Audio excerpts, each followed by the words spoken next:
Wolf Warrior cheered 15 bits. Angels 80 Wiggly Angelo Doobie Stimky, Baby P7 Wiggle she did not take shower, Anib 1 Wiggly 1 before she start streaming, Kimochi Wiggle thus she very sweaty, Merry Wiggly Sweaty makes her stimky, Neffel 16 Wiggly. And that she is playing Jump King probably doesn't add to it. Look, cheer for your 15. information, I took a shower as soon as I got back from my hike, and that is the reason we were almost late. So you can shut up. I'm making my flyer right now. We'll go live in a second.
Wolf Warrior cheered 15 bits. Yeah. But if you took Kia's style shower, it just won't help with not being stinky. I mean, look at Sue. Most of us never met him, but we still know he's stinky.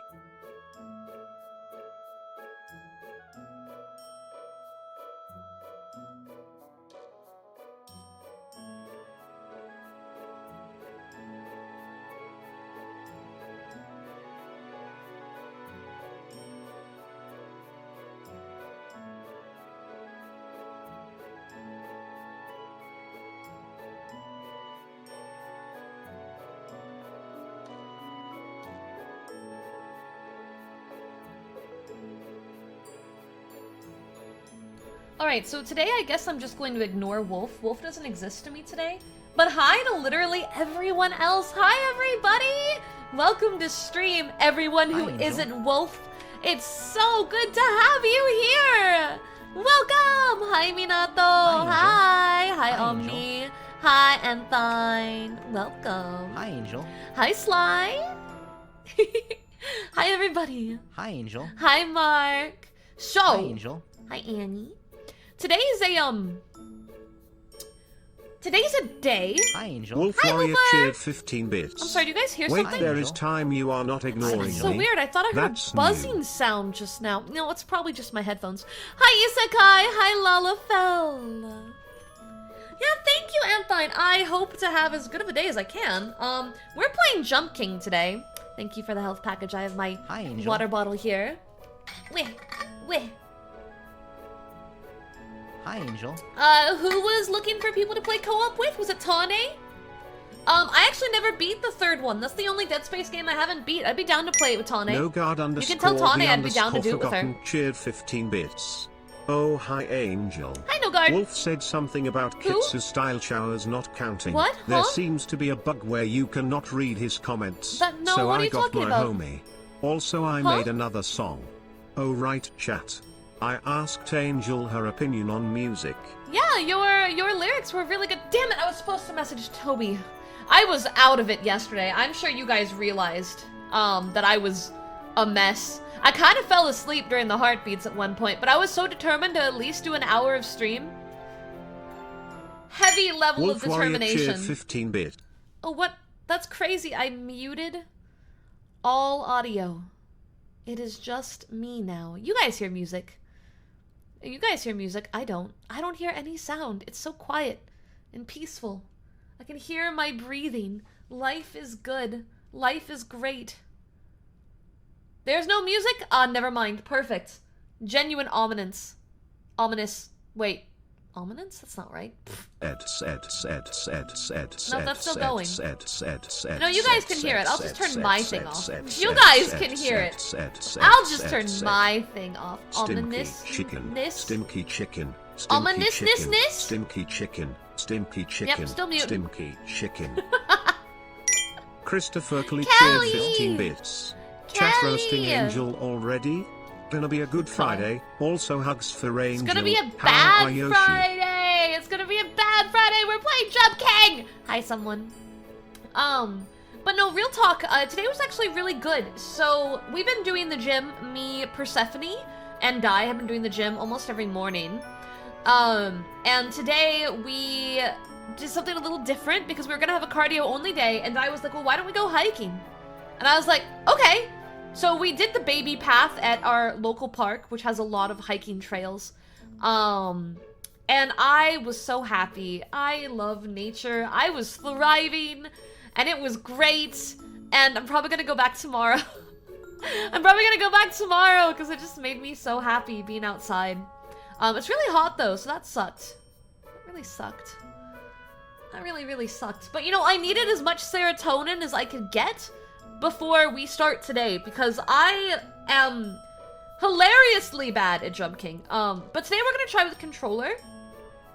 I am very up for it, Omni. You can tell her it's a bet. It's a Cranchbite donated $15. Crunch! Investo, let's free you from the tyranny of chat. Thank you! Thank you! Thank you for killing 1 hour. Thank you for deleting an hour off my timer. I appreciate it. Thank you, Crunch. Can we get a shout out for Crunch Bite Daimyo, by the way? Please. Matchstick Whip cheered 15 bits. Cheer 15, I believe in you, Angel. Thank you. Thank you. So, during the course of all this, you guys have the usual options. You guys can, raise the timer, lower the timer, just a reminder on how it works. Every $5, it lowers 20 minutes. Bits.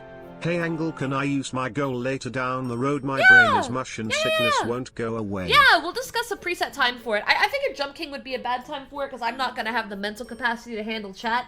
And if someone does something wrong, I'm a lot more likely to snap, because I hate Jump King. I hate it! Which, we're gonna go ahead and start setting up if a moderator wants to put us onto Jump King now. We're gonna go into ominous silence. Real quick though, every $5 donation removes 20 minutes from the timer.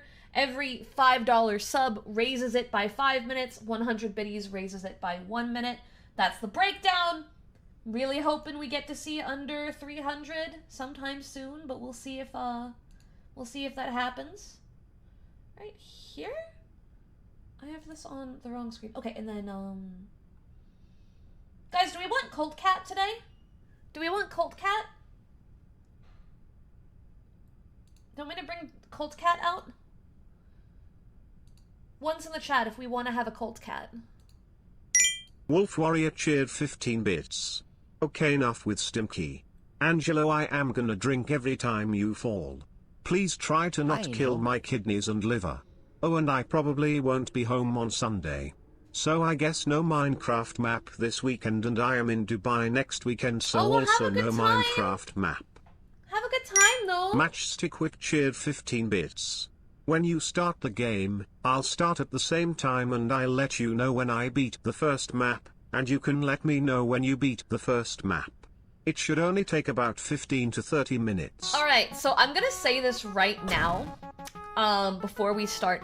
There are a few things that piss me off heavily when I'm trying something I'm not good at. And one of those things is when people constantly, try to show me up and prove how they're so much better. So, Match, watch it. Hi, Angel. I know you're all better than me. I've played this game 3 different days, over 4 hours each, and never got past the first area. If everyone starts spending the day making fun of me for being bad, I will just close the stream out and we will never touch any sort of challenge game again. So you can giggle and laugh at me, that's fine.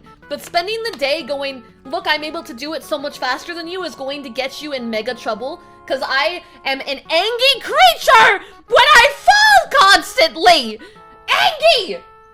Welcome to Angie Angel Streams. Welcome to Angie Angel Streams. So I just want to set the ground line now before you guys get smacked for it. I am fixing it because it's windowed. Hold on. Because no one's gonna have fun if I'm smacking you constantly. But like you can laugh, you can giggle, we can point fun at me. Whooper the Almighty it's cheered exclusive 15 bits. to Angle, using right, me as a way to make your yourself anger, seem let better. the chaos reign free. That is the exclusive rule I'm gonna have here.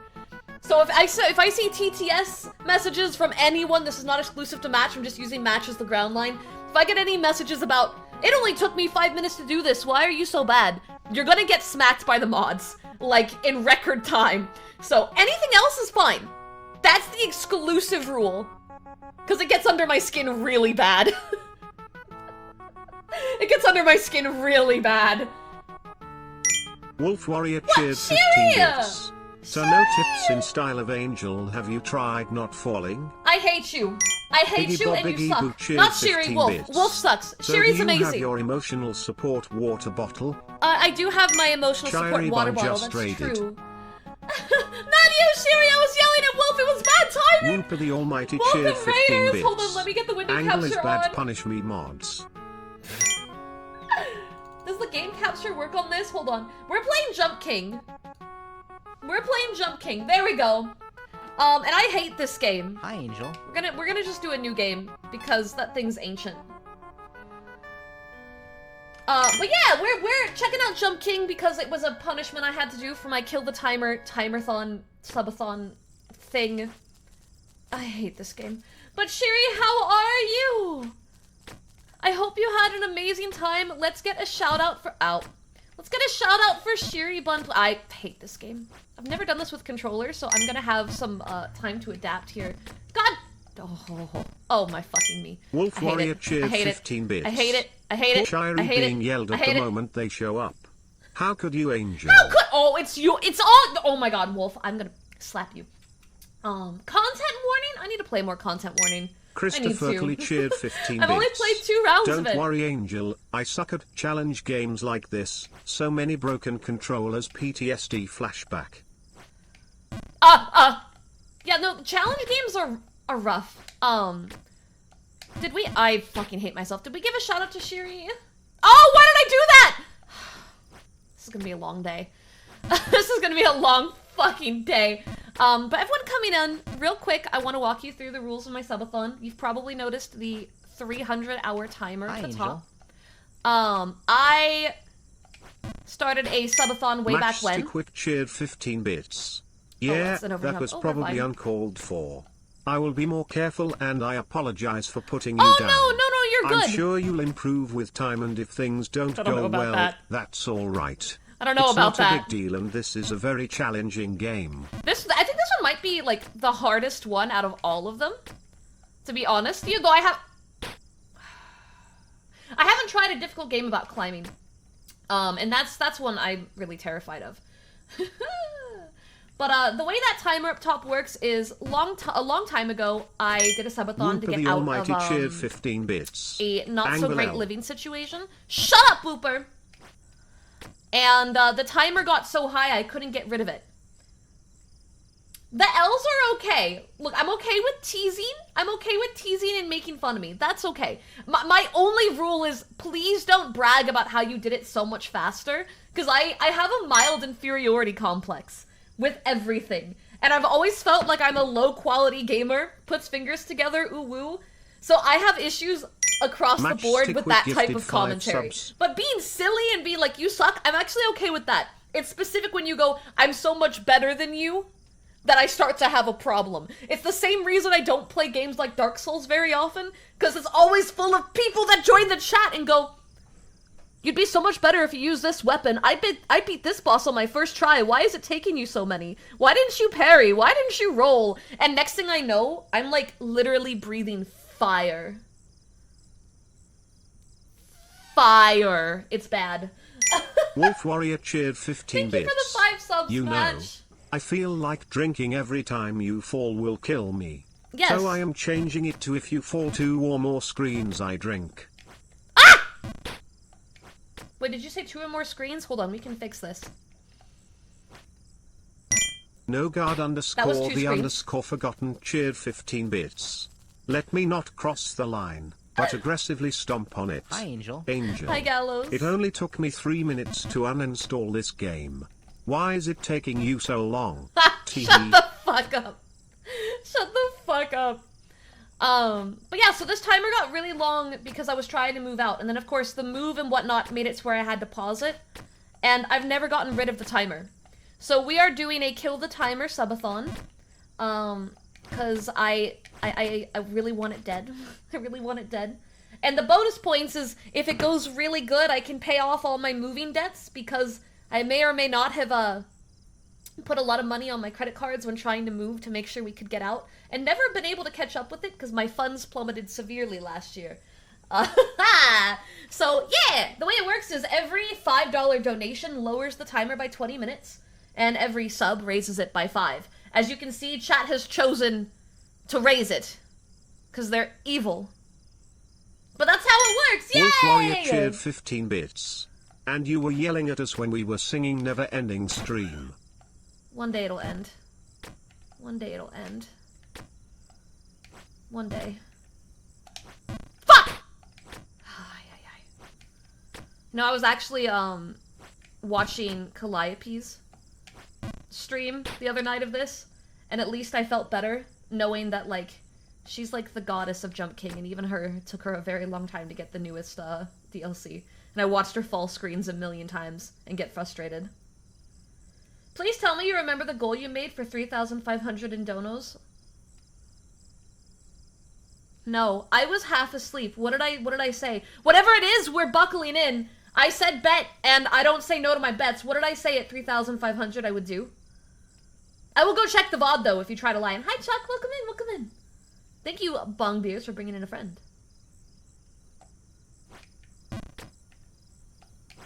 Nope. Okay, that jump's kind of hard. Oh, the Shrek watch-along! Yeah, bet. We get to 3,500 in total donos. I'm jumping too high. And, Shrek watch-along. Oh, I definitely did not say I would make my Patreon free. That's how I pay my bills. No way in hell. There we go. Okay. Shit, damn. Okay. Here? This spot? I've never gotten, like, okay, well, that's a lie. I have gotten past the tree, but only once. Well, not, like, only once, but, like, I've gotten right to that first spot right above it, and then I fall. Hi, Ignatius! I do feel like controller at least feels a bit more reasonable. That's not to say I'm going to have an easier time. But,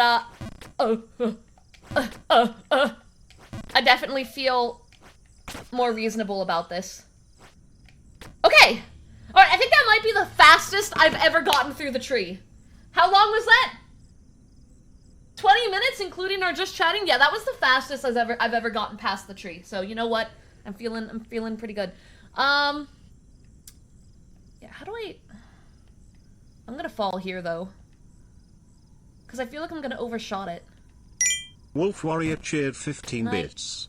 You also said something about VR chat party today last weekend. Oh, did I? Is the VR chat party today? Is the VR chat party today? Let me go higher. That's too high. Yep, that's about what I expected. Yeah, alright, that's great. Okay. It's next week? I don't remember. I was really... Oh, yep, there we go. I was really tired yesterday. I honestly probably shouldn't have tried to stream. But I wanted to. I didn't want basic exhaustion to stop me from doing something simple. And I always feel really bad about... Man, I feel bad a lot. I feel guilty a lot about not doing enough and not working hard enough. Angel. Hi! What's up, cool awesome dude? And I know, like, when you guys aren't on the making fun of me route, you're very quick to be like, no, you're doing great. I get that. But I hold myself to ridiculous standards. And I want to do better. I want to do more. I want to work harder and make more videos and make shorts and... Why did I do that? Okay. I love your YouTube ASMR streams. I watch them as VODs on nights I'm stressed. They always make me feel better. Oh, thank you. Thank you. I'm glad to hear that. That's why I do them. The whole point is to help you guys. You know, I love what I do, and I love being a streamer, and I want to make you guys as happy as often as I can. But I was so exhausted. I was so exhausted. I know you like to explore maps when you play in a game, but this game does not have areas to explore. Yes, I am very aware of that. Oh my god!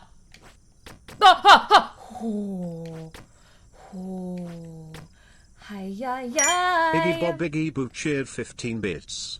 My favorite sweet treat for myself is a very simple fruit smoothie. Yeah, I'm gonna have to I use milk and frozen fruit for it so it gets a nice, cold, slushy consistency. Yummy. Yep, I overshot it again. Okay, that's fine though, we recovered. Whooper the Almighty cheered 15 bits. Something to make you feel better in playing through Dragon's Dogma, and I've shot every seagull I see. Damn sky rats. No, I love seagulls! I love seagulls! No! I missed what the initial question was, or like whatever is going on. But if someone's having a rough time, yeah, we generally advise not to like talk about it in extensiveness in the chat, just because like other people might be having a hard time, you know? Bits. But you can explore the bog. But the bog? Like I'm gonna get there, bro. I have heard so many bad things about the bog, other than the music. That being said, though, like, I love the idea of you guys as a community supporting each other and helping each other. So, like, I'm okay with, like, an initial message, then you guys talking about it in, like, whispers or DMs or things like that. Like, I'm cool with that. I just don't want to make the entire chat be about, like, something that's, you know, really difficult. Because there's a lot of people who don't know how to open up, and it might be triggering to them. And this is a place that I want to kind of be escape from that. Which is ironic, given that you guys are going to be watching me fall constantly. But you get my point. You get my point. Speaking of which, do you guys know we have a Jump King falling emote? You know that angel splat emote? It is a frame-by-frame recreation of Jump King when he falls flat on his face. So, feel free to use that a lot today. There it is! There she is! We had a counter, too, I think, didn't we? The underscore forgotten cheered 15 bits. Angel, am I weird? I mean, yes. But hear me out here for frick's sake. I meant specifically, for this one thing. I do not like fruits. Like at all. Haven't had a fresh piece in years, maybe even decades. But juices and fruit-flavored things? Love them. Weird, is it not? I mean, I don't think it's that weird. You're not the only person I've heard describe it that way. I like fruits. I love fruit juices. I love all that stuff. And that's, you know, that's just a personal preference, but... Fuck. Alright, well, at least I didn't fall all the way down that time. That's not far enough. I need to go over here. Almost. Yeah, I think having, preferences with texture is actually fairly common. Oh, okay. And then again. Okay, I don't think I've gotten past here before. Yeah, well, that went great. I think I remember hearing that grapefruit actually has, like, interactions with a lot of common meds. Is it blood pressure meds? Oh. Okay. Ah! Aye. Alright, Batman, I see Wolf you. Warrior cheered 15 bits. Nah, you suck. Oh wait, we were supposed to be nice and supportive. Hey, you know what? There is enough people in chat that praise you. Someone needs to keep you down to earth. Still, good luck with jumping up. And no one dare to say that I am T-Sun Sundare. I am not. There you are. There you are. You are. Hi, Angel. Yeah, you are. You're a tsundere. Hiding goal. Hiding goal. Extremely soon. Very soon. Super soon. Okay. Alright, this is a jump that's gonna be a little rough. Alright, okay. I presume this one's a full power? Nope. Okay, let's try that again. Oh, fuck, shit, damn. Alright. You guys ready for me to just say alright on spam? That's my go-to word when I'm thinking. Oh. Oh, fuck. Okay. Christopher Kelly cheered 15 bits. Grapefruit acts as a blood pressure lowering agent, so things like blood pressure meds and even Viagra, which raises blood pressure, counteract Is that it. how Viagra works? It's a blood pressure raiser? Oh, shit. Oh, well, there we go. Chickens can't fly. So, you know, not saying that chicken allegations are true. Ishroon cheered 15 bits. But Terry's challenging games, then Terry's blatantly unfair. This is the later. And this is why I don't play these games. Well, now we're at the bottom. Because I ran. I literally ran off the edge. I literally ran off the edge and now have to climb from the bottom. Love it. It's a nice zone. You got some nice crickets going on. It's relaxing. It's relaxing. It's soothing. That's what I tell myself to sleep at night. Okay. Alrighty, alrighty. I held just slightly too long. Oh, why did I? Oh, yeah. Iggy Bob Iggy Boo cheered 15 bits. All citrus interacts with medications. Really? Grapefruit is especially bad about it. It blocks the enzyme CYP3A4, which normally helps break down and metabolize meds. Oh, Also, okay. activated charcoal will neutralize any medications you took. It's the dumbest drink fad I've ever witnessed. Huh. That's crazy. That's absolutely crazy. We need the Dagoth wave Dagoth wave hype music. You know? You know? I might be inclined for a level 5 hype train. I might be inclined. Hi, Angel. Actually, let's not do a hype train. I'm scared of hype trains, so let's raise the timer. What would level 5 hype train be in Donos? No guard underscore Oh, the fuck, underscore shit. forgotten I was about cheered to say, I 15 had it bits. backwards. Now to curse your minds with forbidden knowledge, as is my task, to whisper dark secrets into your minds. Bingo! There is a spider that when it bites a guy, it gives him ahem. The effects of Viagra for 5+ hours, and then they die. Ringo 100M Kitsu's seen that gifted 1 spider. subs. Yeah, pretty sure Kitsu's seen that spider before. Pretty sure. Ah, yes, back to the bottom. Christopher Kelly cheered 15 bits. Dagoth wave. Nah play Mirak wave. But Dagoth wave is legendary. Fuck. Shut up, little fucking gremlin at the bottom. It's okay. It's okay, just breathe. The whole game is about being calm and collected.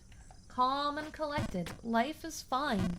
I will miss a lot of messages in chat, though. I do want to say that now, because there's no way for me to Alt-tab and then the game still work. So I can't, like, put the chat on screen. So it's on a different monitor that I have to, like, turn my head to see. And if we haven't noticed already, turning my head tends to cause catastrophic jumping failures. So, yes, I am looking at chat, but I'm looking at chat in portions rather than, like, consistently reading chat the entire time through. So if I miss redeems or messages, I'm sorry, I'm trying. I'm trying, but there's gonna be a lot more fails than normal in that regard. Oh, so I know this is gonna sound really funny, given my exhaustion yesterday. Wolf Warrior cheered 15 bits.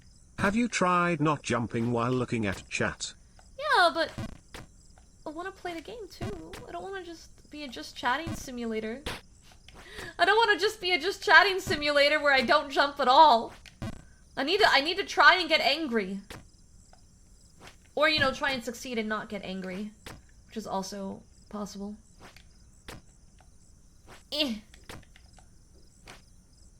Alright, okay. Come on. Oh my god. I don't know why I struggle with that specific jump so much. Currently, I'm a falling simulator. That's true. That's a fact. This game is kind of a falling simulator. If you've played it, you know that it's not exactly a walk in the park. It's not exactly easy. Oh my god.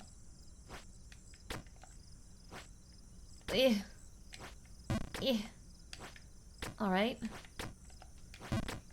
And then back over here. Finally. Ringo 100M cheered 15 bits. I can't believe Angel is ignoring us to jump up some stupid castle. I'm not ignoring you! I'm not ignoring you! Do you think you could play Jump King with the Dance Dance Revolution pad? No. I can't even play Jump King normally. I literally can't play this game with a controller. You're watching me fail. I'm sure by now most people would have already gotten, like, to the top. Probably. I gotta stop belittling myself. Wolf I do Warrior worse when I do cheered that. 15 bits. Hear ye chat. 15 bits per message so Angel can focus on Jump King. What? Or well, Splat Knight, but you gotta believe Dear! in her. that you're Dear! gonna rage quit after an hour. I'm not gonna rage quit after an hour. Dear so You underscore fucking cheered dare. 1,500 Don't you, bits. jerk. This should cover one level of a hype train. Now play the silly song I sent you ages ago. Oh my god. Okay, I'll play whatever it is. Christopher Curly cheered I'll play 15 it. bits. Angel ignoring the eldritch being known as chat. What a grand and intoxicating innocence. Wait, chat as a whole is an Eldritch Hop being cheered now? 1,000 I mean, I bits. believe it, to be honest with Okay, you. fine, hype train. Guys, thank you for the Hype biddies. train has pulled into the You station. didn't have to do that. You didn't have to do that. Ringo 100 Ringo! cheered 1,000 bits. So a hype train is the goal now? I may or may not have said that a level 5 hype train and I'll play chat's requested music. Not supposed to tell streamers that one? Wait, are chats as a whole Eldritch Bean? Is that what you're trying to get to here? Ignore the hype train, you need to jump? But what if I need to read chat and jump? What if I need to do it both? Oh, okay, I actually thought that that wasn't gonna... Well, alright, there we go. Come on. Croc cheered 30 bits. Just Ah! play his whole catalog TBH. Whole catalog, oh my lord. We should set up Wolf subscriber Warrior radio cheered 15 sometimes. bits. We have to do a chat Lol, DJ why is day. we all share one brain cell and you never questioned how? No Nope, guard never questioned underscore it. the underscore forgotten Gotta admit, that cheered is a little 15 strange. bits. Whoa, whoa, whoa. Whoa. Hold the fuck up. It's me. I am the fuck up. Zen, please hold me. Zen, Also please no. hold me. There is only room for one horror beyond comprehension in here. And it is me. Bow bow. Bow bow! Bow bow!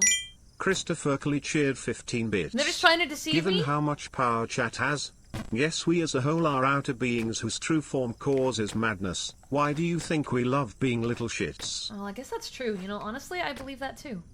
Alright. Okay. Okay. We're back here.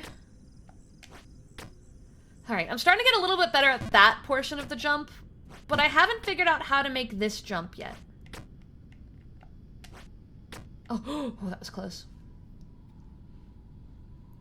I haven't figured out this part yet. Wolf Warrior cheered 15 bits. Someone said Lamia. Bow. Bow. Bow? Bow bow Bow, bow. bow, bow, bow, bow? Bow, bow, bow? Bow, bow, bow, bow? Bow. Yeah, because then I hit that corner if I do it that way. I have to figure out how to do that without hitting that corner. Come on. Hi, Angel. A wahup? Hi, Angel. Wahup? Hi, Rascal. Hi, Chemist. You ever not sure where to jump at the top of the screen? Just jump straight up? That's probably a good idea. That's probably a really good idea. Oh, fuck shit. Okay. Come on. What? Croc cheered PK! 5,000 bits. Ow! Come Nerevar, friend or traitor, come. Come and look upon the heart and Akula Khan, and bring Wraithguard, I have need of it. Come to the heart chamber, I wait for you there, where we last met, countless ages ago. Come to me through fire and war, I welcome you. Welcome moon and star, I have prepared a place for you. Alright, Come, let's start bring with an Wraithguard to the Ignore my heart vocal chamber. warm-up. Together, Ignore that. let us free the cursed false gods. Welcome Nerevar, together we shall speak for the law and the land and drive. Alright. No Alright. guard underscore the underscore forgotten Alright. cheered 15 bits. Chat, I come with a compromise. A You may compromise, be huh? eldritch touched. To know the dark secrets I whisper. But only I am the true eldritch here. Also, Angel. That mark Yes? is a sweetie said Zen does not know I exist. I mean they are not wrong. But I am not here to be bullied so savagely. Wow! I'm not here to be bullied! But aren't we all here to be bullied? Okay, so Deer wants me to play this song first. Whatever this is. It's not copyrighted, is it?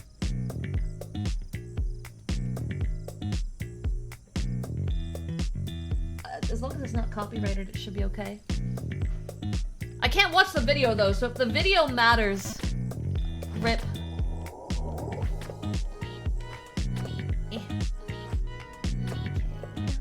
Oh, it's the same person? Okay. Yeah. And, yep, that's back to the bottom.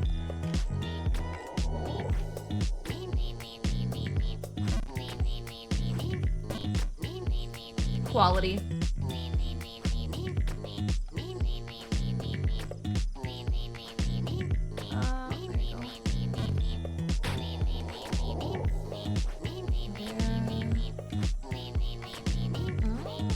Okay.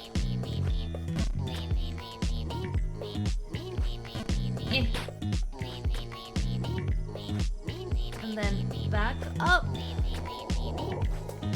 Just gotta be careful not to over jump it because I always fuck that spot up. Yep, That's what I thought was gonna happen.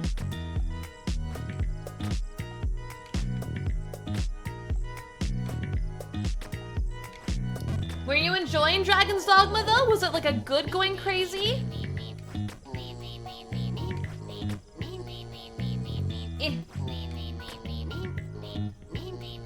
Is the VTuber model a one-on-one? For those of you that came to the meet and greet, you can answer that one. Is it accurate?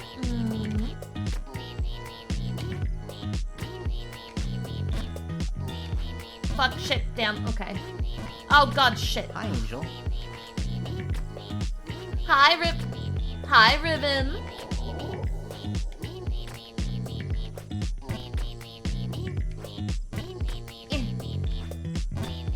Asking chat to confirm booba size didn't go very well. No, she doesn't have the hat. That's true. I didn't go to the meet and greet with the hat. That's a fact. Does holding down crouch make you jump higher? Kind of, yeah. Bits. Yep, the model is a 1-to-1 of angle, not a false blonde at all. Wow.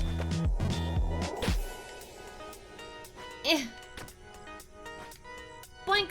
I like how the person who was probably trying to ask a question now is even more confused. I feel like we successfully gaslit them into being more confused than they needed to be. I hate this. Nope, that was too short again. Come on! No, you could answer, you could give them peace of mind and be like, this is what I think. But no, I expected too much out of you guys.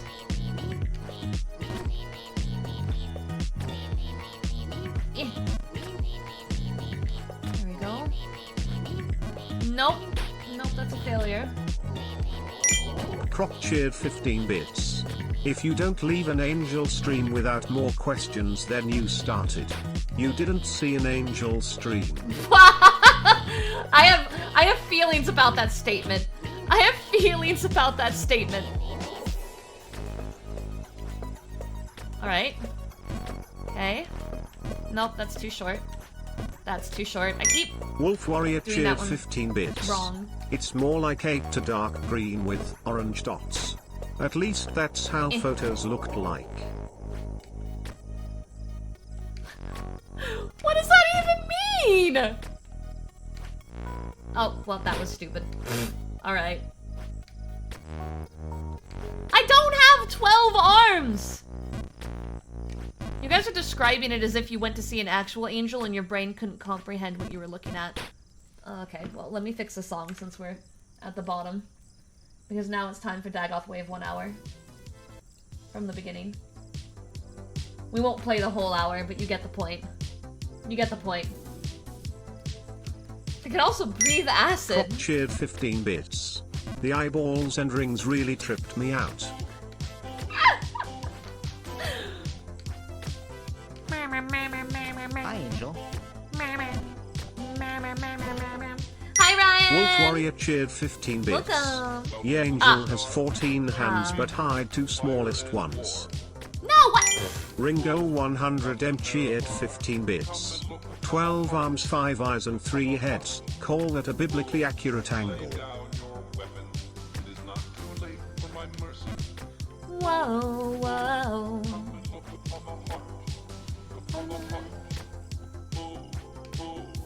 Alright. Alright. We got this. We got this. We can do this. I believe. Okay, try that again. Ha ha! No one saw that. That was a practice walk. That was a... No one saw that either? Or, you know what? We're just trying to stretch our legs right now. This is how exercising works, right? When you exercise, you know, you intentionally have to do repetitions. Yeah. We're just doing our reps right now. Our jumping reps. Jumping reps. That's what's happening. Zarathustra 500 cheered 15 bits. Wood. Pain. Is the Love timer burn. not enough Also pain booba. for you?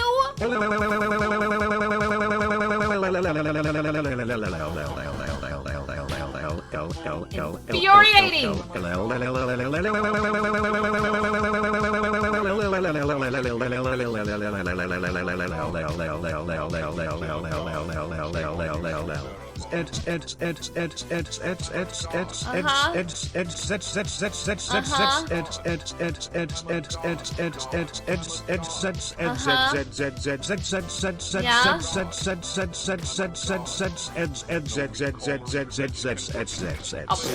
That was beautiful.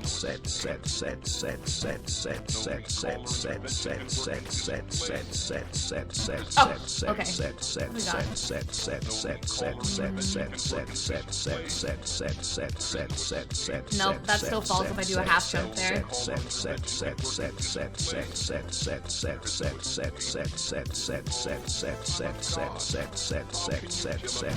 Clearly faking it? This is day 3 or 4. What do you mean? Fuck.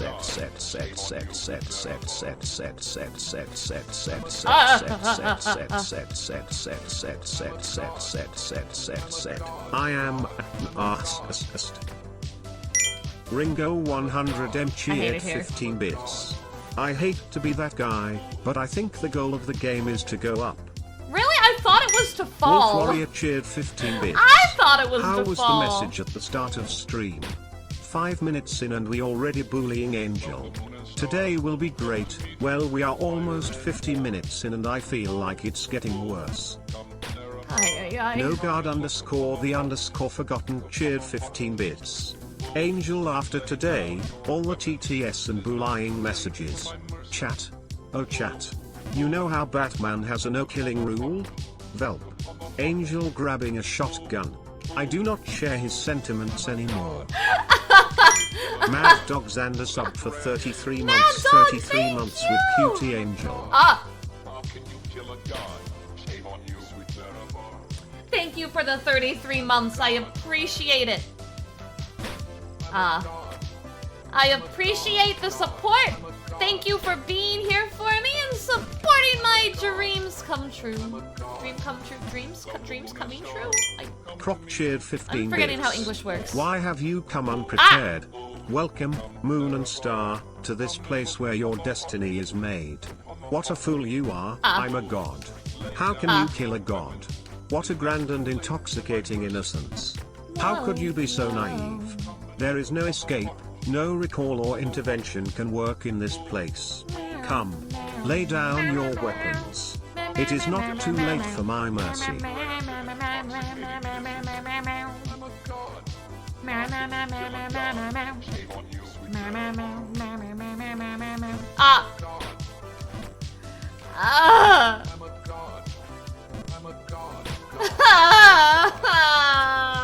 It's okay.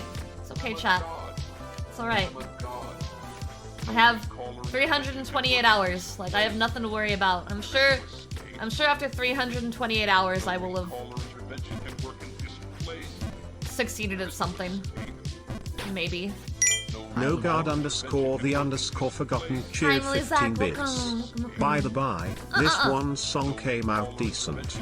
Permission to DM you the music I make. As long as it's not used to make money, the site says it's fine. I am right holder of lyrics I write though. For reasons Ishroom cheered 15 bits. When you take the moon slash when you take the moon slash when you take the moon slash when you take the moon when you take the moon when you when you take take the the moon moon slash when when you you take the take the moon moon slash when you take the moon slash when you take the moon slash when you take the moon slash when you take the moon slash when you take the moon slash when you take the moon slash. For reasons I don't want to get too into, we probably 15 won't be bits. showing all the music on Jump the stream, left. but we can talk in Discord. No, your other left. I hate it No, here. not the way gravity pulls you towards. I don't exactly have control Wolf over Warrior gravity! cheered 15 bits. Dream coming true. Oh, then yeah, that's fine. So finishing Jump King today. Yeah, that definitely sounds like I a never dream. said that that was a dream I cared about. Zarathustra 500 cheered 15 bits. Angel, the point is to go up. Do I need to mod a grapple hook into the game?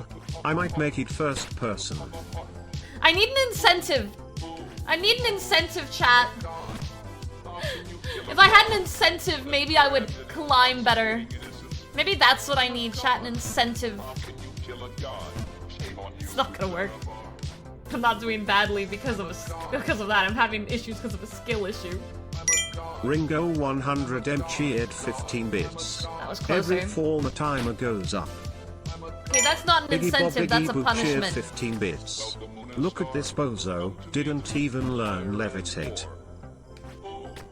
I don't think I have that in my potential skill sets. I think the race I picked may or may not have the ability for a magical benefit. Zarathustra 500 cheered 15 bits. Tarnade 8 if you finish it. Tane date if I finish it. Tane would hang out with me anyway. That was closer. That was No too much. guard underscore the underscore forgotten cheered 15 bits. Cheer 15 okay. Angel, here is the bet, incentive. If you make it to the top, I will eat an entire bag of Bean Boozled jelly beans and record it for your sick enjoyment. Angels 80 betsu. That does have some appeal. That does have some appeal. And that one doesn't cost me anything on the timer.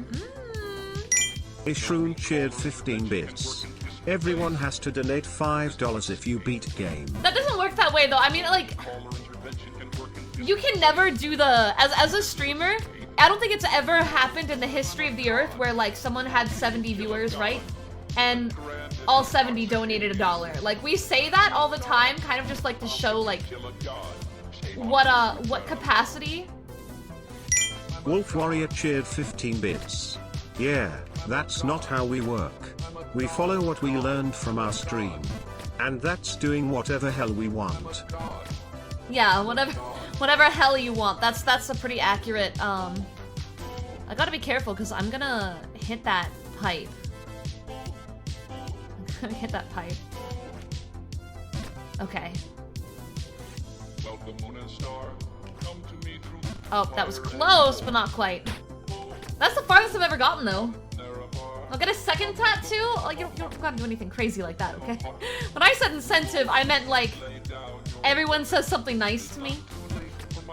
For 5 minutes, chat has to be nice to me. I don't think of like that. I don't think of something in that vein. Not in the chat loses money, or chat does something painful, or chat has a permanent O. I interrupt these clips for a gamer sometime.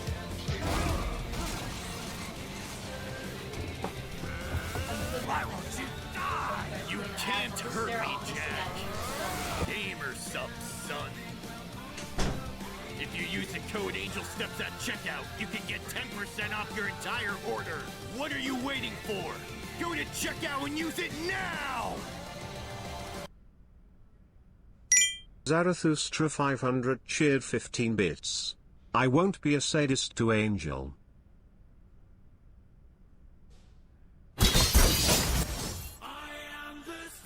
And I interrupt this ad break to tell you about our merch. From Uhu Market.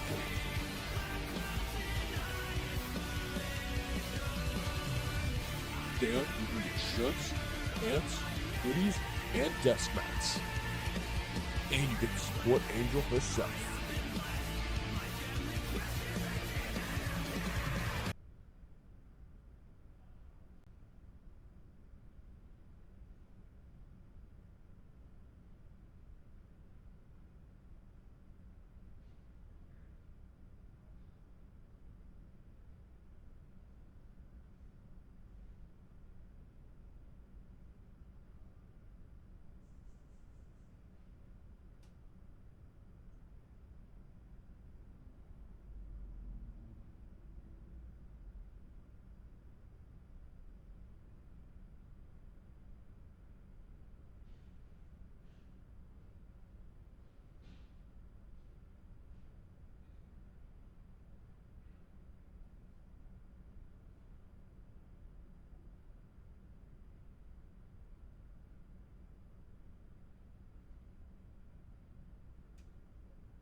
Zarathustra 500 cheered 15 bits.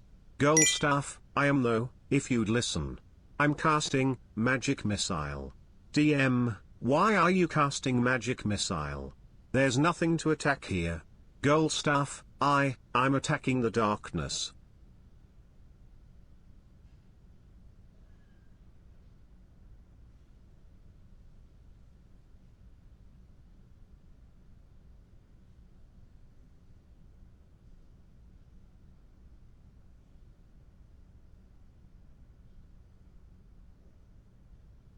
No guard underscore the underscore forgotten cheered 15 bits. Sorry chat. Angel has been recruited by Super Earth to be a Helldiver. She has to free me level on Creek now. Solo. On Helldive difficulty. Until they extract her and she can resume stream.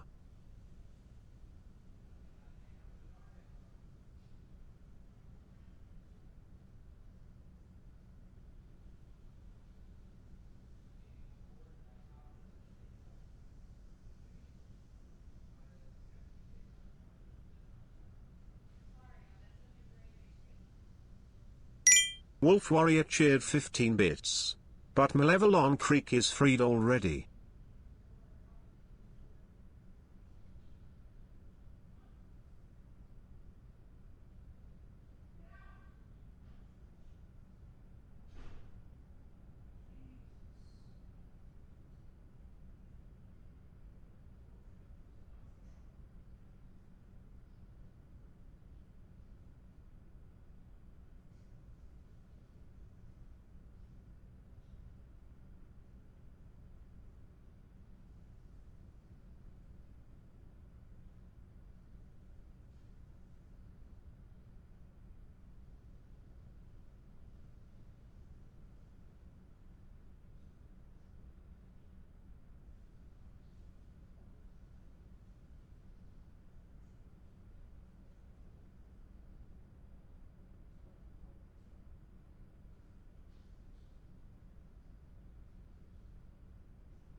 Would you look at that rioting chat?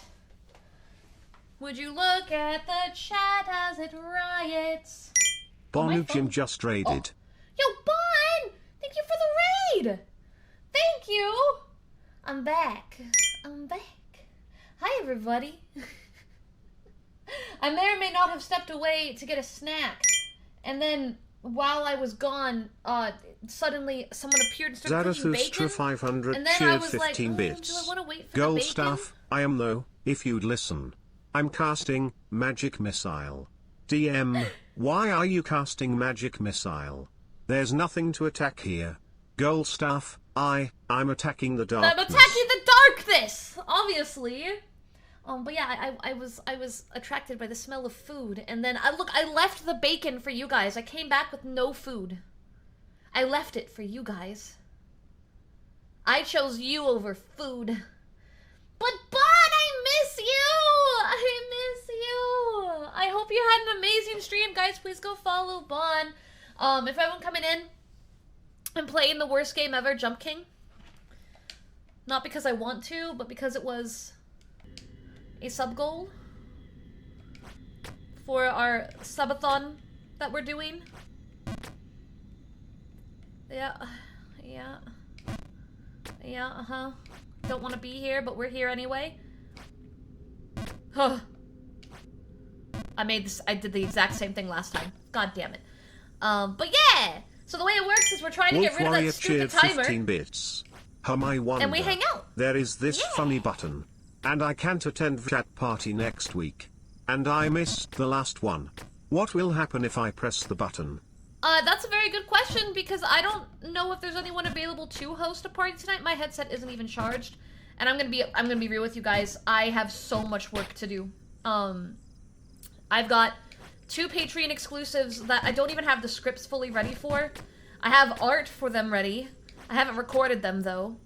Because I don't have the scripts for those, which means I need to come up with scripts.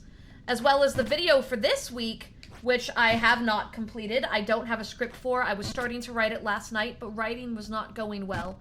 I was trying very hard to write scripts last night, wasn't working. If it wasn't obvious from my exhaustion levels. And then I have to get, like, visual posts made.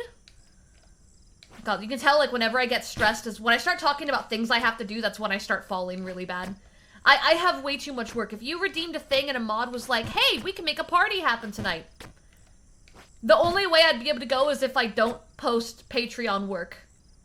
And don't do a video this weekend. Which I wouldn't feel comfortable doing to attend a party. You know what I mean? I would feel too guilty. I would feel really bad about it. Because as I was saying at the start of stream, like, I feel really bad about how often I'm behind on work. And... oh, hold on. 1 second.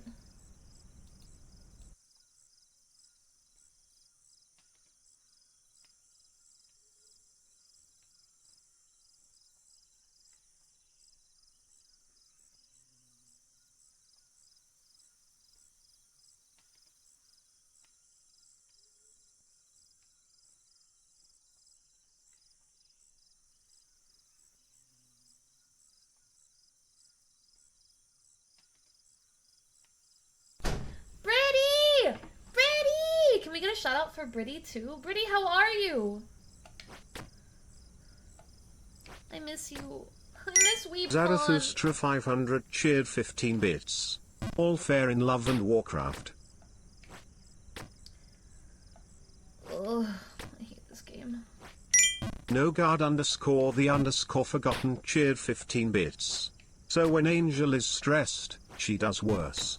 Following this logic, if she speaks of something nice, she should do better. Let us test my hypothesis. Angel, speak of your headcanon of how it would be to be the flower girl at the wedding of Zen and me. Sounds like a lot of work. Sounds like a lot of people, probably not there by choice. And, I'm not gonna have that great of a time.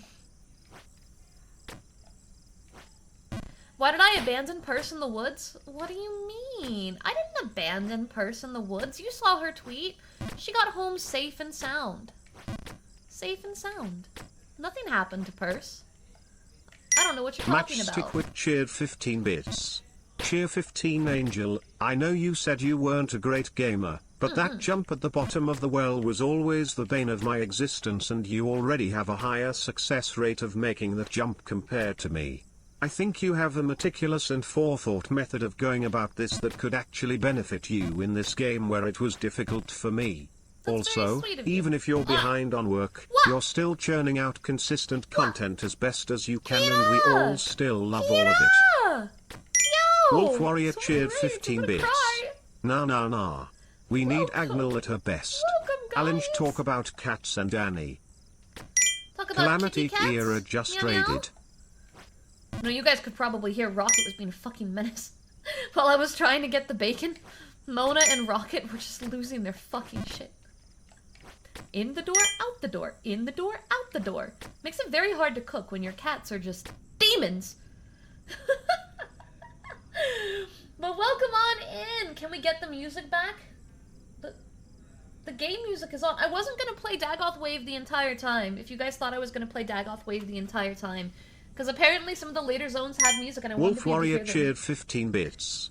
But cute and fluffy demons. I know, they're very cute and fluffy, and I love them. But sometimes they just drive me insane. Sometimes they just drive me insane. It's just making sure I'm still alive. Cats were trying to make sure chat knew I was still alive. Me when no Dagoth. There's no Dagoth. But Kiro, what were you doing today? How was your stream? I hope you had a fantastic stream. Thank you so much for bringing everyone in. Hi, my name is Angel. I'm a variety VTuber, an ASM artist, and today we are Forgotten cheered 15 bits.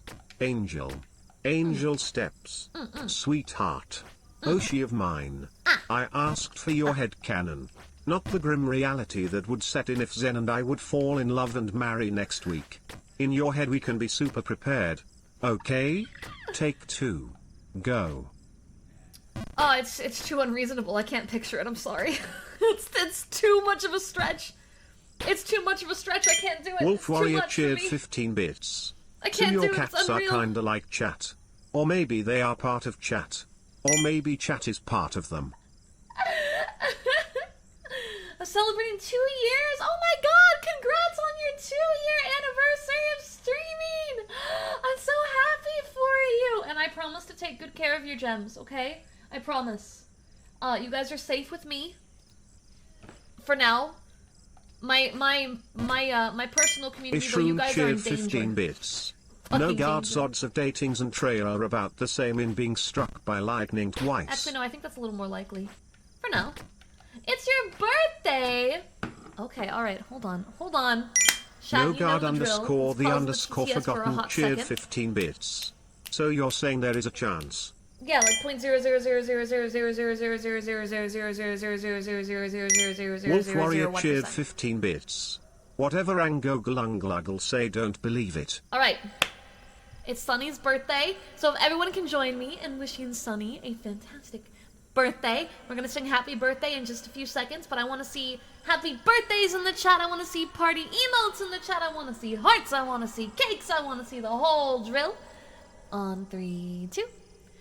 Happy birthday to you. Happy birthday to you. Happy birthday, dear Sunny. Happy birthday to you. Happy birthday! Thank you for spending such a lovely birthday here with us. And I hope that you have the best of days, the best foods, the best snacks, the best cake, and the best of time. Oh, shush, Devil's Tears, shush, shush. I'm not that great. I'm not that great. I have a lot of practice I need to do. Got a lot to learn. I'm trying right now to work on my. Yeah, that's an overshot. To work on my voice a bit. It's not the easiest thing. It's not the easiest thing. But I'm doing what I can. Bleh. Bleh. Bleh.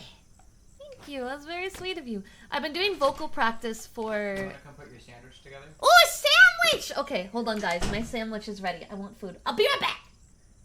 Have some music.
Anibel gifted a tier 1 sub to Calamity Ehere.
I'm back. Thank you guys for waiting.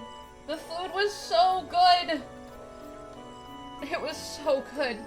It was an open-faced bacon Sammy with white cheddar cheese, bacon, an over medium egg.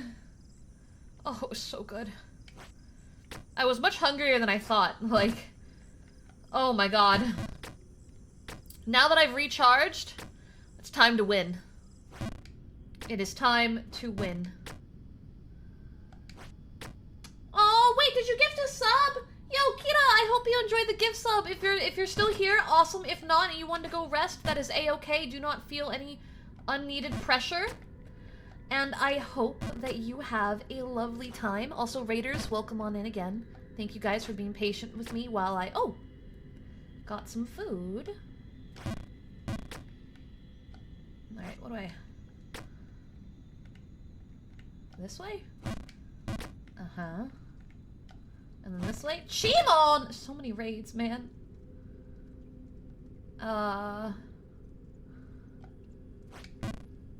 Yep, that's what I was worried about. Okay. Chimon, how was your stream? Welcome on in. Yep, that's an overshot. Alright, there we go. There we go. Hi, Glasses Kyun. I'm doing really good. How about you? Would be doing better if I wasn't playing Jump King. But you know what? The advantage of today is chat is so occupied with me torturing myself with this game that they aren't torturing me with the timer. The master plan!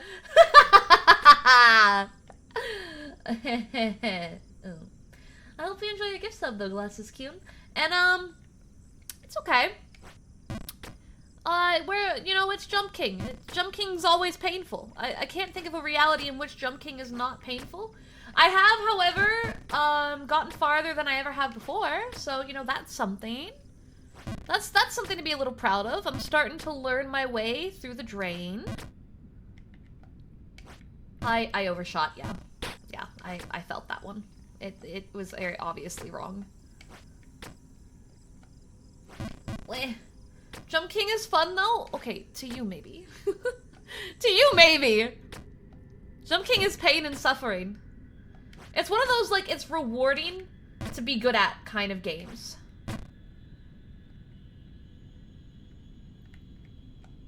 But, I'm not the kind of person I would describe as being good at it. Ugh. Oh, yep, that's bad. Okay, uh-huh.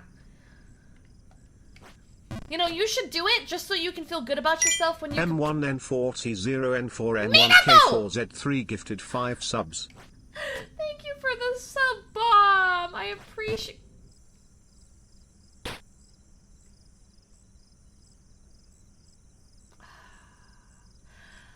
I appreciate it. Thank you. I hope you're having a good time. Oh. Nope. Now I took a food break and now I've forgotten how to play this game completely. Who would have thought that food would be enough to foil me? Come on. Uh-huh. Uh-huh. Yep.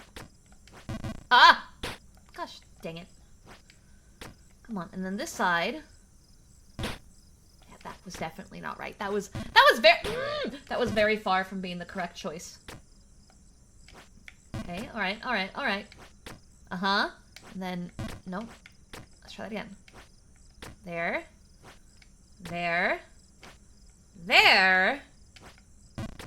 Okay. Oh my god. I hate these little jumps right here. I have messed those up more times than I can count. Okay, we're back to the drain. Okay, and then this way. Alright, and then... that. Okay.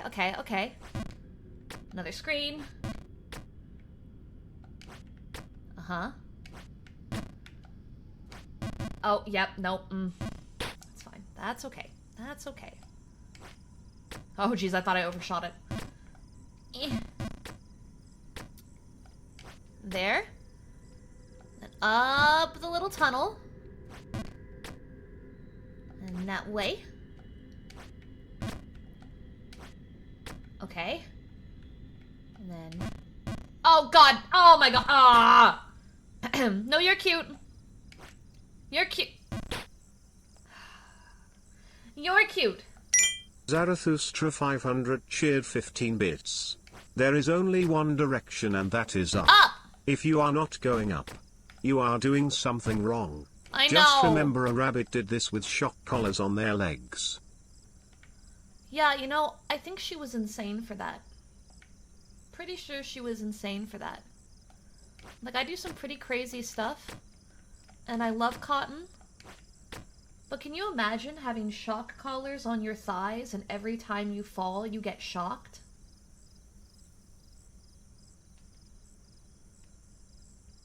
That's insane. All the power to her? That's insane. I would never. I hate pain. I hate pain so much. I could never do it. I could not. I would probably die. I think I would choose to die first. I think I would just choose to die first. Zarathustra 500 cheered 15 bits. Chat also had control for them too. I would never give you control of how to physically harm me. Because I'm pretty sure you guys would actually kill me. I'm pretty sure my channel would be on the news for dying thanks to chat. No guard underscore the underscore forgotten Pretty cheered sure. 15 bits. You hate pain? But why? She is arguably best girl in Final Fantasy X too. That's not what we're talking about! No, I have such a low pain threshold. Like, it's so bad. So I can barely handle pain. So I don't plan on ever doing any sort of shock collar, chat can actually shock me sort of thing ever. Not gonna do it because I can't handle it. I physically cannot handle it. I'm sorry. I hate to break your hopes and dreams, but I could not handle it. I would cry pretty early in, but I'm stubborn. So even if the pain got to a point that I physically couldn't handle it, I would probably still not say anything because I'm stubborn. And I would wait till it's gotten, like, to a point of actual severity to say something, because I am an idiot. Oh shit, fuck, damn, okay. The scuff barrier would protect me, that's true. That's true. Whooper the Almighty cheered 15 bits. We will not talk about how I feel about being shocked. You don't have to comment. It's all right. You do not have to comment whether you dislike or like being shocked. That's okay. You don't have to say anything you don't want to. All I'm saying, I hate it.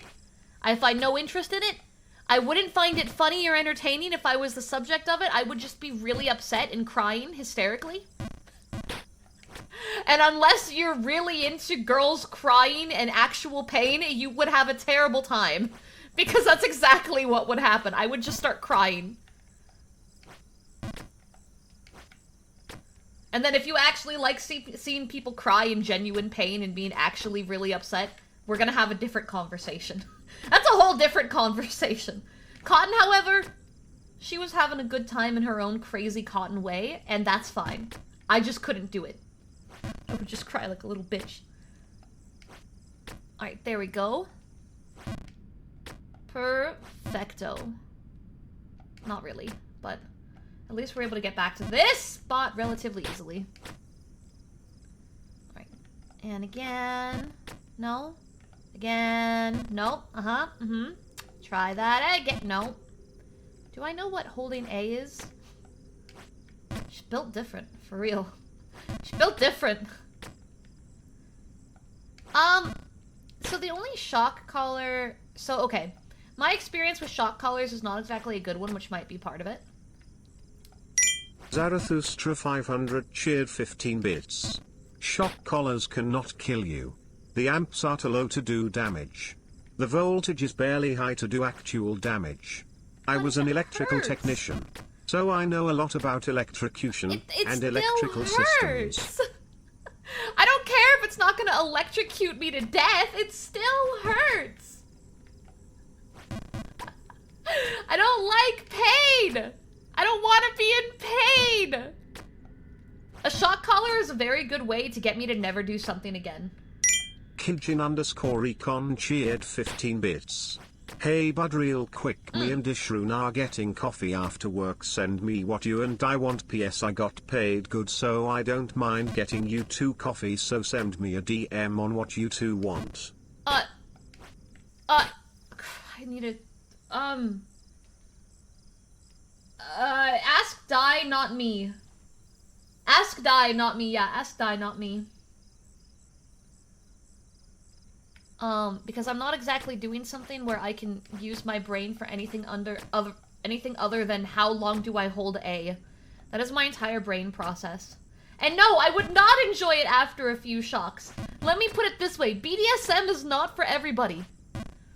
I may be a brat by definition, but that doesn't mean I enjoy pain. Those are very different things. Okay? Some people just don't like pain. I don't like getting slapped. I don't like being pinched. I don't like being punched. I don't like being whipped. I don't like being suffocated. I don't like being choked. I don't like any of these things. There's no version of reality where I enjoy this. I get hurt so much as it is because I'm a klutz that I don't want to do it for fun too. I spend 50% of my time bruised and unable to walk down a hallway. I hate being tickled. When someone tickles me, I violently hurt them back so they won't do it. I will incapacitate you. I will punch you in the nose to make you stop. Get the fuck away from me. Like, I react very, very violently to, any form of negative sensation. It's bad. Kitsu will tell you. Kitsu will tell you. Pretty sure I've punched him once for getting too close. Violence! But no, like, on a serious note, I learned very quickly that, like, despite being a little bit of a butt, cheer 15 bits. Cheer 15, get the ropes. No! And the candles. No, I will hurt you. Literally. I will hurt you. I can't. I just can't. There was a point really early in, you know, my young early adulthood, and I was like, you know, maybe I was into this, and then I discovered very quickly, no, I'm not into this. Everyone is in danger of being near me if I feel pain in any value. So, the TLDR, never gonna get a shot color stream out of me. That's what this all comes back to. I would probably go on a 1-week strike just out of anger. It'd be bad. Ah. There we go. Twitch has banned you from spending money? I'm safe. I'm fucking safe. Today is actually a good day. A good day. Actually, that could have been worse. Type of person in the friend group that needs to tie them down if they're watching a horror movie together? See, watching is fine. As long as no one, like, oh, okay, a really good example.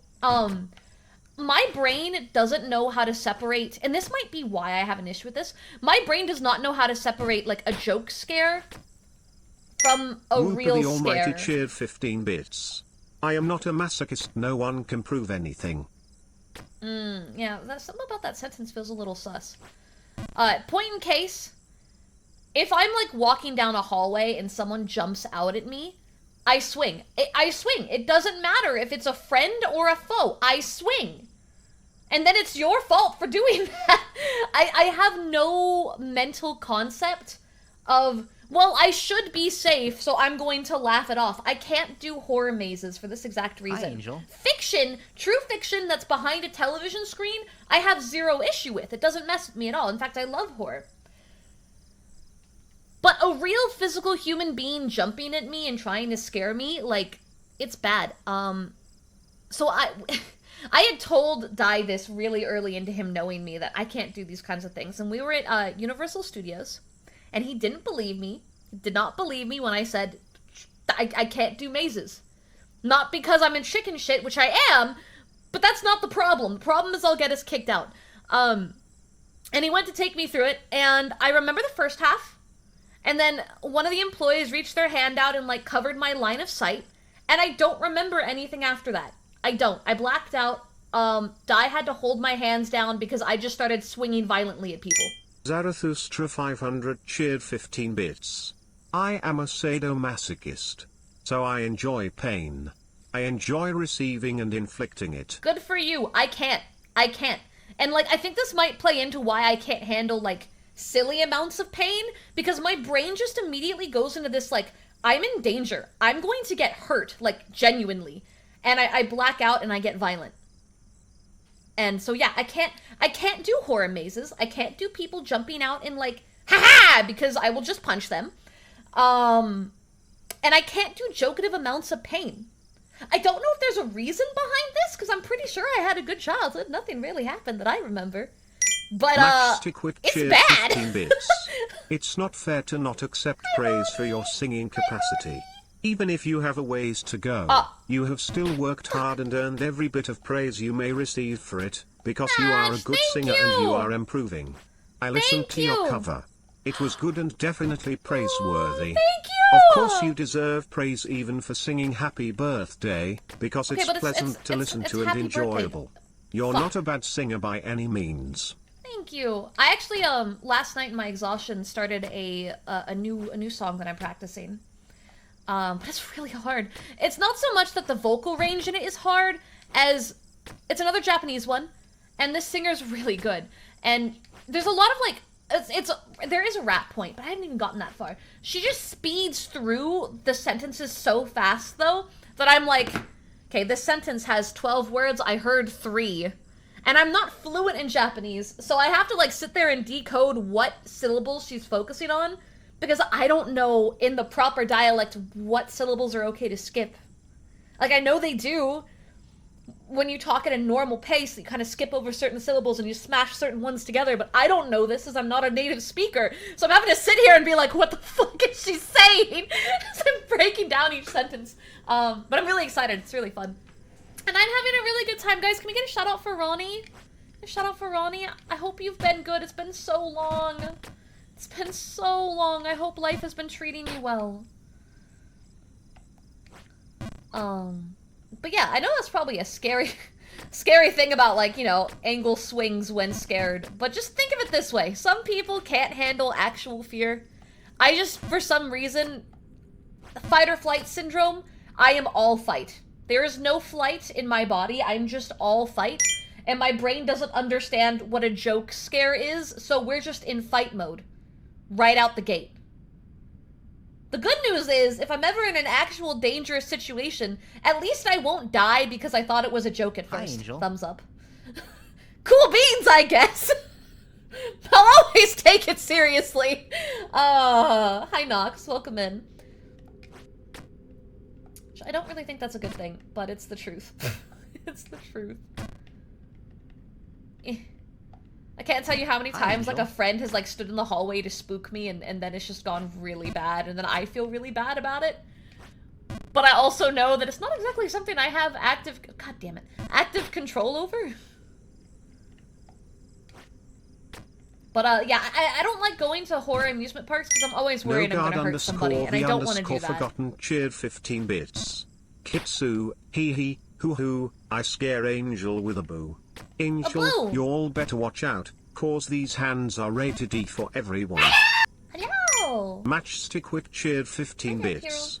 If you're ever in danger, just knee them in the stomach. With your knees, that's basically the same as being hit by a high-velocity bowling ball. See, my dad taught me, if I'm ever in danger, to take the bottom of my palm and full force it against the bottom of their nose to break their nose, and then you take your fingies and you stab their eyes, and then you run. But of course, the bad news is if it is a joke scare and I do this, I have just permanently disabled a friend of mine. Fight dirty. If a child jumped out at me on Halloween, would I instinctively swing then? Probably. Probably.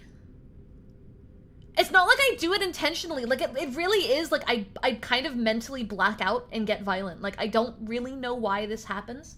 And it sucks because I love horror themes. I love them. They're so cool. Ah yes, Angel Suffer stream.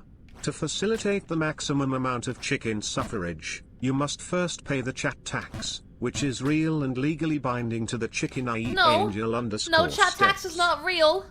It's not real. It's not real at all. Like, I would kill to go to, like, you know, those the amusement park events that are horror. Like, I used to live in California, so Knott's Berry Farm would do, like, a Knott's Scary Farm thing. And, like, the mazes would be so cool, and the environments were so cool. But the second someone, like, came at me, it was a problem. But if people stayed away from me, it's great, and I love it. The underscore forgotten sucks. cheered 15 bits. Scene: Halloween. Location: Angel her house. A small child jumps out in front of Angel in his Captain Falcon costume and shouts, "Show me your moves." Angel and her fight response: Falcon punch. Falcon punch! Matchstick with cheered 15 bits. We need to bring this topic back up when Angel gets an even larger viewer base so that we can get an animation of Angel just beating up a child on Halloween. Can we not? Strawbird underscore cheered 15 bits. Also, just for no gardened chat. Bow bow. Bow bow. Chat tax isn't real. I saw someone asking if chat tax was 5 subs. No. No, it's not. It's not real. Chat's on some sort of copium. They think that if they convince everyone chat tax is real, we can raise the timer, is what I think they're doing. Hi, Angel. They're insane. They don't know what they're talking about. How you feel? I mean, if it's like a poke on the shoulder or something, and I don't feel like I'm in a threatened environment, it's fine. But if I'm like, you know, in an environment that makes me feel threatened even like sillily, you will not want to surprise approach me, because I will take out that tension on you. I've tried to get past this quite a few times. Like, I recently went to... I was supposed to go to a horror thing, and then I went to like a little baby version. And the second someone started walking towards me, I could tell that I was getting really tense, and I was like, I don't want to take a risk on someone else, right? Like, if it was like an animatronic, not to like sound like I'm talking about FNAF, but like if it was like a doll or a puppet or something that if I were to hit it, I'm more likely to get hurt, cool beans, all right? I'm fine with that. But like, I know there's a person there, and they're just working, they're just doing their job. I don't want to swing and hurt someone. Like, I know a lot of people do it as like, oh, I'm scared, and then they punch. Like, I had friends that used to work these events, and they would come home battered and bruised. I had a friend had their arm cut open at one point over this, because people get violent. And I don't think most of the time it's people being as fucked in the head as I am, where it's like I'm actually blacking out. And I would never want to do that to someone. I would never want to hurt someone simply because I couldn't control my fight reflex. You know what I mean? No guard It underscore sucks. the underscore It forgotten sucks. cheered 15 bits. Chat tax is 5 subs or $25 directly through her marathon link. Or many bitollies. Also bow. We bow. I bow. You bow? with Bow, straw bow, bow, for bow. Zen. Bow. Bow bow. Bow bow. Bow bow bow. Awooga. Awooga. Sheesh. Bork bork bork. Bork, bork, bork. Please marry me, you beautiful cyborg dragon lady, you. Oh, there we go, there we go, there we go, there we go. And Okay. lest I forget, bow. Bow. Zarathustra 500 cheered 15 bits. Chat tax is real and is 5 subs. No, it's We not. must raise the timer. No, it's not. Matchstick with cheered 15 bits. Cheer 15. I went to a haunted house once with my sister. She's definitely run kind of fear response, because out came someone with a chainsaw, and my sister being strong, shoved me, tantamount to just chucking me, directly at and into the chainsaw man. Whooper the Almighty cheered 15 bits. I bow bow for ear Yukazuma. Haha! I thought so! I thought so! This is the farthest I've ever gotten, guys. This is the farthest I've ever gotten.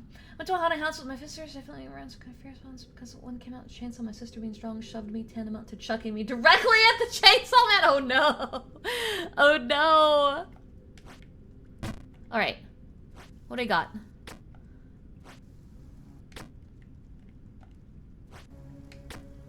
Okay. Alright. Okay. And then I just have to make it in there? Just do a big boy jump just to be sure. Guys! place new!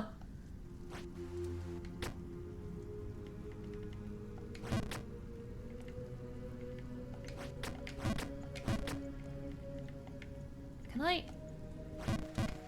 Lil Go away? FR0 stay subbed for 29 months. Angle, don't worry, it's Kitsu's fault when you fall. That's true, it is Kitsu's fault. That is 100% fact. Matchstick with cheered 15 bits. This is relatively like a checkpoint. Kind of. Really? Oh, fuck. All I know is I'm proud of myself for getting someplace new today. Can I cheese this part? What if I go this way? Okay, yeah, I can do that. Alright. I want to try to avoid that direction if I can. I'd rather spend some time trying to figure out what my route options are. Oh, can't do that. Hi, Angel. Hi, what's up? Just can't fall off the left side and I'm safe? Yeah, that's kind of what I was thinking. Is I just gotta figure out a way to navigate from the right side.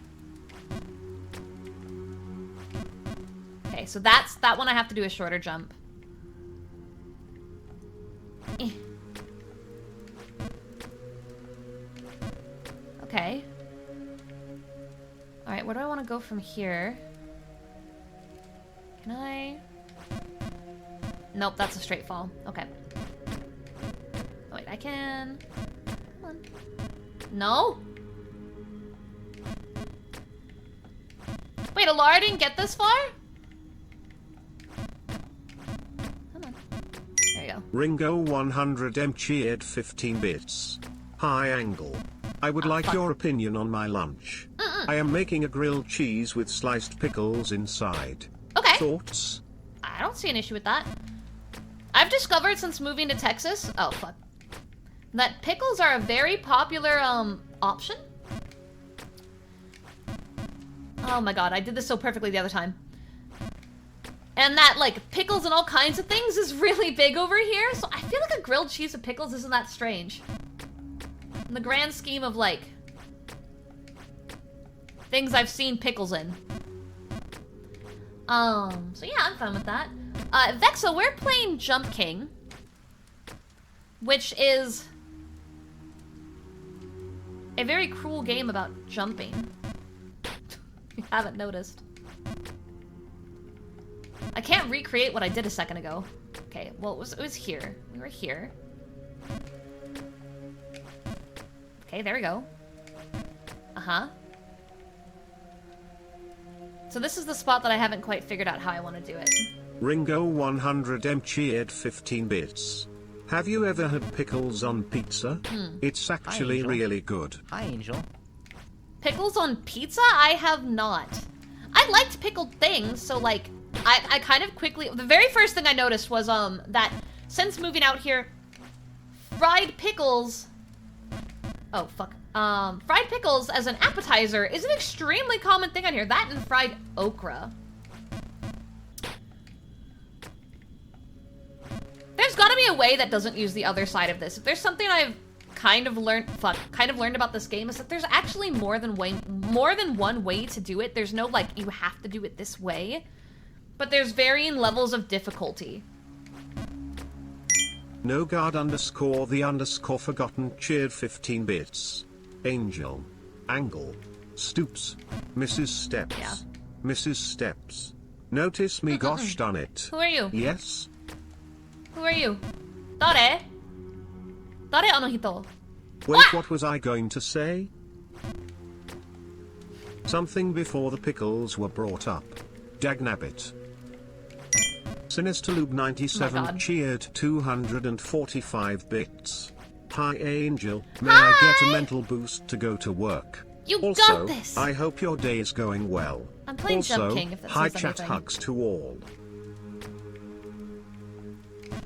God, I keep messing that up. Namikako cheered 15 bits. Now that we're here, a moment of silence to our divers at Malevelon Creek. Not that it's a loss, motherfuckers were weak. What is that? What? I don't get the reference. How many falls are we up to? I don't think they've been keeping count. Oh, it's Helldivers. Oh. Oh. I've played some, but I haven't, like, played, if you get what I mean. Oh my god. Like, I've played with a group of friends that have dragged me along, and I've kind of just been an idiot that shoots Kitsu. It's really the main deal is we shoot Kitsu.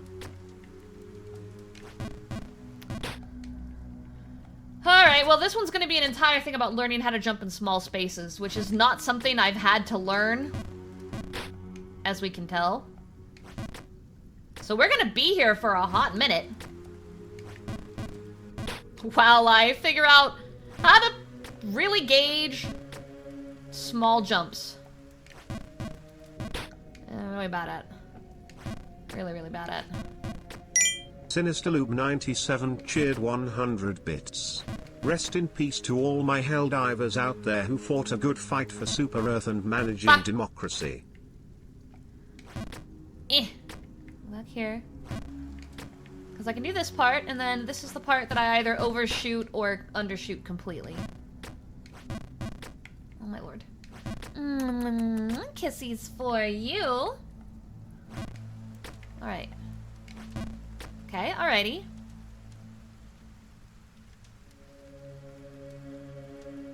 Are those areas where there's books a place I can stand? Is that a spot I can stand?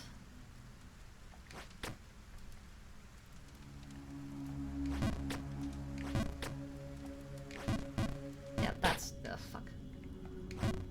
I'm a little worried about it not, though, and then me bouncing right off the map. Yeah. Because we have that reflection on the floor that makes it look like it'd be a place I could go, and that definitely seems like the easiest route. But then I have to jump up right there, and I don't want to fucking do that. I don't want to do that. I don't want to do that. I'm not visiting the crow. It's not happening. You can't pay me enough for that. No way in hell. No way in heck. That is obviously a tarp to fall all the way down. I don't believe in that stupid fucking bird. I don't believe in that stupid bird. But shiny? The crow can keep it shiny. NoGuard_the_forgotten cheered 15 bits. Missteps. We have received a message from the automatons. For 50 subs, sure. Yeah, I'll do it for 50 subs. We are weaponized in the fires of industry. Though. Scorching red, the skies. What's our enterprise? Demise of democracy. We are legion. We are one. Programmed for treason. Zeros and ones. Autonomy less. God. Automatons. What is your freedom but an illusion? There you go. There you go. Alright. That's too much. I held that one too long. Ow! Completely unrelated. I've been kind of thinking about playing The Witcher. How do we feel about that, guys? How do we feel about The Witcher? How do we feel about The Witcher?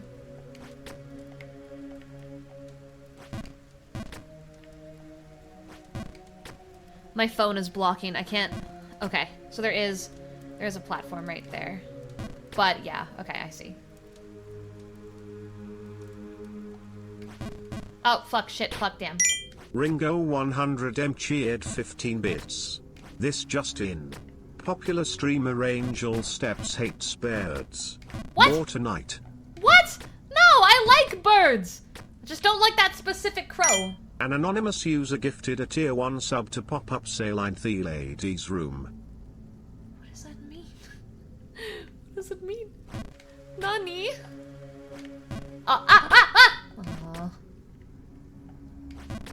Hey, Angel. Pitta!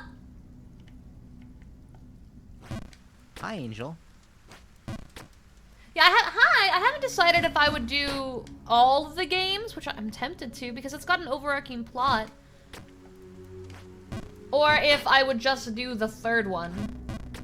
But I want to. I want to.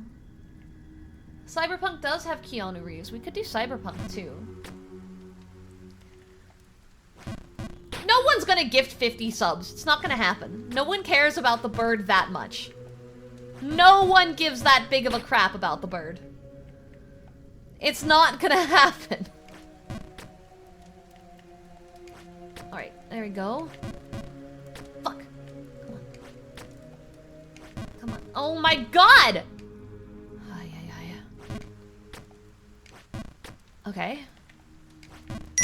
An anonymous user Bird gifted crap! a tier 1 sub to bird It's a bird crap. crap. To the crap of bird. Whooper the almighty cheered 15 bits. Oh. Angle don't make me. I'm not making you do shit. I'm not making you do anything. I'm literally saying not to. Well, luckily for me, Minato, Twitch said no. Your second playthrough of Code Vein? Let's go! I hope it goes very well. I hope it goes great.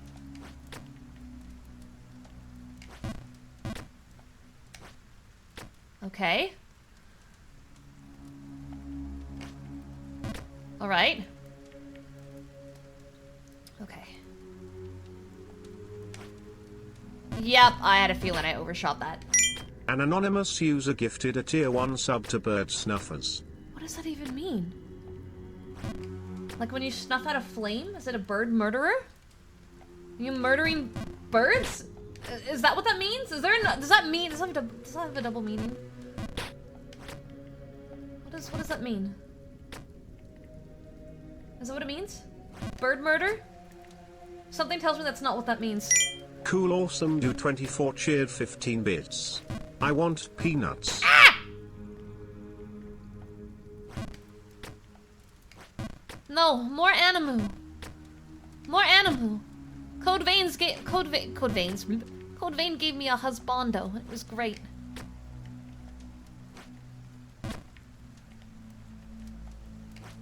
Fuck.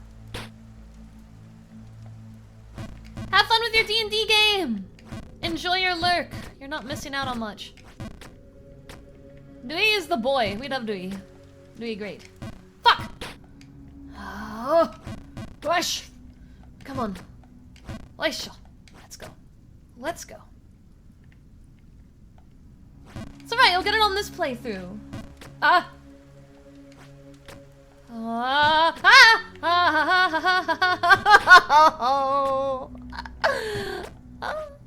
Alright. And again. Alright. Nope, yeah, I kinda knew I did that one too far.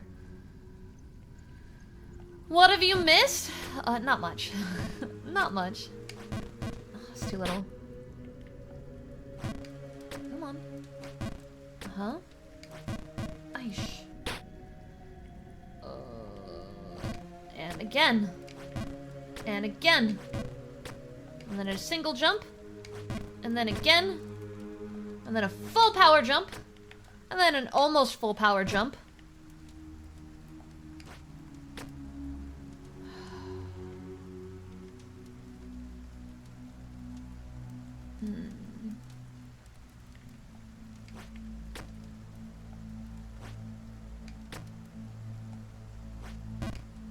Fuck. Okay. Alright. Alright. Now we're going to have to do things I don't want to do, probably. Because I doubt... Yeah.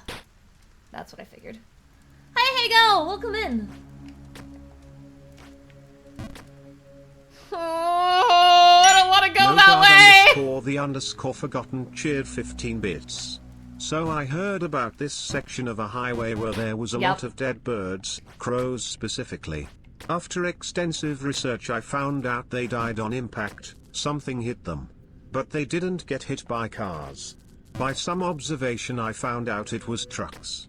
You see they had a lookout. And whenever a car came along it yelled call. Shit. But never truck. Oi. Oi. Wah! Ah! It's okay. Okay. Uh-huh. And again. And again. And a partial. Oh, shit. Okay, it's okay, it's okay, it's okay. It's alright. It's alright. Stay calm. Stay calm. Everything's okay. Everything's okay. Ah! Why am I here? Okay. Alright, that's fine. That's okay. Just recover. We're recovering. We're recovering.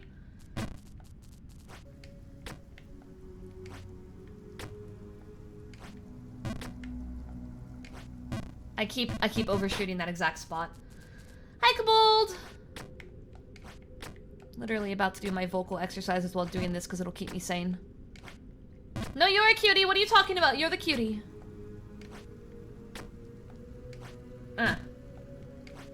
Alright, okay. Woo! Matchstick with cheered 15 bits. I know this bird that was killed when a bunch of crows attacked. It was a murder. Of crows? Cool awesome do 24 cheered 15 bits. You should be on The Voice. Me? No, I wouldn't pass The Voice. Crop cheered 100 bits. Wow, another what a grand and intoxicating innocence. Are you trying to get me to summon Dagoth Wave again? Trying to get me to summon Dagoth Wave again? Timer gets under 320 and I will let you guys play Dagoth Wave for up to 30 minutes.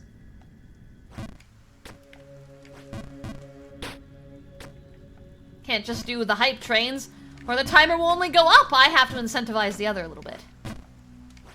Gotta incentivize the other a little bit. Okay. I am not grabbing the coin! I'm not doing it! Oh, shit. Fuck, yep, saw that coming. Yeah, I didn't even see I didn't see a hype train thing to trigger, but I'm also missing a lot, so. I'm gonna be honest, guys, I'm pretty happy with myself right now. Wolf Warrior cheered 15 bits. A cold shower is great. Makes you feel like new person. It does, yeah. I love a good shower. Though, cold showers you gotta be like in the mood for. There's been a few times that they've been alright. I prefer hot showers, but I've had a good cold shower in the heat of summer. Water is just refreshing though. But yeah, I'm actually like, in the grand scheme of things, pretty proud of myself. Because my goal today was to hit a new area. And we did, okay? We did. We're in a new area! At this point, it's all just bonus. Hi, Thunder. Fuck. I'm doing terribly, but that's okay. When the going gets tough, I'll just be like, yeah, well, I got to a new area today. And I'll feel better about myself.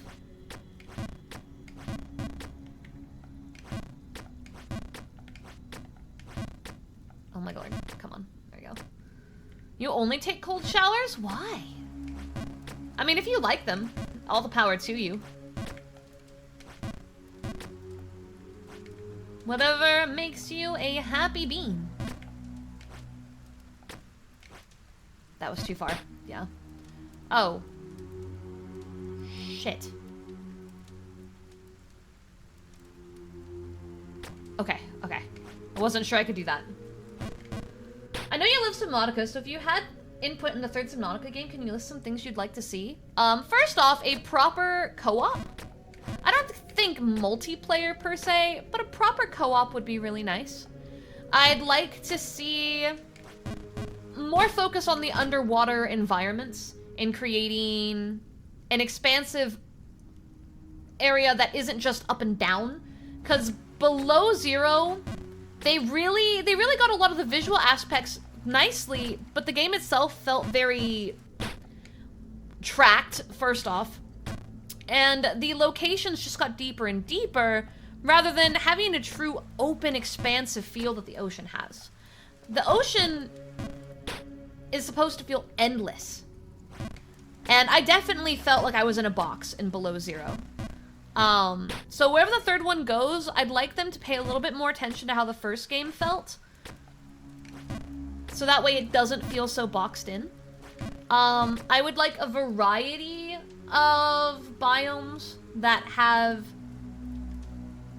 notably different, like, currents. I think an introduction of currents would be great. Because in the ocean, different areas have different currents, right? And certain animals can only live in certain areas. Imagine a new Subnautica where while you find a sunken alien city kind of like an alien rapture from BioShock. I mean, that would be cool. But at the end of the day, I really like the ocean aspects of it.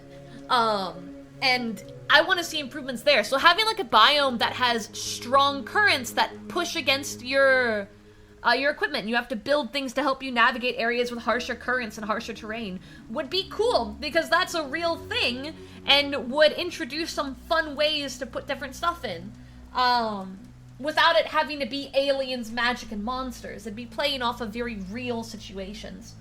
I think a cool thing they could focus on is, one of the scariest things in my opinion with the ocean is there's a lot of different types of fish and like rays and sharks that burrow in the sand and then they pop up and fucking eat you. Something like that would be cool. I think that would be really cool. I think there's ways they could introduce that, especially in darker, deeper areas. I want to see, like, so our lovely ghost leviathan Casper was designed very much off of how a lot of deep sea creatures actually are, where they have translucent skin. You can see their organs on the inside, and they're bioluminescent, right? So they have these veins that light up and change colors. I'd like to see a biome dedicated to that concept. Like an entire biome that is pitch fucking black. And your light can only help you so much. And the creatures in there are all designed to fit the theme of what creatures in that pitch darkness typically look like. Which anglers are one of the fish in question. Except they're a little bit higher up than that. They're not nearly that deep, but yeah, so those are things that I think they could totally use. And the coolest thing about that, in my opinion, is they would be finding new ways to leverage fear of the ocean rather than fear of aliens and monsters. You know? Like, they're in a nice middle ground. And I think if they focus more on creating true ocean horror that's based on real things, it'll put them in a tier of their own. So that's what I would love to see. That's what I would love to see. I think that would be extremely cool. But I don't know if we're gonna get that. I think the current system, as cool as it would be very hard to execute, especially visually. While they could definitely add things that push you around and whatnot, I think visually that would be a very hard thing to pull off, especially since they're going for a huge graphical upgrade. And the dark area, I think, would scare a lot of people. But would be really cool in execution, but navigating would be a bitch, and people would probably complain about the navigation being damn near impossible without, like, compasses and shit. And of course, since it's dark, you're taking away of the visual pretty aspect of the ocean. But again, I think these would be really cool to play off of. NoGuard_the_Forgotten cheered 15 bits. As a peace offering for those offended by the automaton's message earlier. Ah, fuck. Fuck. It's okay. It's okay, No Guard. No worries. What about you? What are things you would be interested in seeing? Now that I've gone on my whole spiel about it. Come on.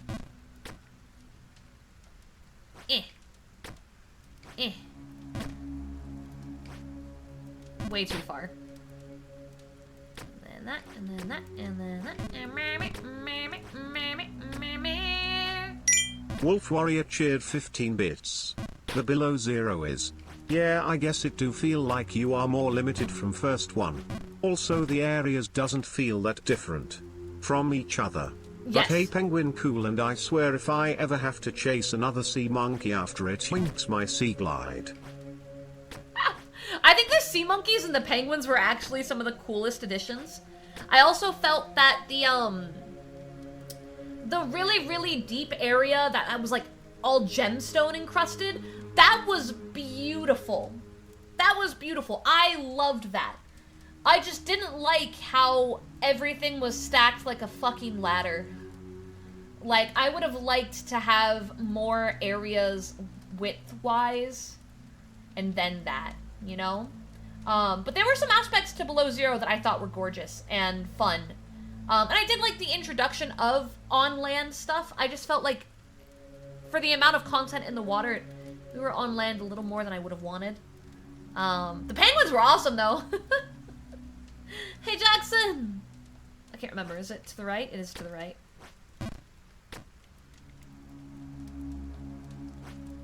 Go. Whooper the Almighty cheered 15 bits. I do want to see random events such as jellyfish occasionally floating everywhere. It would be dangerous as hell, but imagine if they were bioluminescent. Dude, that'd be so cool. Yeah, jellyfish would be an awesome introduction.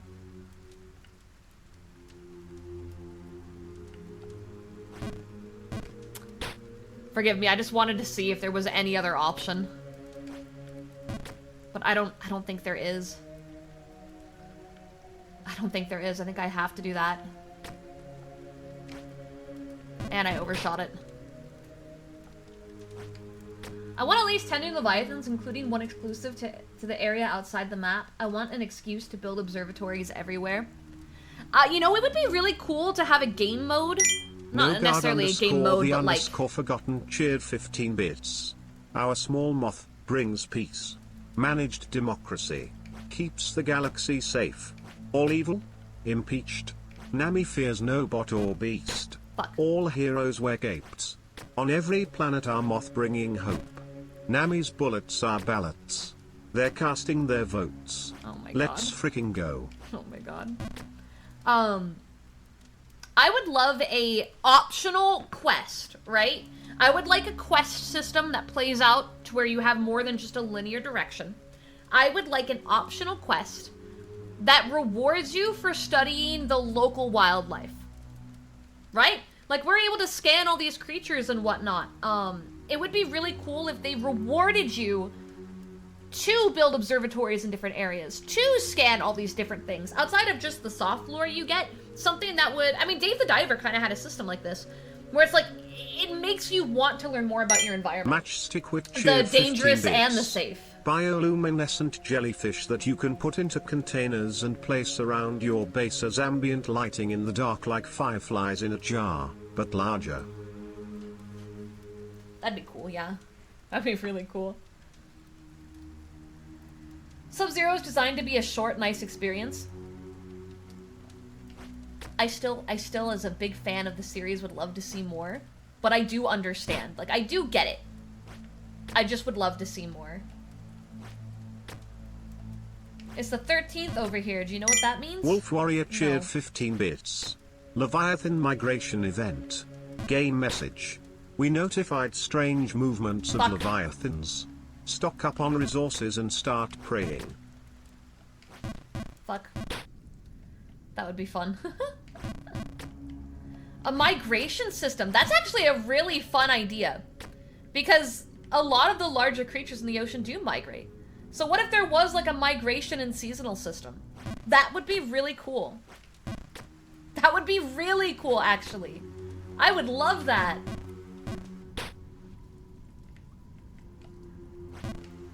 There's just so many fun things that they could do while still being very accurate to, like, common wildlife nodes and ideas.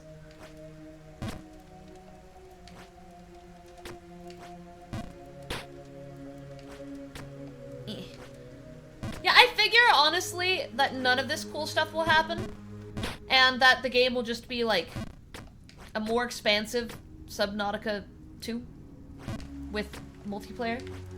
But that doesn't change that it's fun to think about these kind of things. It's definitely fun to think about what could be, even if it's not what ends up.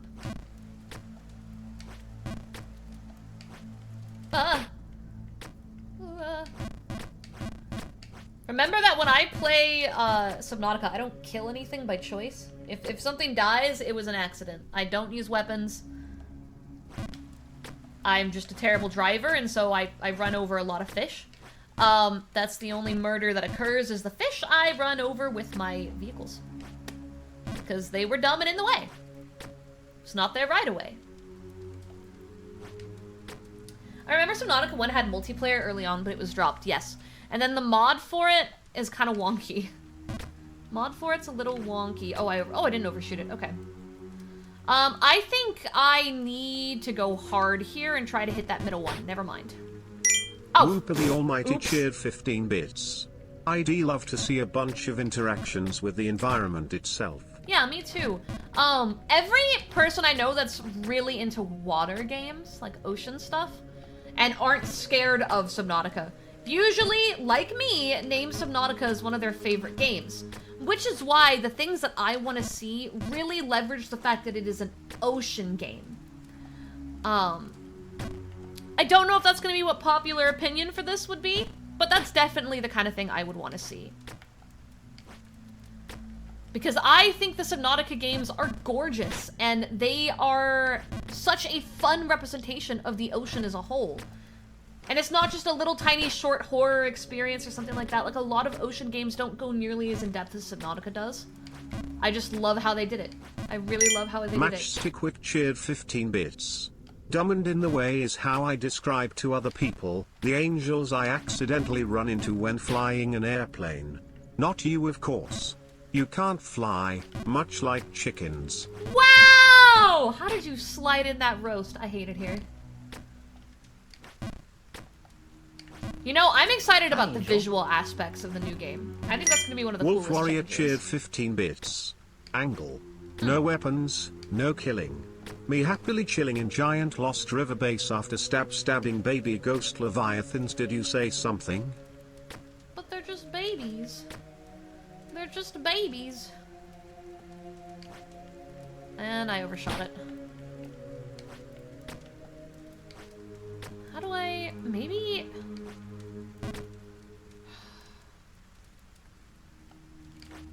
Oh, yep, that was my biggest fear. Okay. Jin_Nara cheered 15 bits.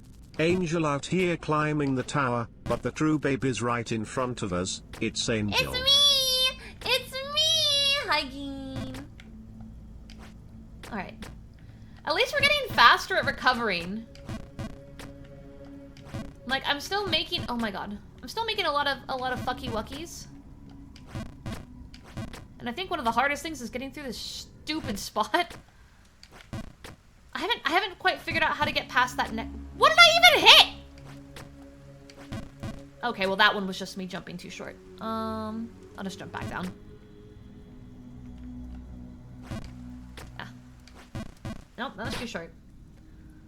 I just need to figure out where to go from that spot and I'll be okay. I don't know where to go. Matchstick Wick cheered 15 bits. Ah! Angel really redefining this game as Fall Queen. There's a hot babe at the bottom of the tower. It's so true. I'm the hot babe. Tag me, I'm the hot babe. I hate it here. Oopsie poopsie, we made a fucky wucky. I know. Fuck. Shh. Jin_Nara cheered 15 bits. That gives a whole new definition to falling for Angel, doesn't it? Aw, teehee. You know, I like relying on muscle memory. I like the idea of letting my brain take a back seat. And my hands are just gonna do it. My hands are just gonna figure it out because they've done it before. And my brain, not present. Hamster gets to take a vacation. I love that concept.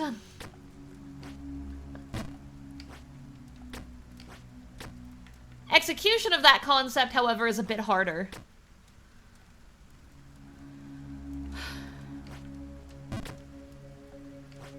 Yep, that one was too short. I felt that one. In my soul. Alright. Whoa! Oh, that's the first time I made that mistake. Alright, back up we go. Eh. Boink. Boink. That way. That way. That way. That way. That way. This is the part that I kind of got... oh, I got it on a fluke this time, too. Hell yeah. Was this one? No, that's a bounce off the wall. There we go. Event in Genshin where you become friends with stray cats and find them homes. Oh, that's cute. We might... Oh shit, that's not what I was supposed to do, I forgot. We might be returning to Genshin. Just maybe. I did a... Yep, okay. Oh, yep. Ah! We're back to here. Ugh, after all that time higher up. Hi, Siegfried! Come on. It's okay. We got up there once, we can do it again. Oh, nope. We're just going downward. We're just going really far Wolf down. Warrior Oh, no. cheered 15 bits. Oh, no. Wait a minute. I like when my muscle memory takes over and brain just takes vacation. Are you implying there is time your brain is not on vacation? Yeah! Actually, unfortunately, a lot. Why do you think I'm so mentally exhausted all the time? My brain was always on vacation. Like, I'd be refreshed. The only reason I'm like this is because of the fact that my brain's on not on vacation enough. My brain's overworked all the time. It's more like it's on sick leave. All the time. Eh. Blink. Blink.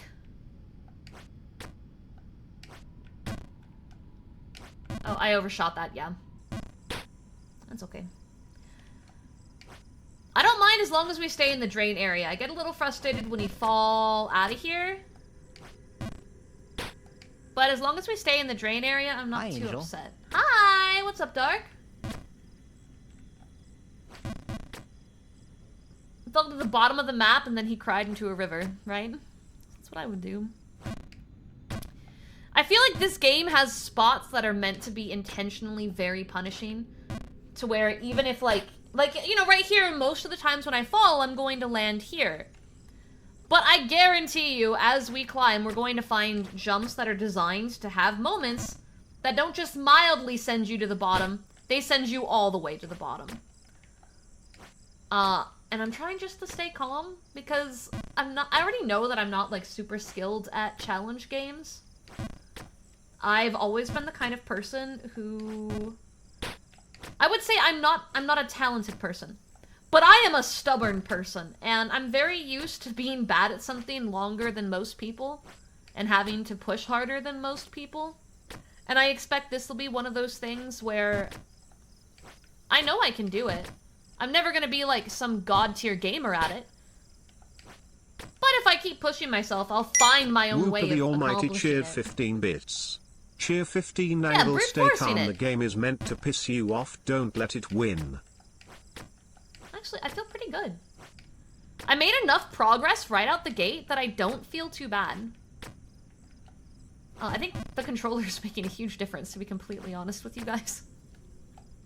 I should have swapped a controller sooner. I should have realized I'm not a PC gamer. What the fuck am I doing? Are we there yet? We are nowhere close. Where was I going with this? That way, okay. This way. And I overshot. Okay. Uh-huh. Uh-huh. Yeah, that's too short.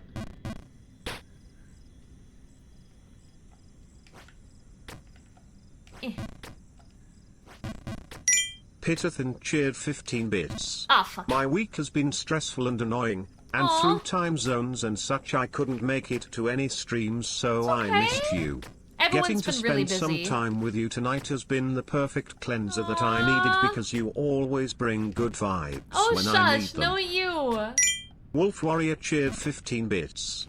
Yeah, don't let game piss you off. You have chat for that. It's true, I do. It's true, I do. I do have chat for that. Like, blink. Yeah, I still haven't actually quite figured out this pipe jump right here. Matchstick cheered 15 bits. You've already made amazing progress in just the time you've been playing already. I think everyone here can agree that if there is anything you excel at, it's adapting and learning and growing. You've done it in a great many things and you shouldn't underestimate yourself, but I understand it's easy to be your own biggest critic. Oh, yeah. No, it very much is. That's the way it is with most things, right? Like, aren't we all kind of our own biggest critic? No guard underscore the underscore forgotten cheered 15 bits. Chat, I forgot to buy ketchup, but I still had some leftover pizza sauce while I pan fried some sausage. Forgive me for the food crimes I am about to commit. Mm-hmm. Yeah, that sounds like a food crime, but you know, maybe you'll like it. I don't know. I mean, marinara. It's pretty good. I don't really like ketchup, so like, I don't know. I think you might be onto something tasty, actually. Hopefully it goes well. Maybe, you know, all good food had to be discovered at some point. Like, some guy looked at a cow and said, I should milk that. We don't talk about that guy. But we like milk, right? And then some guy looked at the milk product and went, I should let that mold. Now we have blue cheese. Like, whoever did it first was fucking crazy. No, guard, you're just having your moment. This is the verge of discovery. Alright. We're recovering at a pretty decent pace. Still have not figured out this jump, though. I have not figured out this jump at all.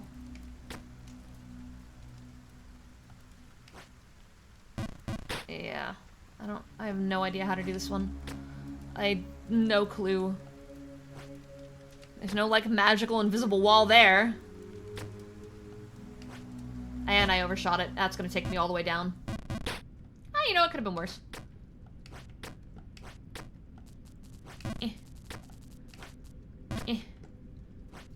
And over. And over. Hitterthan cheered 15 bits. I don't believe in talent, Ah. I believe in skill, and I consider you a very skilled person. You can do stuff that I wish I could do. I feel like You mean you're you a better could do? artist than I am. Not to mention the streaming, ASMR, the singing. Are you kidding me these are with all- the singing? These are You all may taught not things. consider yourself talented, but you have many skills. These are all things that I taught myself, though. Like, and that's what I want to drive home to you guys. I guess it's kind of ironic we're saying this during No a guard Jump King underscore the stream of all underscore things, forgotten but- cheered 15 bits. Angel, you've been keeping a better eye on Ah. humanity doing weird shit. Did they try exploding all foods to see if it makes it better? Or did they stop at corn? I think they're hiding stuff from me. BRB getting gunpowder and an entire cow and basket of vegetables. Let me know how that goes for you. Humans have definitely tried to blow it up, though. We blow up everything. But literally, like, everything you just mentioned, Peta, these are things that I was bad at, too. And I'm not... I have a lot of art skill that I still need, right? Whooper the My voice almighty isn't cheer where I want it to 15 be bits. yet. Cheer 15 as a child, me and a friend mixed ranch barbecue and ketchup. Ranch up, okay, worst thing I ever Ranch up? tasted. Never again. The ranch up IQ? That sounds pretty bad, yeah. That sounds pretty terrible. But it could have been good, and that's why you tried it. But like, all these things are things that we learn how to do, and we consistently strive to be better at them. My newest adventure of things I'm terrible at, but need to learn, dancing. Really bad at dancing. So maybe during some of the VR chat parties, we can have little dance parties. You guys can teach me how to break it down, bro. Wolf Warrior cheered 15 bits. But I swear matches Two-Face from Batman. He do coin toss before every message to decide whatever to be mean or nice. really does. And blue cheese was something about someone forgetting cheese somewhere for few months, and when found it molded later they decided to eat it. Cheer 15. Matchstick Finally. with cheered 15 bits.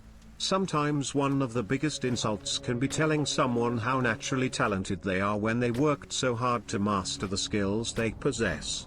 And I think everyone here would profess that Angel is very skilled at what she does. She's an entertainer and she's masterful at that, and she's just getting better. Thank you. I agree with that statement. New area, woo! I agree with that statement. I think it can be very insulting, but I get it. Like, when I was a kid and I was first learning how to sing, right? I had a lot of people call me, "Oh wow, your daughter's so talented." But my whole life was singing. I was not talented. I had an opera singer from Holland be my teacher who would literally, like, torment us if we didn't get better. Like, this woman was Evil, but I loved her. Her nickname was Miss Onion. Funny story, because she made everyone cry. She made everyone cry without fail. She was so mean. But she knew what she was talking about, and she whipped us into shape as if we were professionals, even when I was young. And then she ironically ended up friends with my mother, so I had no escape. There was no escape.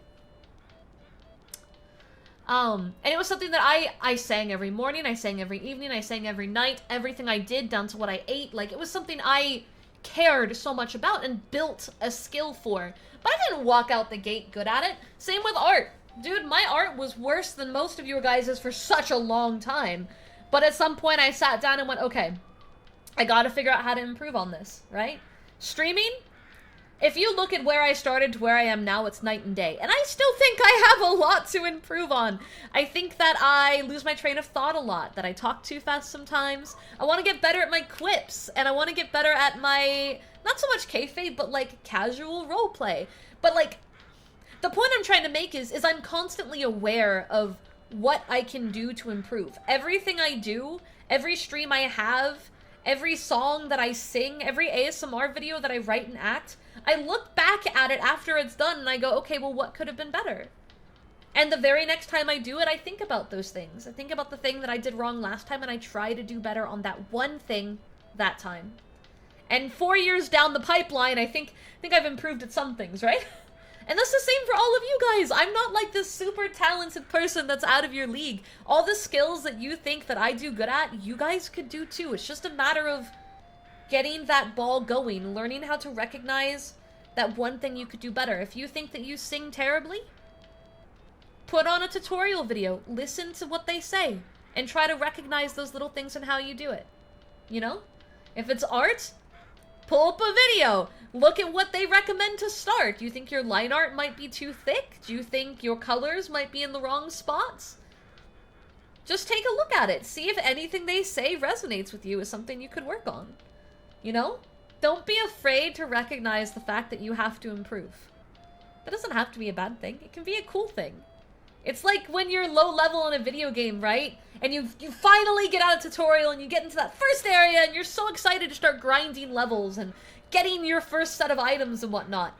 Like, you're a weak character at that point in the game, yet that point in the game can sometimes be the most fun because you have so much potential to grow and see where the game takes you. Life is your game. Get those levels, bro. Now, what does this guy want from me? Is he gonna... Greetings! Hello. These boots are fit for a legendary hero. Crafted by a distinguished master. With these, you'll get that babe in no time. I don't trust you. Wooper the Almighty cheered 15 bits. Learning skills for me is just that I lack motivation to TRT my best. I don't have any gold. Virgin Surge subbed for 33 months. Yo, Verge, thank you! Yeah, I'm broke. I'm broke.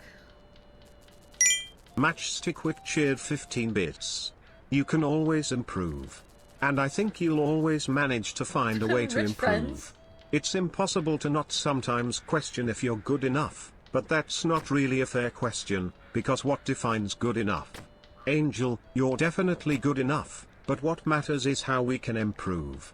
It's just important to recognize that where you are and what you've achieved so far is something amazing, and so are you. Oh, I'm No trying. guard underscore the I'm underscore trying. forgotten cheered 15 bits. You say that, Angel. No guard, you can be better at things. Well, Oh shit, too high. maybe you are right. Practicing has been a tried and true way to learn things after all. However, when you have spent decades having your parents and older siblings basically yell in your ear, no, you can't do that. You will never be able to do that. Hear that long enough. And you're going to start believing it. It's true. You do start to believe it, but only Pitterton you can cheered break that 15 cycle. bits. That's why I disagree with the notion of talent. Fuck. Because Yep, there we talent go. without practice and nurture is meaningless. I'm not a talented artist, because I have spent hours drawing, studying, researching, redrawing, practicing, pulling my hair out and screaming, why doesn't this look right? At myself. I've suffered days where I genuinely felt close to depression over my art to get where I am, and I am nowhere. That ain't talent. Wolf Warrior So much cheered PTS. 15 I'm gonna wait to bits. comment till after. Yeah. That's my problem. I need to start the ball rolling. I can learn anything stupidly fast if I decide to do it. Yeah. But I need to see reason for doing it. If I have to learn stuff for sake of having to learn it, I struggle. I've discovered that the best motivator for me was literally jokingly going, fuck it! All the time. Like, I've discovered the strongest motivator for me is having no reason to do it at all. I know that sounds probably a little insane. But for me, when I had some sort of immediate reason as to why I was learning something, or at least like a short-term goal, right? Like, oh, I want to get good for a blank audition, right? After said audition was done, I found myself losing drive. And then once my purpose became questionable, I was shaken and it was hard. But at some point I discovered that I just liked learning things. And so if I made my motivation something bottomless, something permanent, something that couldn't get shaken, and or I set my goal ridiculously high, like wanting to have something I make get seen by someone so ridiculously far up in the world that it's basically impossible, right? Something that I intentionally view as being far out of my league, and I make that goal real, and I fight for the most unrealistic long-term goal humanly possible, that I'm able to keep going. This does not work for everybody, though, because there's a lot of people that when they set their goals too high, the more unrealistic it is, the harder it is for them to keep going. Cheered 15 bits. Fuck it, we ball It was is the different best for me. motivation I can get. Exactly! Because when it came to, so literally, like, so there's just one thing, that I'm not telling you guys, this is my personal goal. There's just one thing that I really want. I really want something in my life to happen. And in order for this to happen, I would have to be the best of the best, able to do everything, and also be in the right place at the right time, potentially know the right people, and be fluent in multiple languages and all kinds of things that are far beyond my human capabilities. It's something that I really would love to, I'd really love to see. It'd be like a dream come true for me. It's like a 0.0000001% chance, but it's not impossible. And for the longest time, I told myself there's no point trying for it because it's impossible. It's impossible. And so instead, I just focused on what was in my wheelhouse. And then about a year ago, I went, is it really impossible, or am I just saying that because it's so extremely unlikely? And I said, fuck it, you know what? We're gonna try. We're gonna try, and we're gonna see how it goes. And I was impressed with how my effort turned out. Did it magically make me get the thing that I dream of? No, absolutely not. But I learned a lot about myself through the process, and I realized that dropping all of my concerns about how I would perform and just giving it my absolute all opened doors for me that had never been possible before. And now I am so motivated. Like, you guys saw how exhausted I was yesterday, right? I could barely stream. I could barely move. I was singing and dancing and practicing a new song at 1 a.m. yesterday. No matter how exhausted I was, I pushed and I kept going because my motivation is so high, and it has been this way for 6 months. It has not stopped. An anonymous user gifted a tier 1 sub to its Heart-of-Aptothis stream. It is hard, probably. I say a lot of sentimental stuff. I imagine you're having a rough time. Oh, that was lucky. And now that I have this goal, like, I've got alarms set for every time I can do actions that may help things in the future. I have things that I want to learn how to do that I would have told myself a year ago I could never do. I spent 4 years saying I wanted to do covers and I wanted to sing, and I only just released my first cover. And since I've released that cover, I have recorded 4 more! Like, I've always been the kind of person that if I have a goal that is in the stars and it is ridiculous, I can push myself to levels that are unbelievable. Because I care, because I want it. And I no longer care about how many times I'll fall. Haha, jump king, slaps knee. But if you can find some way to get past that failure and just keep rolling and keep trying and keep failing, like singing, dancing, drawing, streaming, all these things become doable. They all become possible. I interrupt these clips for a Gamer Subs ad.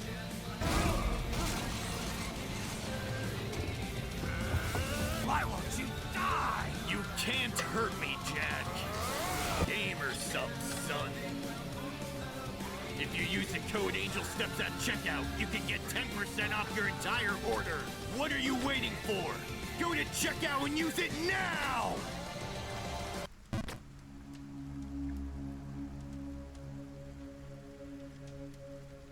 I forgot what I was saying. You guys get my point, though. And I interrupt this ad to tell you about our merch. From ehere Market.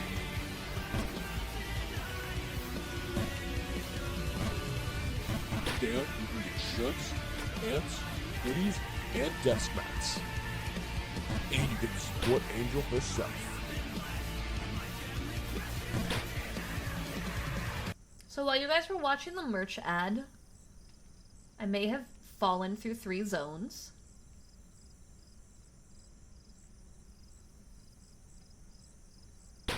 How we doing, guys? Gotta love it here. Gotta love Jump King.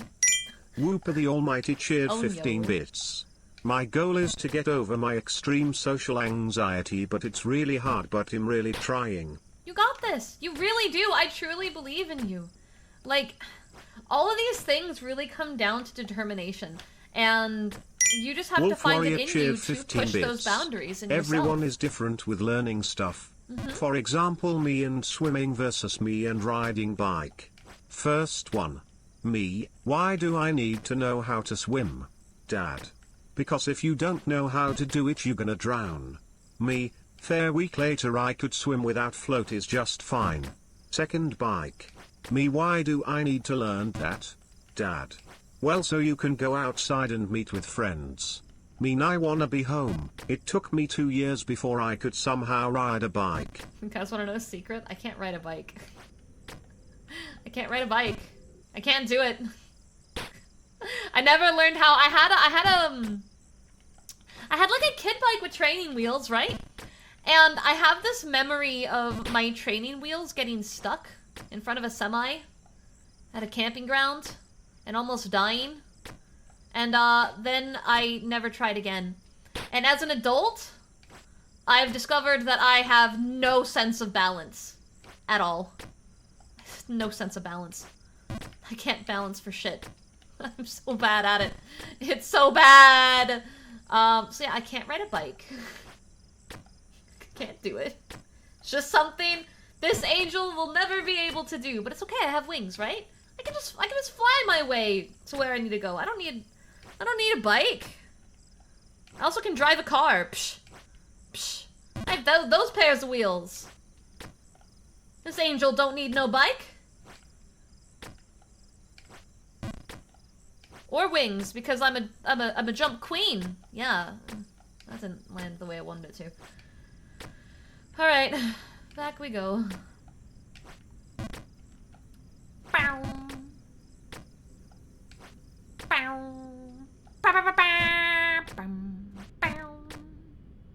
There we go. Chat, what are some things you guys dream of? Like, I know I said I'm not gonna tell you guys what my master dream is, what the tippity toppity tip dream is, but you know, what are some of your guys' stuff? Obviously, I want to be able to perform and sing at a much higher tier, so that'll be mine. Alright, and then bum, bum. Bum, bum. Pitterthan cheered 15 bits. Oh, In shit. 2023 I had 2 goals. Improve my art and become someone in this community. I thought both were impossible at points, but then in a weird way the 2 goals aligned. Within a year Aw. I became VIP, made lots of friends, You the community did! insists I am a celeb, I still You disagree, are. went from the self-declared fan artist to the official fan artist, and I made more improvement in my art this year than any year of my art prior. All through sheer brute force, ignorance and determination. Exactly! Listen, life is not going to give you a cheat sheet. Life is not going to give you a puzzle with a proper answer, right? Like, it's not easy. So when you don't know what to do in a video game, what do? You brute force it, right? Life is the same way. Just brute force it. Just head, wall, try hard. I can't tell you how many times I've been hit with an obstacle, and I literally just beat my head into that wall till the wall breaks. I have many dreams, the half-joke one, marry Zen. The really out there one, become a comedian/actor. A realistic one, get out of this shit apartment and live somewhere I can hear myself think 24/7 without having to blast metal into my earballs with sound-cancelling headsets. No, Guard, I'm gonna be real. I don't think being a comedian is gonna be that hard for you. Like, I mean, it's gonna be a hard job, but I think that there is a specific trait in comedy, in improv, in acting that you can't teach. And it's how creative you are at just pulling quips out of nowhere. And Nogard, if I can say you have one skill, you are very good at that. You are insanely good at that. And you have improved in the time you've been here. Like, when you first joined this community, all of your jokes were very self-depreciative, and they weren't that great. But now, 90% of your TTS makes me laugh. Like, you're really good at it. You have been able to grow on these things. So, I'm gonna be real, I don't think that one's an unrealistic goal for you. You just have to Wolf learn Warrior the rest cheered of it. 15 bits. Nogard will be one of stand-up comedians that will make you either laugh or leave building. Those are the best stand-up comedians. As someone who has been to a lot of comedy shows, those are the best kinds of stand-up comedians, okay? It's the comedians that have no fear to give their joke a go. Now, of course, that sometimes means they say things that fall really flat, and hopefully they're not the ones that use, you know, really negative concepts as their joke lines. But I think you could do that. I really do. And I know that you're gonna get out of that apartment. You just gotta give it time, you gotta come up with a plan. You gotta find an avenue that will make that possible, but you will. And Minato, you've already made me smile more than I can say, so you're already making that dream come true. And it's also okay if you guys don't have a goal. I know that there's a lot of you guys that are probably just listening to my crazy ass ramble right now. And some of you might be going, well shit, I don't really know if I have a goal. That's okay. You don't have to already know what you want in life. I happen to know what I want because I've always been an exceptionally determined person.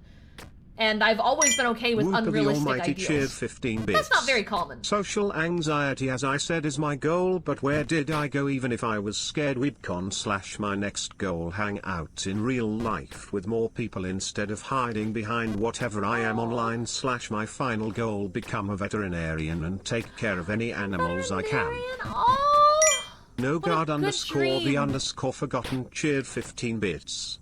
I have learned a lot of things about comedy in my lifetime.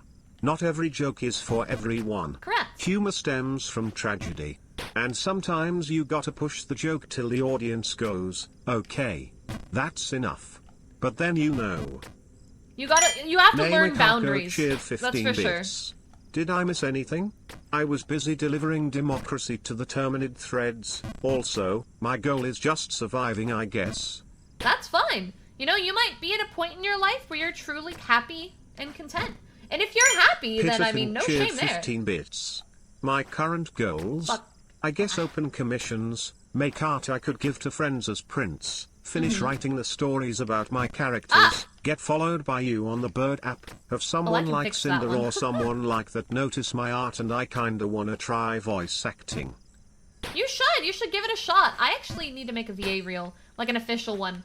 I made a dummy one for a video that I did for someone, But it was, I literally, I voice-overed a piece from Overlord and a piece from Yona the Dawn. And it was just, it was like done in the middle of the night. So I need to make like a proper one. Shit. Wow. Because like I want to do more. Overlord, yeah. I don't know what season it was, because I was just looking up, I was just like, okay, popular anime moments, and I picked certain years, and a speech came up where Albedo was declaring war on some fat guy. Some fat king. Name Ikako I didn't know the scene, I hadn't gotten that far in it myself. You assume I'm happy, I'm just existing and doing a lot of medical stuff with my head and body. I don't know what my goal is. Oh, well, I just assumed you were doing all right, Nami. You seem pretty cheery a lot, so that was a mistake on my part. But if you're not happy, then I would say you might want to find out some things that might make you happy. Like, life has so much potential and possibility, and it also has the potential to be terrible and painful. And there is no easy fix to these things.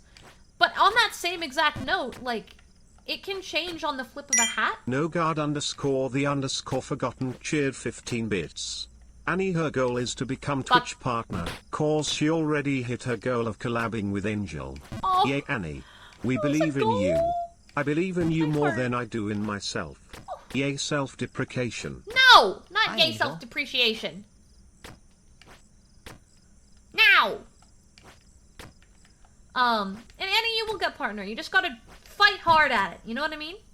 And if you ever need advice on, like, things that work well in terms of visuals and numbers, like, I've done the research. That doesn't necessarily mean I abide by them. Because sometimes the things that do numbers aren't necessarily things that I morally align with. And I very commonly pick what I believe is my version of quality content over what I think the algorithm will like the most. But I do know a lot, so, you know, if you guys ever want advice, if you have questions, if you're an aspiring streamer and you're having An anonymous trouble, user gifted a tier 1 sub to your Sakit when you're hyper. I hope you mean that. I hope you mean that. I'm hyper a lot. I'm either hyper or I'm falling asleep on stream, and there's no in between. There's no in between. That's my whole identity. One of the things that, like, I think has benefited me the most as a streamer is, I don't know how to shut up. 15 bits. I may be the embodiment of chaos, but I really am hiding from the truth. Sadly, it's hard. My life just doesn't ever go the way I need it to, but fuck it, we ball. I will achieve my goals. Exactly. Wolf Exactly. Warrior cheered 15 bits. Quality content? Where? Shut the fuck up. Oh, I guess that was loud. That was man, Wolf. I'm coming for you in your sleep. Get a model and start streaming part-time. Also move out of my parents' house. You got this. You do. You got this. I believe in you. You just gotta get the ball rolling. While I was at WeebCon, someone came up to me and asked if I had any advice for people who wanted to stream. And I said that I think the most important piece of advice I could give was hit the go live button. Just hit the go live button. I don't care if your model isn't perfect. I don't care if you're having sound issues. I don't care if the quality isn't where it should be. You're not a corporate creator, okay? You're not being paid to do this. So get your ass out there and start. Get started. Trial and error. Hit the ground running. And when it goes badly, figure out why it went badly and do it better next time, but go live. Don't wait till the content is perfect. Just do it. Just get it started. NoGuard_the_forgotten cheered 15 bits. Chat. Are you familiar with the Astley paradox? We The all what? know the lines, right? No. If not, just to remind chat, never going to give Fuck. you up. Oh my Never god. going to let you Ashley! down. I heard Ashley! Now, if you ask Rick to lend you his copy of the movie Up, he will not. Thus in turn, letting you down. Oh my god. Thank you for coming to my TED TED Talk. Talk. Oh my god.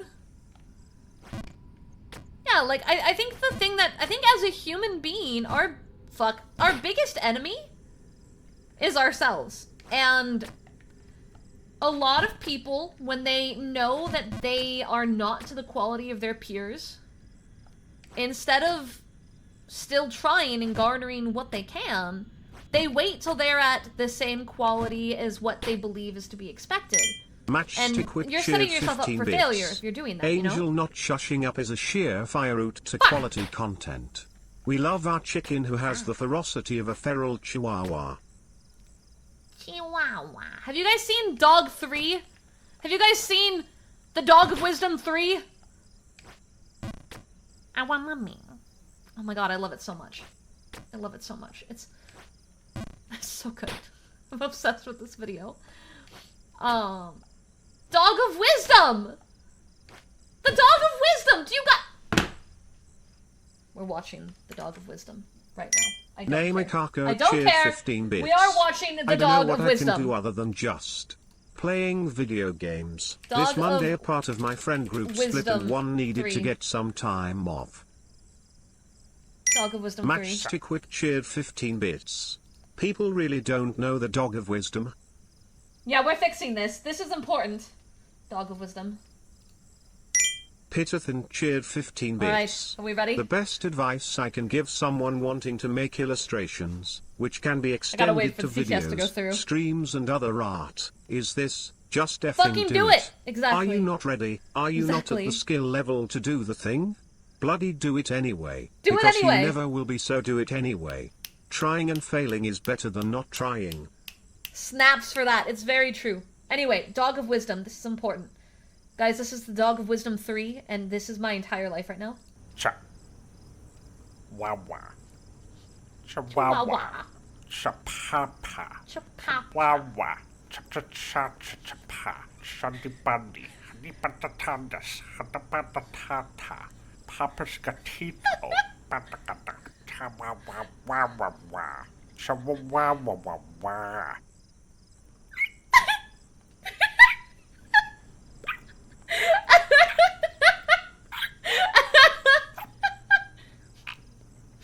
Ah, hatapatakata, hatapatapata. Awak badas, Oh, what this? kata hadas. Apatakapa, patadada. Ah, awak badas. Apatakatapa. Hata, hatapatagadas, hatapatakapandas, katapatakatakatapata wonder crisp. Ha, Wondercrisp. kenapa papa? Ketetek-ketekna. Hawa, ketapa, ketepa, ketepa, hapada.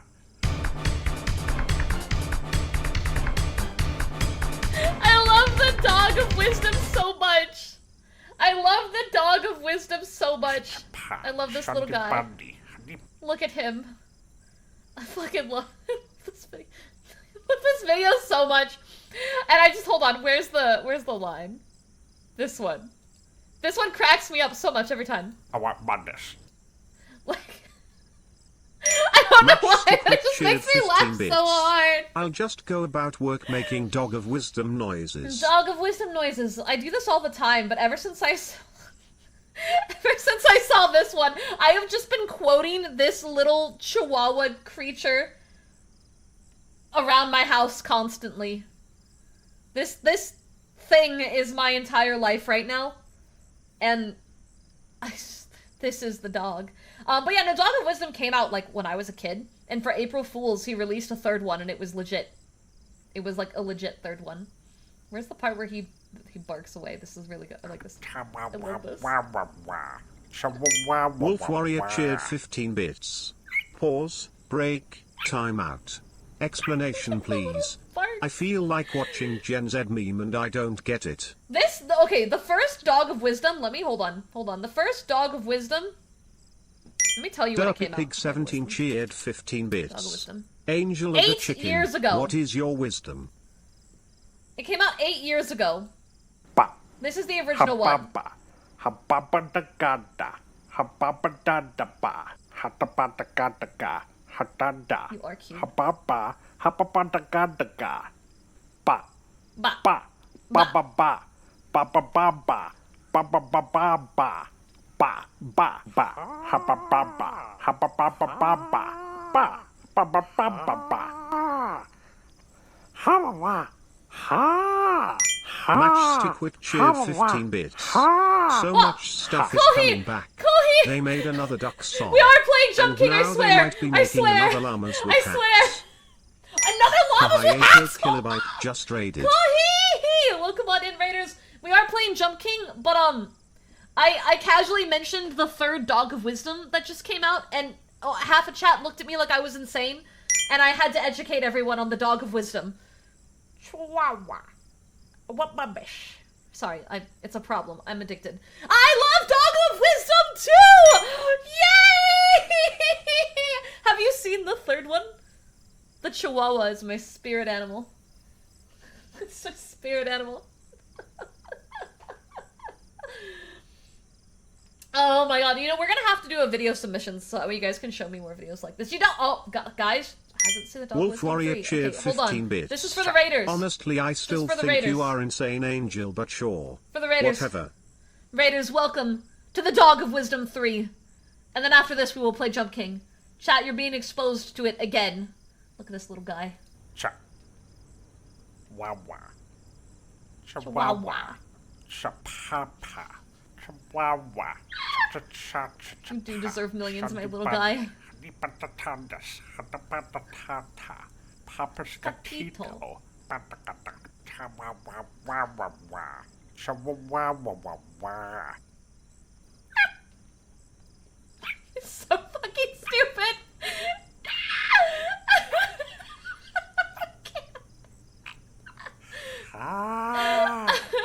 Hatapatakata. so much. Hatapatapata. Awak bandes. About Bundish. Kadahandes. Hi, Apatakapa. My massacre. Awak bandes. Apataka katapat. Hata. Hatapatakadas. Hatapatakatas. Ketapatakatas. Crisp. Hi. Kenapa papa? Kedeketekna. Hawa. Ketapa. Kedepa. Kedepa. Hapada. This video so much. It's so stupid, but I love this video so much. You've now all seen the Dog of Wisdom 3, and it's great. What about this? What about this? I need that as a soundbite. I need the I want money Chihuahua soundbite. I need it. I need it. What about this? Hey, I know that screen, so we had actually made it decently far up, but now I'm Papi's Gatito. Now I just can't get up the tower. But, Kohi, how was your stream? What were you doing? And for everyone coming in, hello! My name is Angel Steps. I'm a variety VTuber and ASMR artist. I play everything under the sun and do lots of ASMR videos on YouTube. And today, chat is torturing me with Jump King. It was a sub goal. We're doing a reverse, also normal subathon. That timer at the top, you read it right. That's 300 plus hours. That's from like 2 years ago. It won't die. It's supposed to. And so the way it works is every $5 donation removes 20 minutes from the timer. Meanwhile, a $5 sub raises at 5 minutes, and chat has picked violence. Instead of freeing me, they just keep adding time, even though it's not the financially responsible choice! Stop going down. I'm trying. I'm not doing this on purpose. I'm not doing this for fun. I'm trying.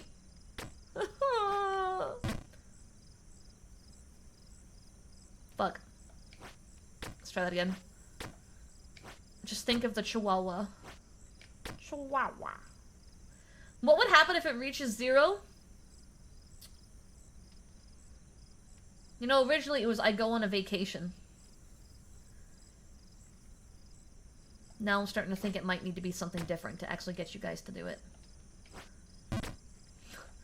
What kind of incentive? God damn it! What kind of incentive would work? I see nothing but timer. Yeah. Welcome to my life.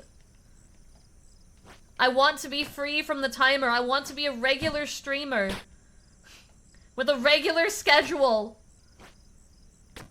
I dream of a future where there's no hidden number, and chat can't torture me with subs. Fuck!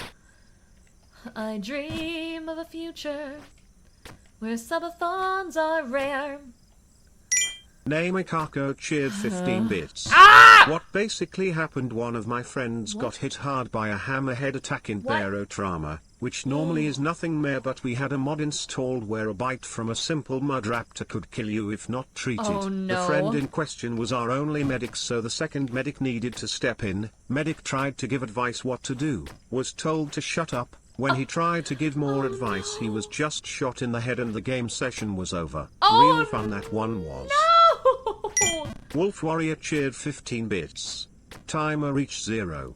Well, Angel will be free and ascend to heaven. But that won't I'll just happen. die. I'll just die. Look. Oh, what am I doing? That's not what I was... Oh, I've brain farted. Look. I'll do something really cool. I just need time to think about it. I'll do like some sort of Pitterton really cheered special event 15 that bits. totally isn't a new I sub gotta head to bed now. Radio in the morning and all. So have a good night, chat.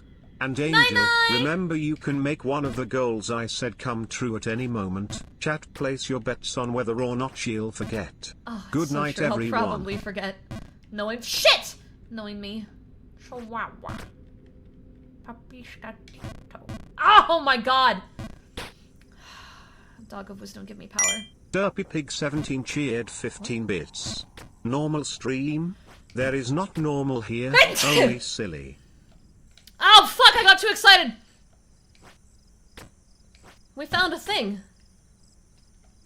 I want whatever that is. I want whatever that is.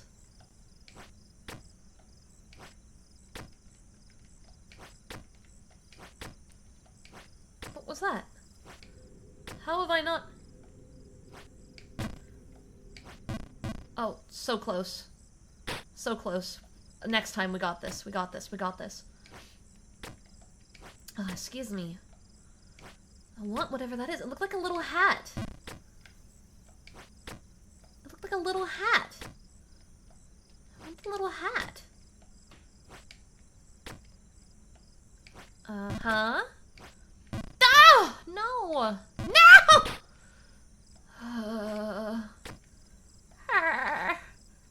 I just want to be free from the jumping. My poor frail little bones can't handle it. Shit! And again! Nope, that was that was bad. Don't look at me like that! Don't look at me like that! Do gifted subs do anything? Absolutely. So gift subs, regular subs, and bits raise the timer. And donations lower it. That's why there's a sub count on the left. That's my nice and naughty list. So the sub number, that's the naughty list. The dono list are the nice list. You can choose what side of that war you want to be on. Yeah! Oh, that was a sound. I really shouldn't be doing that to my vocal cords.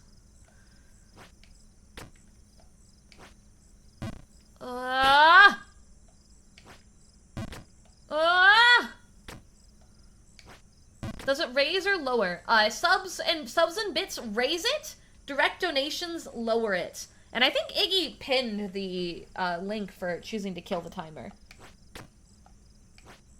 Oh my god. I can tell I'm getting tired because I'm starting to make silly mistakes.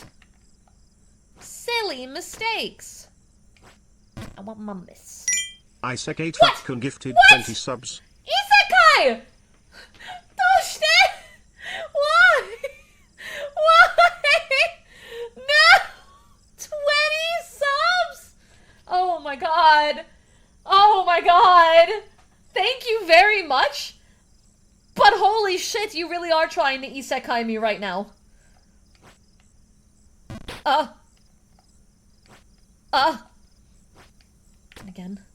And again. Can we get some, oh my fucking god. Can we get some hearts and gift sub emotes in the chat? Plus. Plus. Onigway. There we go. Hearts, hearts. Hearts.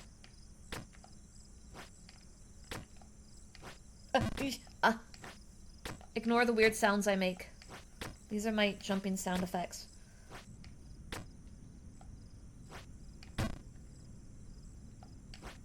Fuck! It's okay. It's alright. It's alright. We're all okay. We're okay. We're okay. We're okay. We're okay. Whooper the Almighty cheered 15 bits. Angle lookout. What? Wolf Warrior gifted a tier 1 sub to Isaac Truck. Thank you for gifting us something, Isekai Truck-kun. You now have a sub of your own. Guys, I have a hat. Hat achieved. Whooper the Almighty cheered 15 Hat bits. achieved. Ah! Truck. That hurt me. That hurt me. That also hurt me. Enjoy your subs, Raiders! I drew all the emotes myself. I hope you like them. I hope you enjoy. I need to make some new ones. Make some new ones. We need to have an art day. You know what? Maybe that's what we'll do. Guys, what if when the timer's over, we have an art day and I make emotes? And you guys can have emotes of whatever you want. I can also do all the ones that I'm super overdue on. We don't talk about those though. Hi, Cyan Lover! Welcome, welcome. Ah! No! Come on, come on, come on.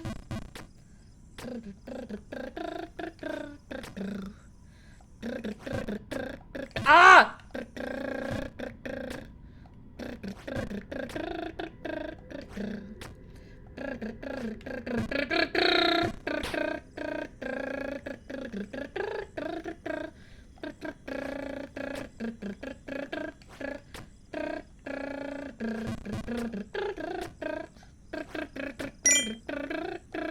Thank you for the follow. Okay. Actually, no. I have attempted to play Jump King. Was it 2 or 3 other times? 2 or 3 other times. Ah, thank you, Kohi! Some of them are a little bit older, so like the art style on some of them varies. Because I feel like I haven't settled down and picked a style of emote or like a style of like eyes specifically. I haven't really settled in on how I want to do eyes yet. But I've been getting more and more comfortable with color and digital art. And I want to get to the point where like I feel good enough to do comms and whatnot. Now, I know this is contradictory to what I was just saying earlier about just fucking do it. Don't wait till you're good enough. But I know a lot of you guys have told me you'd like to commission emotes through me, and I'm not happy with the quality that they're at yet. But I also have limited time, so I know that if I open comms too early and you guys ask for them and I can't keep up with it, it's going to be a problem. But I really like drawing. When I was younger, art was like my everything. After I quit singing, art became like my next thing that I got really into. And I want to do it justice. And I've been using kind of like my emotes as the practice ground.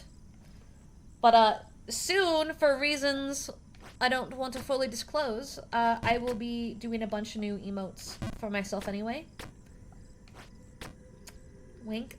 If you guys were here when I talked about it, you were here when I talked about it. Mostly down. Mostly down. We're mostly going down. Hi, Angel. Hi! Wolf Warrior cheered 15 random? bits. Last time Angel tried it. But She did Drunk Jump King. It took us about an hour before she rage quit and went to drawing emotes Angel's 80 laugh. Yep, that's what And happened. that's how we get Angel's 80 splat 1, Angel's 80 Yeah. splat 2, cheer 15. That's literally, we have that emote because of this game. I screen capped him fallen, and then I drew my freaking self over it and said, here we go. This is us now. That was obviously not nearly enough. Ugh. I did on the edge treadmill? Oh, you did the treadmill and you burned over 1,000 calories? Hot damn, look at you go. I'm proud of you. Good job working hard. Any updates on the Poke loot boxes? Yes. So I just have to get a little bit more ink for my sublimation printer. I gave out half of them in person at WeebCon and was able to get a good portion of it made. I still have to make the last few mugs though because it took all of my ink to make the mugs and I have to order more sublimation ink. But once I do that, I should be good to start planning to ship them out. More than likely, I will wait, however, until I get the next Twitch payout because this Twitch payout was really close to my rent number and I'm going to need to get a new PO box and then pay the shipping for all the boxes and I know I don't have the money to do that right now. So next Twitch payout, so next month around the 15th will probably be when those go out because I have to get the money together to ship it, get the PO box, and buy the ink.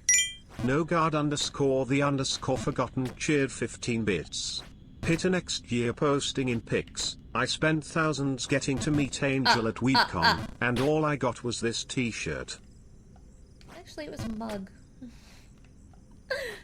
But you get to meet me either way! Though I don't know if I'm worth thousands. I don't know if I'm worth thousands. And I don't know if it means anything, but I did try. I reached out to a VTuber convention in Europe. I did try, but their guest list was already full this year. Fuck, I ran off the edge. That was all me. That was operator error. But I tried, okay? I tried. I am trying to figure out a way to be more, helpful. No, not the Europe TwitchCon. They're not accepting VTuber guests. Whooper the Almighty cheered 15 bits. Is that the mug I obtained? Yes, that's the mug that you obtained, Whooper. That one. What was the Pokebox? So you guys didn't get Pokemon products. You guys got normal Pokemon, or normal products, not Pokemon stuff.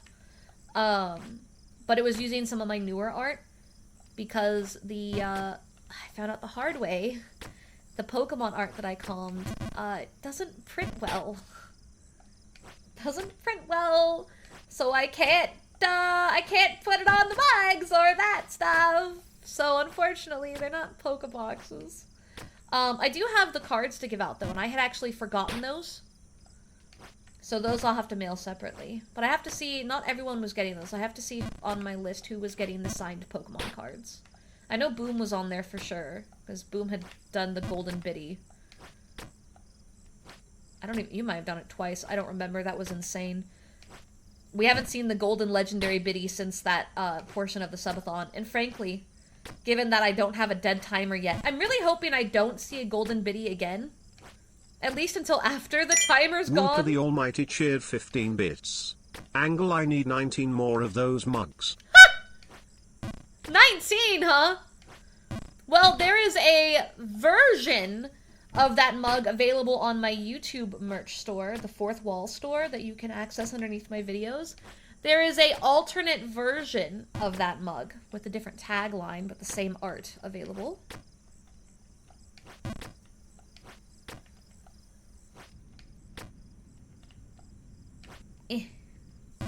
Fuck me. I had considered, doing, because I really like the idea of making stuff for you guys. I really enjoyed making making like the pins and the mugs and then all the handwritten letters and whatnot. Oh god, wow, we really went right to the bottom. It was really fun making all that stuff and I want to do it more. But I would feel bad offering physical rewards for this Whooper the Almighty cheered 15 when the bits. other ones aren't all completely out yet. With the power of yet. 2,000 mugs, I could make a throne of them. I mean, you could, yes. You could. I won't stop you from ordering them. Hi, dear.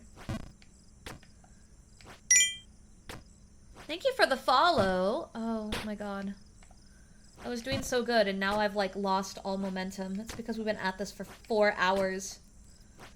4 stupid hours! I think his legs are tired. I'm forgetting how to do this. Hold on. There we go. Oh my god, I'm having severe operator error.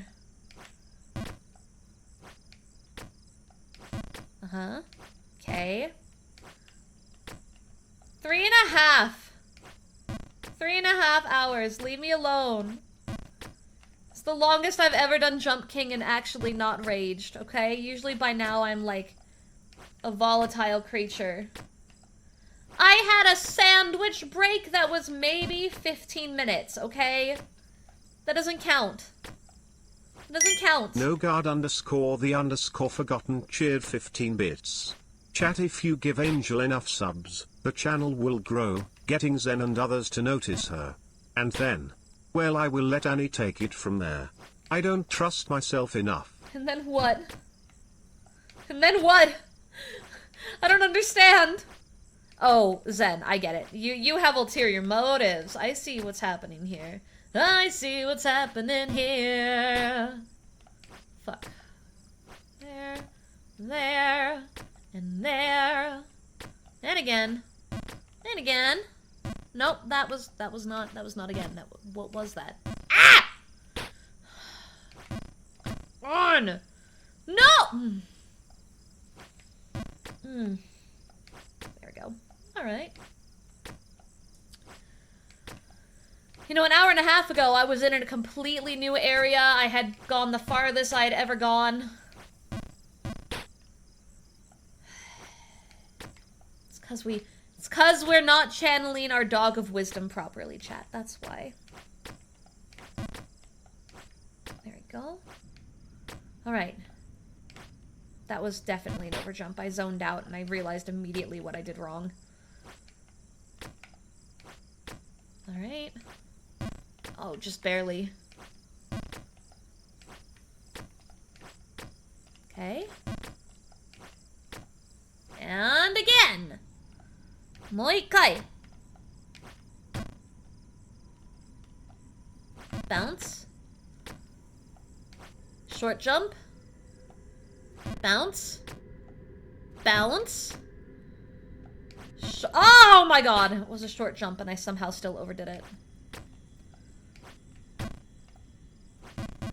Like, I have a path up to the pipe jump pretty much worked out. Executing it, on the other hand, is the problem. Can we go back to rambling about, like... Can we go back to rambling about, like, skills and talents and stuff like that? I liked that ramble. Can we get back to that? One's in the chat if you're cool about rambling about that kind of stuff. One's in the chat.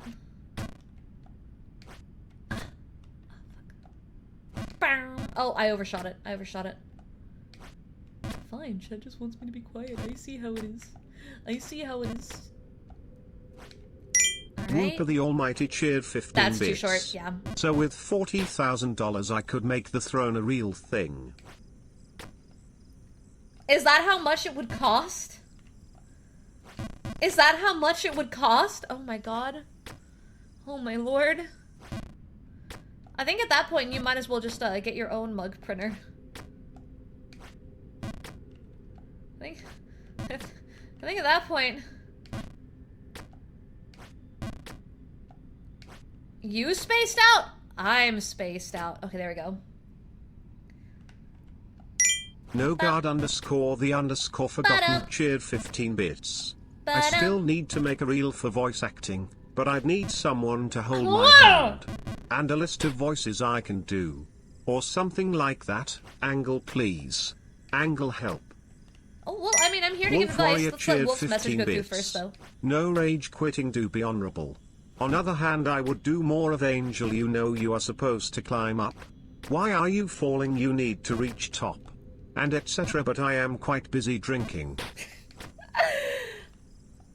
Okay, so, my biggest advice when it comes to voice reels is actually correcting something that you said. You said, what voices can I do? And I would like to bring home a really important point.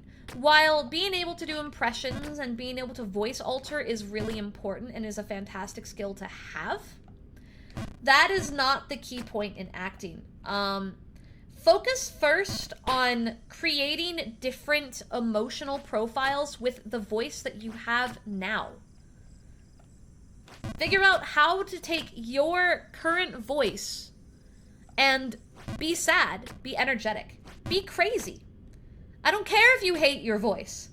You don't act for yourself, you act for others. So learn how to utilize what you have first. Because if you learn how to have a Brooklyn accent or sound super high pitch or sound really deep, none of that's gonna matter if you can't create and evoke emotion and character. Because just having a unique sound is not enough. So start with just kind of voicing over scenes in anime you like, with characters that you like. Force yourself to try to be different types of character tropes without altering your voice. Be crazy, be cute, be sad, be mad, be lamentful. Do all of that with your current voice. That's where you should start. Too often, in like Western acting, do we prioritize having a like comic sound or an anime sound or a cartoon sound over the character and their emotional value. So you start, yeah, there's a lot of gimmick acting that happens in the Western side. Probably because of the way a lot of like child cartoons work out here. So that's why I think it's so important to learn how to do these emotion ranges. You guys have actually seen me and Tane practice this on stream. When we do the visual novels, like when we've been doing Pocket Mirror, the reason why I was like, hey, can we read all the lines out together? It's acting practice. It's all cold reading. We have no idea what they're gonna say, so we can't, like, come up with this mental plan. We have to just do it and give it our best go. And sometimes it falls flat. Sometimes it goes well. Like, you don't know, right? I made the same mistake last time. And these are really good ways to just start to develop that. But, yeah, all the more reason why I would highly say don't start with trying to figure out what kind of characters you can do. Do all the characters with your current voice, and then see what you did well. Figure out what you can grow on, and practice using your current voice before you start doing crazy voice manipulation. Because unless you're an impressionist, and your goal is to directly imitate a specific actor or character, where your only deal is mimicking specific lines and things like that, that is the only version of acting where I would say practicing the emotional value is not as important. But literally any other aspect of it, you need to know how to do those things. You need to know what words to stress, how to say them, you know? Rather than just recreating what someone else does perfectly. That being said, though, ironically, impressions are my biggest weak point. I have very little voice manipulation skill. And it's something that I've been working on, and it has been a huge challenge for me. I don't know if it's just because I have a really unique voice profile, but even when I alter my voice, it still just sounds like me. It just sounds like me but higher pitch, or me but lower pitch, or me more nasally. Like, it still sounds like me. I don't know how to not sound like me.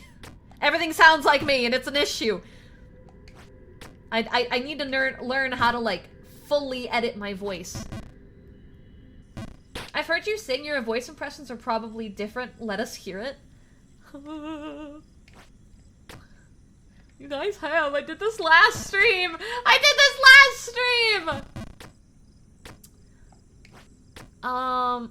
Okay, fuck. Chat, give me a line.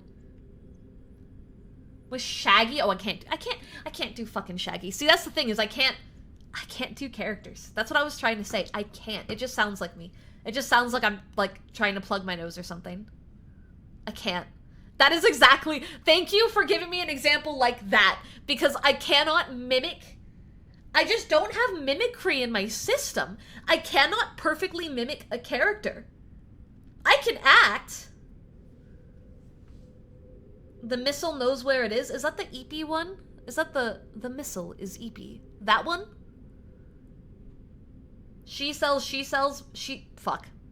She sells seashells by the seashore. Fuck. Bleh. I can't do it. I used to be good at that.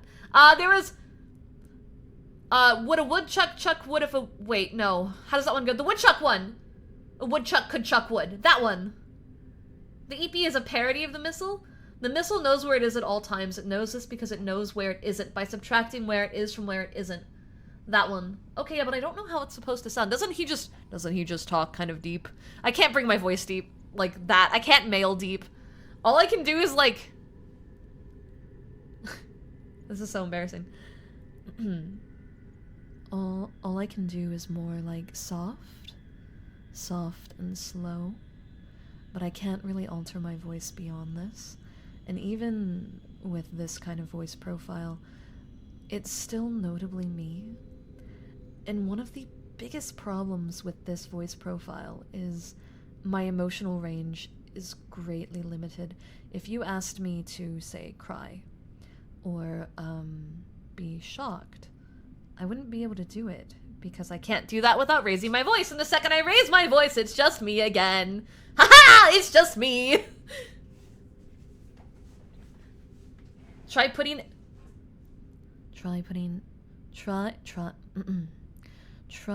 energy.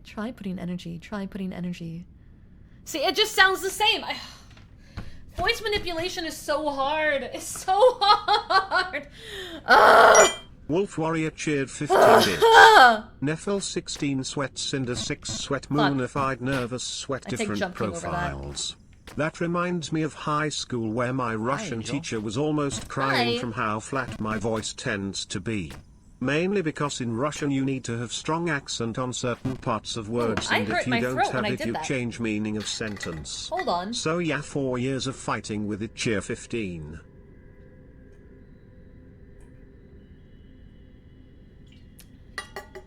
I need a cough drop. That last scream was bad. That was bad. I did it bad. Hold on. Hold the phone. Medic! We need a voice medic! Alright. It's cough drop time. I think so. Fuck. But yeah, so I digress. Remember when you guys were saying I was super talented earlier? I have my weak points too. And for me, mimicry and impressions. So hard. It's so hard. What's gonna happen is I'm going to eventually figure out how to do an impression of someone or something that's very simple. That had a very similar voice profile to me to begin with. I think the place that would be... If you're bad at mimicry like me, I think the proper place to start is probably accents. Mind you, I'm terrible at accents. Terrible at them. Because I'm too analytical. And, I find myself trying to break down every syllable, every vowel. How is this done? How is that done? And it becomes this ridiculous puzzle that I just can't do. Which is bad. And when I asked Dai, because Dai, on the other hand, he's the exact opposite of me. He is fantastic at impression, but when it comes to, like, emotion and, like, inflection and that kind of stuff, he's a lot weaker. So, like, we're perfect foils of each other in terms of where our acting skill sits. And I was like, okay, well, I need you to teach me a little bit more about impressions. And he was like, oh, I just kind of hear it and do it. And I'm like, that doesn't help me. That doesn't assist me at all. What do you mean you just hear it and then you do it? How does that even make sense? Fuck, I just walked right off. But every friend of mine that is really good at impressions all say the same thing. It's like they're just coded to be able to imitate. And I don't have that in me. I don't have that in me. That doesn't mean it's impossible, though. I'm sure if I really sat down and put energy into learning it, I could. At least to a certain degree. I mean, I do some voice manipulation.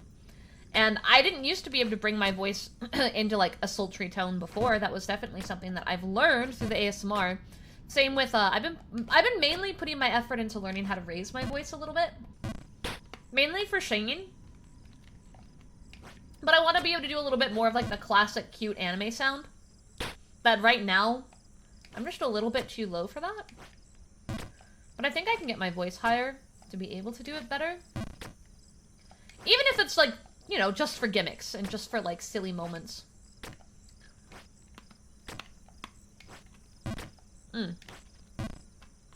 But yeah, that's my ramble about that. Well, but that's the thing though. I can bring my voice high for specific things. Whooper the almighty It's cheered when I 15 go off bits. script that it becomes I a can problem. do monotone or monotone. I can do monotone or monotone. The range of a century. Like, No guard Hold on, underscore show you my the thing real underscore quick. forgotten cheered 15 bits. Would it be trolling if I'd request Angel doing a song cover of Smooth Criminal by Michael Jackson for our Annie?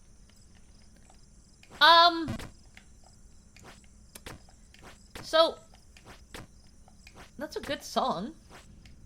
But I wouldn't sound like Michael Jackson. I would sound like me singing it. It would be a me version. But like, when I'm just talking normally, I can't do it. But if you tell me to go, ooh, I can kind of, but it sounds more like a dying squirrel. But when I sang that song that Okayu did, I had to get my voice high pitch for that. I had to get cute. I had to raise it. And I was able to do it. Just for that, though. Try to do it outside of that, and I sound dead. I sound like a zombie. We're talking about, like, vocal Wolf skill Warrior and, cheered like, 15 raising or bits. lowering our voices. Angel to die, to how the change hell am I profile. supposed to do that? Die, I don't know how it works, it's just kinda like this. Alexa, play Todd Howard's song, it just works. Yeah, that's more or less how it went. That's more or less how it went.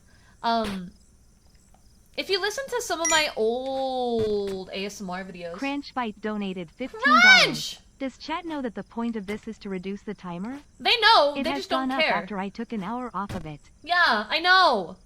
They just don't care. That's the problem.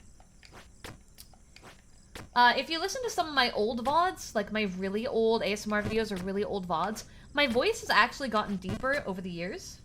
Matchstick Like, with it's cheered lowered. 15 bits.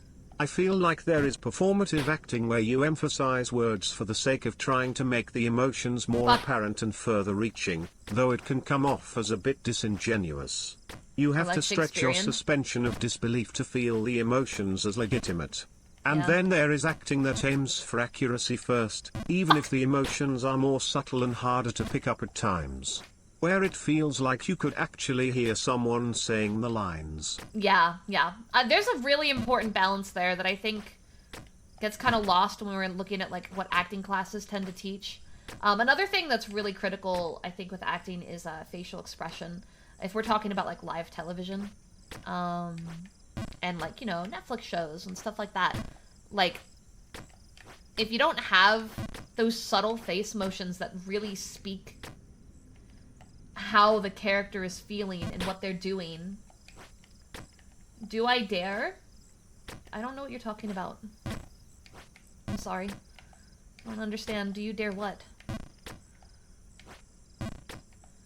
I think one of my least favorite acting things, if we want to talk about like over the top, would be like Shakespearean. To be or not to be, that is the question.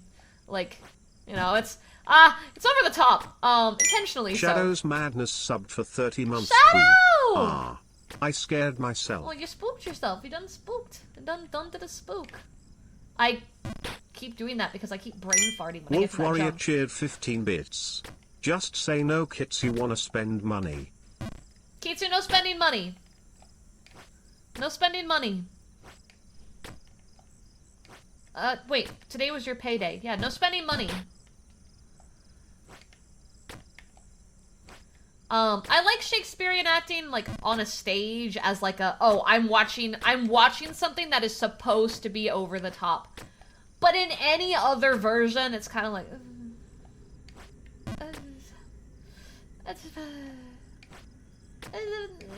Ah! That sucked. From the way you were saying it, you overthink how it's done, which isn't a bad thing. Ways I've done mimicry before is find a voice you can just naturally understand.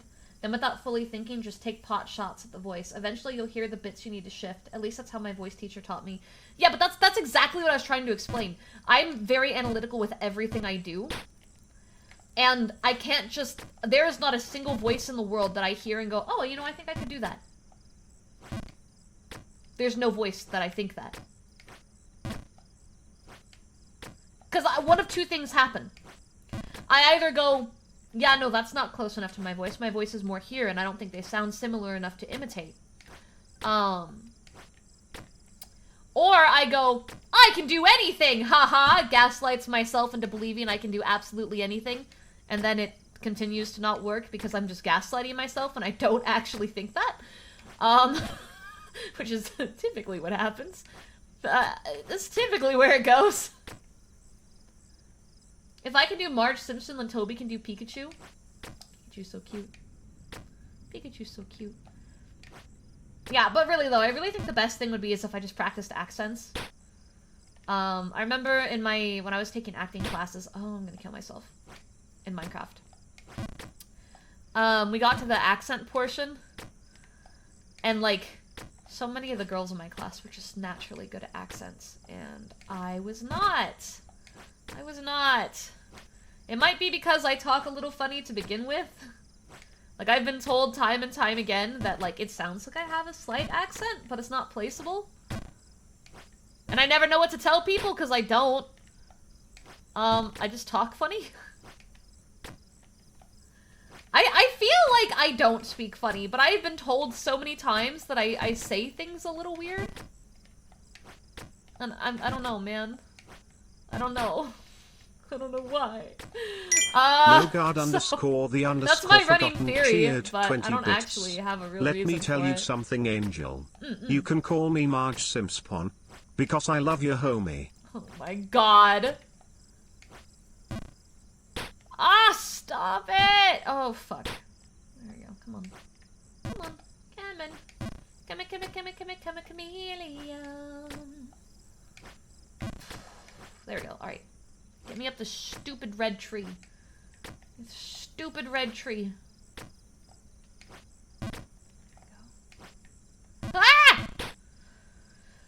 Ah! You aren't Canadian, Australian, or British and get comments and get comments on accents and words all the time. You're fine. That's true. That's true. You know, I still don't know what a Canadian accent sounds like. I just said smells like. I'm tired. I don't know what a Canadian accent sounds like. All the Canadians I know just sound like Americans. Or they speak French, which I don't think counts. You guys don't say anything weird. There's nothing that I've ever heard Crunch or Tane say that's, like, strange. That or I'm just stupid and haven't noticed. Am I just stupid and haven't noticed? Wolf Warrior cheered 15 bits. Angel does talk funny. Oh wait, you meant accent. I was talking about gibberish, Angel says half a time. That's true, I do say a lot of bullshit. There's a lot of follows happening. Thank you, welcome on in, Lantern. And everyone else who I may have missed. I'm trying to not fall, and as you've probably noticed, it's not going very well for me. Not going very well for me. Okay, okay, okay, okay, okay.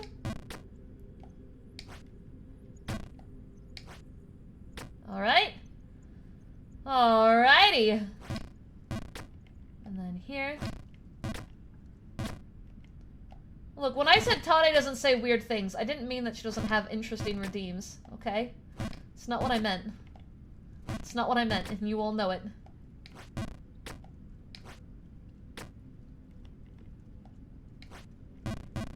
Oh, thank God.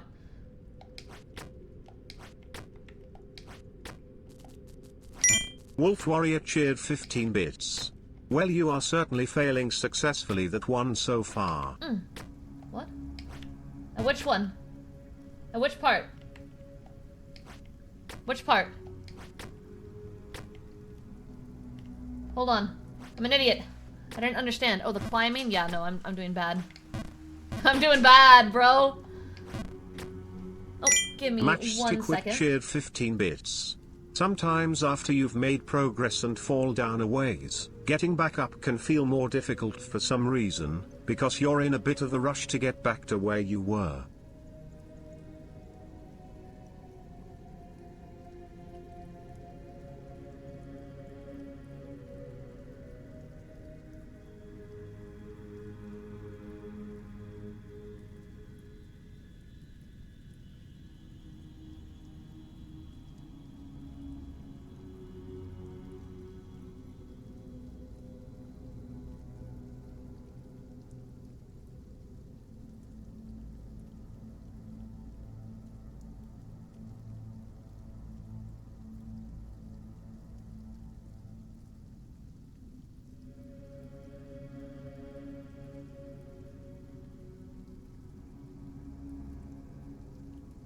Oh, Boom, you have no idea. Dai was showing me a meme he saw on TikTok. Came to show me a meme. And I was definitely disapproving. So when I looked up and I saw your comment, she disapproves of something. It was the funniest shit I could have possibly seen. Because it was so true. I was heavily disapproving. I was heavily disapproving. That's what was happening. You called it out. You sniffed it out.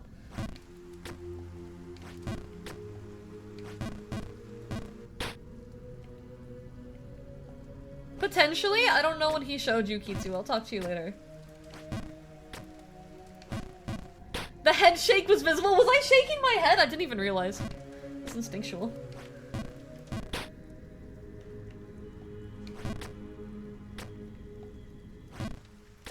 There we go.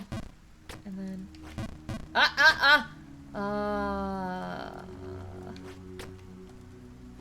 Oh, well... No, fuck. We got through this part earlier. Oh my lord. Cook me in that furnace because I'm done. Ugh. Come on. Did I see what Matt showed? Oh, sometimes after you've made progress and fall down a ways, getting back up can feel more difficult for some reason because you're in a bit of a rush to get back to where you were. It's true. It's true. And I think also, it's also a matter of, well, now you know this part, so you get more frustrated with each mistake that you make. Because you know that you're making the mistakes out of a place of foolishness. You don't have the same credit as the first time you do it. It's like, oh, well, this is my first time doing it, so it's okay if I mess up. Now it's no longer okay, because you should know better, and that pressure will make you perform worse. I digress. I digress. But that all kind of comes back to the concept of, like, you know, not being too self-punishing when you are learning something. I think everything. Jump King, getting over it, only up. Literally any skill in the world that you might try to gain, like art, or drawing, or sorry, art or singing, or any of that stuff. Or when you go to the gym, right? When you go to the gym and you start doing weights, and you're invariably going to hit this obstacle where you're growing, and you're growing at an exponential pace, and you're seeing change, and it's great. And then all of a sudden, it's like you can't seem to surpass where you're at. It's like you've plateaued in terms of what your capabilities are. And in your anger at said plateau, you start regressing in skill. You start regressing hardcore. You find suddenly you're having artist's block, or suddenly your range feels tighter than normal, or it hurts to sing a little bit. Or you can't come up with anything good. All the things you write seem kind of rudimentary. Or when you go to the gym, you're struggling on weights that you did last week like it was nothing. Like, this is just a thing that happens invariably with everything humanity touches. And you gotta just be patient with yourself, because it's not linear, you know? It's gots to be patient. Because I'm gonna fuck up 1,000,000 times, and I promise you, I will fuck up 1,000,000 times more. I'm not gonna just, figure it out.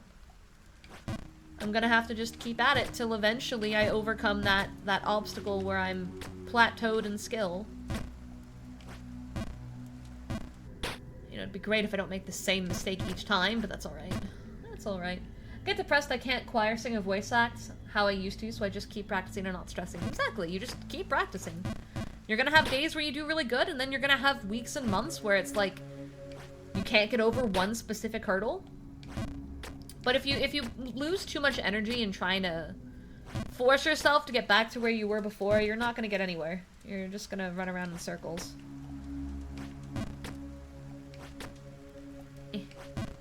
Which ironically fits for this game. Ugh. You know what? I'd say surviving in Jump King and climbing this tower is actually still easier than any sort of, like, real-life skill train. Because, at least in a game, there's no punishment. Outside of my mental pain when I fall. Wolf Warrior cheered 15 bits. I just remembered that I find nice line I want to have on my gravestone once I die. Nothing ends with death. Rot and decay follow. That's true. I've heard that before though. That's from something, isn't it? Isn't that a quote? Am I wrong? Is that not a quote? I have to go a little bit harder for that one. Not that hard. Not that hard. Okay. It is a nice line. I've seen it on a t-shirt. I've seen it on a t-shirt before. There we go. Alright, and then this one. And then that one. And then here. There. There. Oh, nope. Nope. Alright. That's okay. Look, as long as we stay in this hub, I'm not too worried. Like, I'm still kind of getting familiar with the muscle memory for this area, so it's fine as long as I don't go back to the Redwood. If we go back to the Redwood, then I'm sad. Then I'm sad and angry. Bump. Bump. Bump. Too high. And again. Bump. Bump. Ah, too high again. Oh wait, can I save this one? No. Okay. I haven't been blowing my voice when practicing. Actually, I think I've caused more voice damage today than I have during practice. To be honest with you. I definitely feel a little bit of talking strain. I've been talking a lot more today. Because I'm not contesting with nearly as much TTS, and there's no game story to fill the void. But it's not like severe, it just means that I probably shouldn't sing too much today. Should probably drink tea and let today be a vocal rest when I'm done. Ay. I've also screamed a lot, which plays a role. Hi Sublime, welcome in! I unfortunately am a noisy person when I fail.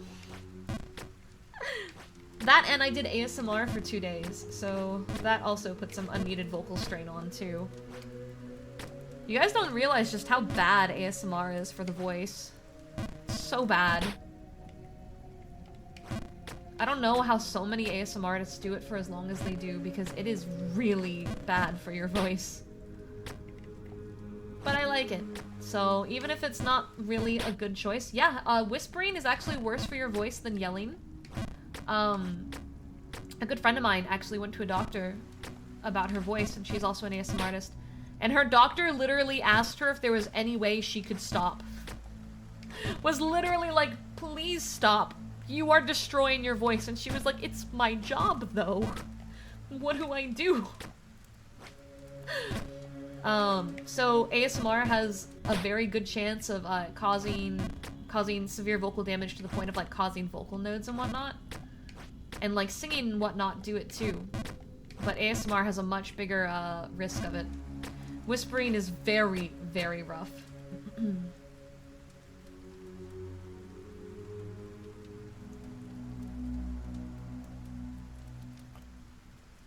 Fire! I pick fire. The little lizard guy.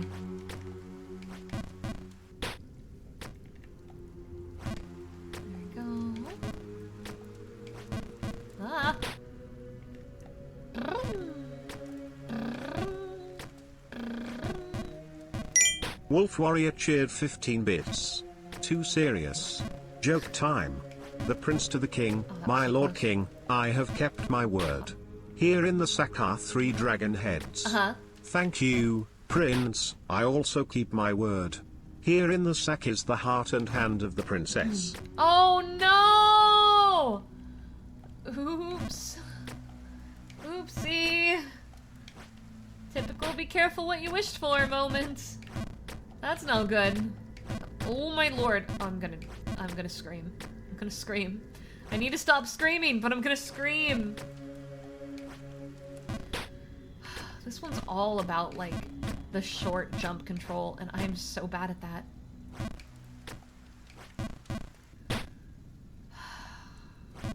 You would have thought after the first time going through here I would have gotten better at it. But I have not. There you go. Boink! It's too far.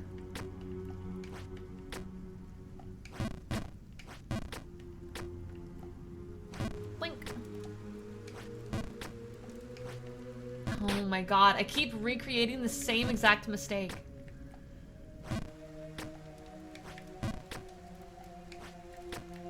Alright. That was too much. Too little. Too little. Iggy Bob Iggy Boo cheered 15 bits. Angel, I'm proud of you. Aww. This is actually further than I've ever gotten on Jump King. Really? I've always hated platformers because I was so bad at them. Well, I'm terrible at platformers, so I feel you. Me and platformers do not get along, if this is any indication of it. Never been good at them. No guard underscore the underscore forgotten cheered 15 bits. Wow, I already burned through over 500 bits today. 500? Time to buy some more. Oh. So my brain is weird. Last time I didn't want to take my medicine, I asked Annie to help, cause you can't disappoint Annie. That's true. Tonight I went, I don't really want to. But Annie do. But Annie, though. But Annie. Do it for Annie. Take care of yourself for Annie, No Guard. For Annie. Yes. I keep taking that jump way too short. Come on. It's not like there's really that fine of a window for that one either. I think that's what's making me more frustrated with this one. This is a really good example of just really terrible operator error. That jump is not as hard as I am making it out to be. But getting the amount of pressure for what I can and should do on that one, I keep fumbling the ball. There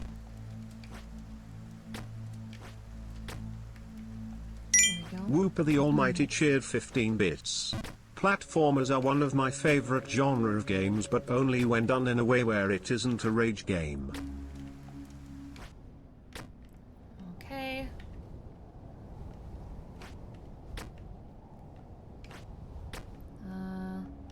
Where? Okay. Okay. There we go. We're finally back here. Where did I go from here?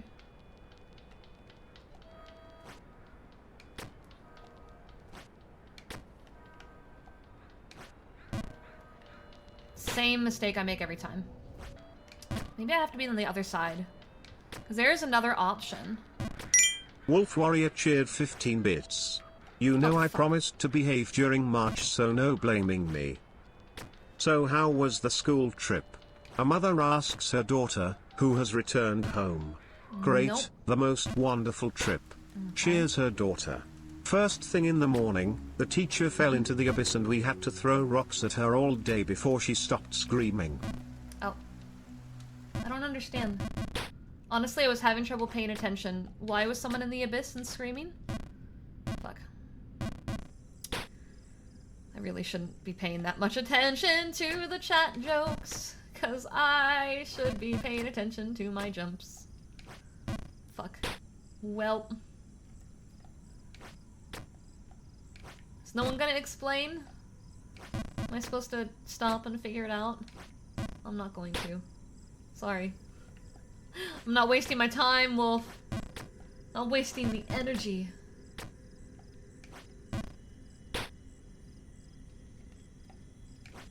I mean, if you want me to fall, I can just jump to the bottom. Is that what you want? You want me to just jump to the bottom and start from the beginning?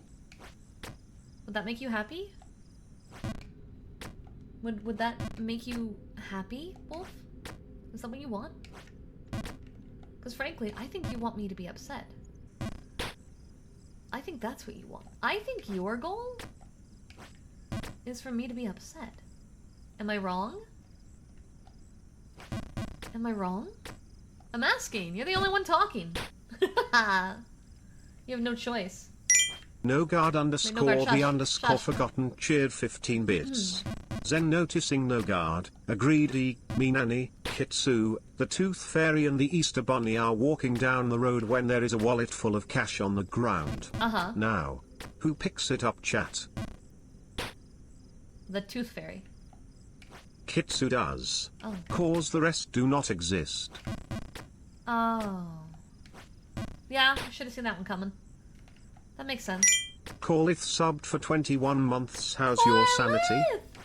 A little waning. A little waning. I'm starting to get to that point where, like, my eyesight feels like it's going out because I've been staring for so long. That was a tier 3 Corlith! Corlith, thank you! I appreciate it. Thank you so much. Yeah, no, we've been at this for a while. And anytime I do something like this for too long, I start to get to this point where, like, I'm, like, going through the motions like a zombie. And it feels like my eyes aren't working anymore. You know what I mean? Does anyone else get that, or is it just me?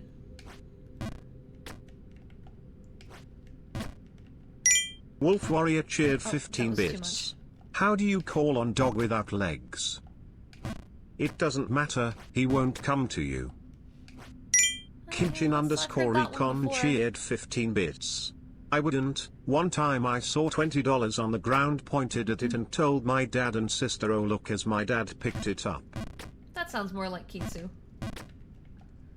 That sounds like a Sue kind of move.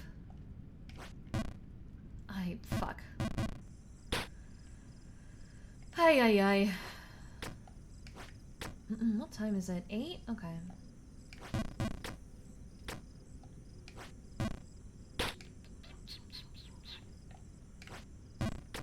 Come on. Come on. And again. And again. Alright, perf. Back up we go.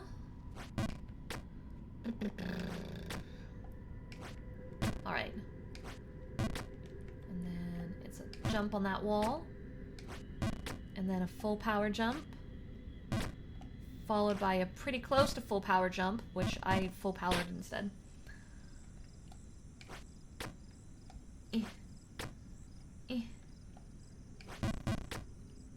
Oh my god, you little thief. You little thief! Taking everyone's lunch money from their lockers. Can't believe you. Can't believe you'd be like this, Wolf. Timers below 400? Who let that happen? All of chat collectively. I was hoping I'd see under 300 hours today. I was really hoping, but no one took pity on me. It was sad. Crunch was the only one who tried. Crunch gave it their best effort, but the rest of you didn't care. Didn't care. All you did was balance it, I see. Oh, fuck. Oh, fuck. I don't even know how much that would be to get it that low. Hi, Roy! Welcome in. Boink! Boink! Yeah, Toby, I think you should save money because you went to a convention. You went to a convention. You gotta save. Whooper the Almighty cheered 15 bits. Angle him saving money, be glad. Oh, I'm very glad you're saving money. Some of you went a little too Wolf hard. Warrior cheered Fuck, 15 brain, bits. brain. Oh, yeah. Nah nah nah, I did no steal, we had space under lockers. And there were coins down there all the time which one picked. So yoink mine now. Yoink, mine now. See, I picture you taking money from them too, though. Kitsujin _ Raikon donated $20. Kitsu! Bet. Thank you for the $20 dono. That took off an hour. We're getting there. An hour and 20 minutes, actually. Slowly but surely. I might have to stop soon. I'm starting to get so, like, mentally worn out from the game that, like, I'm not even understanding the information I'm looking at. Like, my brain is not operating anymore. The next time we get, into the next area, we will save. Because I am... Wolf Warrior cheered 15 bits. brain You can exhausted. do Minecraft map. Just saying. Not downloading and doing the map after being so exhausted from this. That's gonna have to be the start of its own day.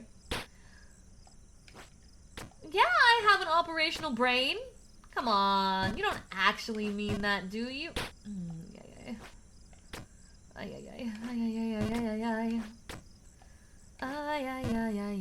Fuck. Blink. Blink. Yeah, you can tell. I sped through this in the first 20 minutes this morning. And now I'm like fumbling constantly.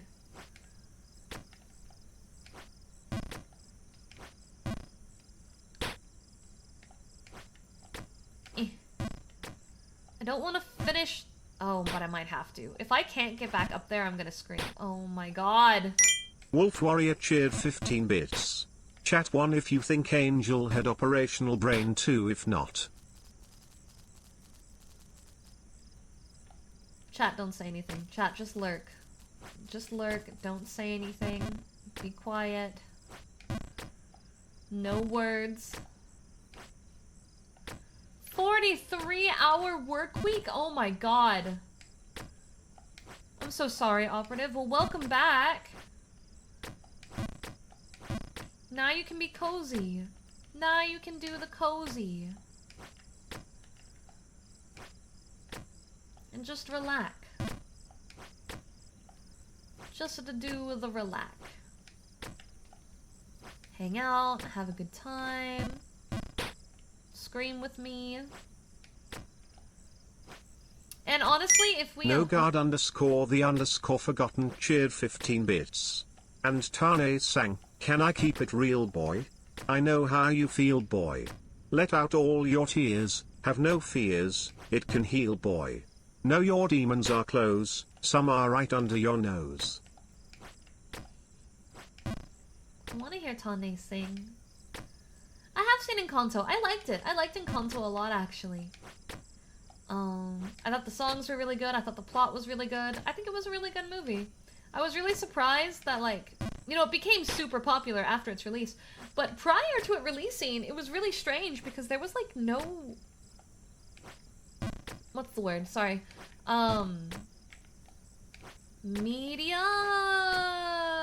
Advertisement. There we go, advertisement. There was, like, no advertisements for it. Marketing, yeah.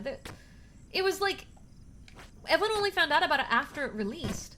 So it was really incredible to me that the movie went over as well as it did, given that... But, yeah. My point. I was really shocked that it had, like, very little marketing. Like, I saw a sign for it in the movie theater.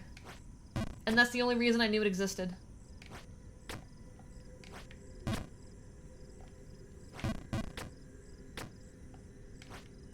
I don't remember her name. I can think of the song, though. Yeah, we're gonna call it here. we're calling it here. Because I can tell that I am too thin. I am too worn out thin. But I know what we're gonna do. Put us on a just chatting. Put us on a just chatting subathon. Puppy playtime game theories.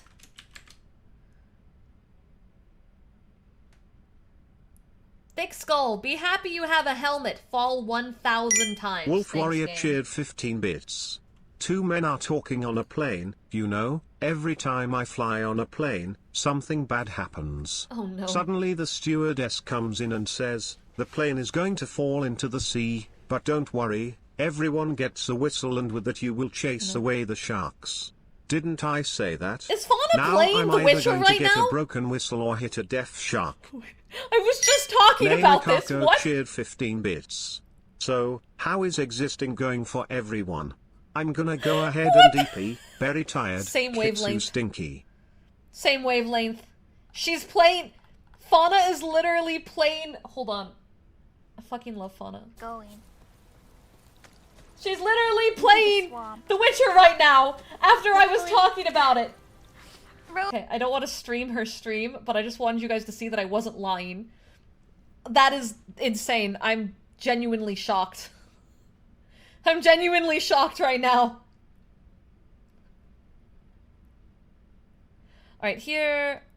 Okay, wait, here's... It's been 2 years. Shut up, Matt Pat. I need to see if this is the one that we ended on. Game Theory, Puppy Play... Doki Doki Literature Club. Club. We saw that one. Okay, we're on this one. We're on this one. Alright, you guys can see it? We good? So what we're gonna do is we're gonna go back to watching the Poppy Playtime game theories because we still have, like, a crap ton left. We are watching the last one from when Chapter 2 came out. And then we have all the Chapter 3 cheered ones. 15 bits.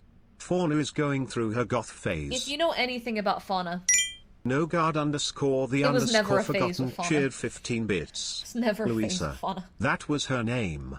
You know the animators had to Yes! fight tooth and nail to have a non-conventional beautiful girl in a Disney movie. And excuse me? Did you tell Matt Pat to shut up? Our beautiful, brainy boy. I did. And I'll do it again. I'll do it again. Yeah, Fauna was always goth. Always. Goth at heart. Even if her clothing did not show it, her tastes did. That's a little loud. Okay, alright. Oh, goody. Another How's that volume-wise? for my web. It's been so long since I've had a decent snack. Bit of a nuisance, but what a fine addition, children. Now, same with Mume. They're so cute. They're such cute friends. I love watching clips of them playing stuff together. Fodder for the pile. There are far greater threats here than you realize. You will make a fine addition. Join me. Join Tad soft? Okay, alright. How about that? How's that? Hello, Internet! Welcome to Game Theory, Is the that too show loud that's or good? constantly reaching and stretching for answers. So, kind of like the nerdier version of Mommy Longlegs. And welcome back to our coverage of Poppy Playtime. Probably should rename the game Poppy-less Playtime, since 2 Ouch. chapters in and we've spent like 5 minutes with the character. And of those 5 minutes, like, none of it's actually been playing, so just a clickbait title across the board. Last episode, we Ouch. broke down 2 of the biggest mysteries people were asking about this latest installment. The first was figuring out the real identity of our little doll here. In my Where's very my first theory Wawa? for the game, we concluded that Poppy was created using the soul and body parts of Stella Graber, an Which employee was of Playtime wrong. Co. However, this chapter revealed that Stella was still very much alive when Mommy Longlegs was introduced back in the 1990s. Considering that Poppy was invented in the 1950s, Cat, thank you, timeline Wawa. didn't really work out. So, who then is Poppy? Well, it turns out she's the adopted daughter of Playtime Co.'s founder, Elliot Ludwig, a girl who died tragically sometime in the 1960s. According to evidence in the game, he managed to revive her inside the Poppy doll, but was No, unsure Wawa, of not how he did optional. it. This led to thousands of experiments where he tried Hold to on. harness the power. Are you guys cool if I have subtitles on. You guys cool with closed captions? Health package! Now you all have to do it. Now you all have to do it.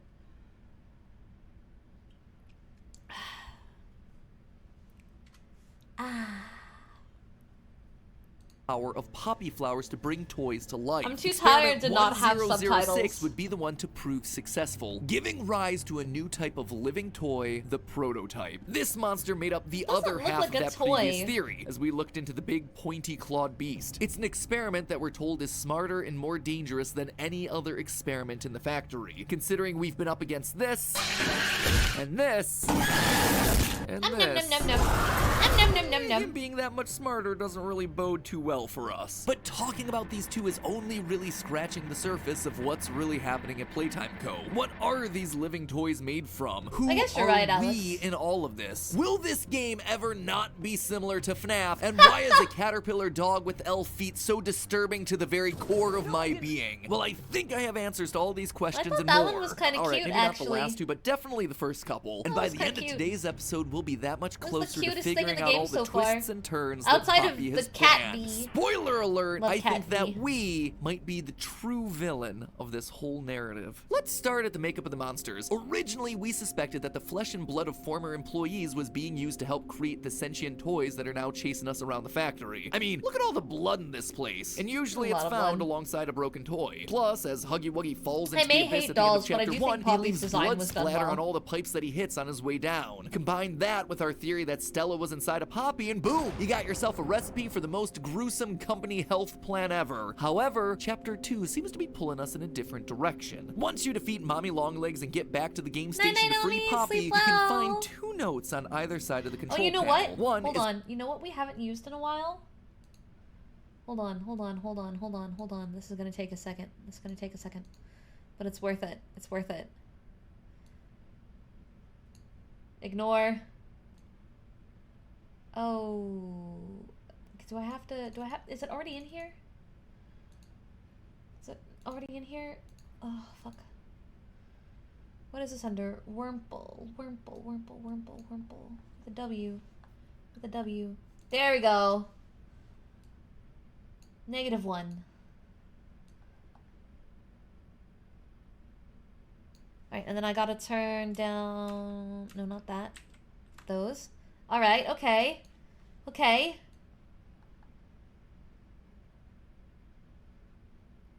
Alright, and then I gotta get rid of... my jacket. That's not my jacket, that's a bird. That's my hat. That's my jacket. Okay.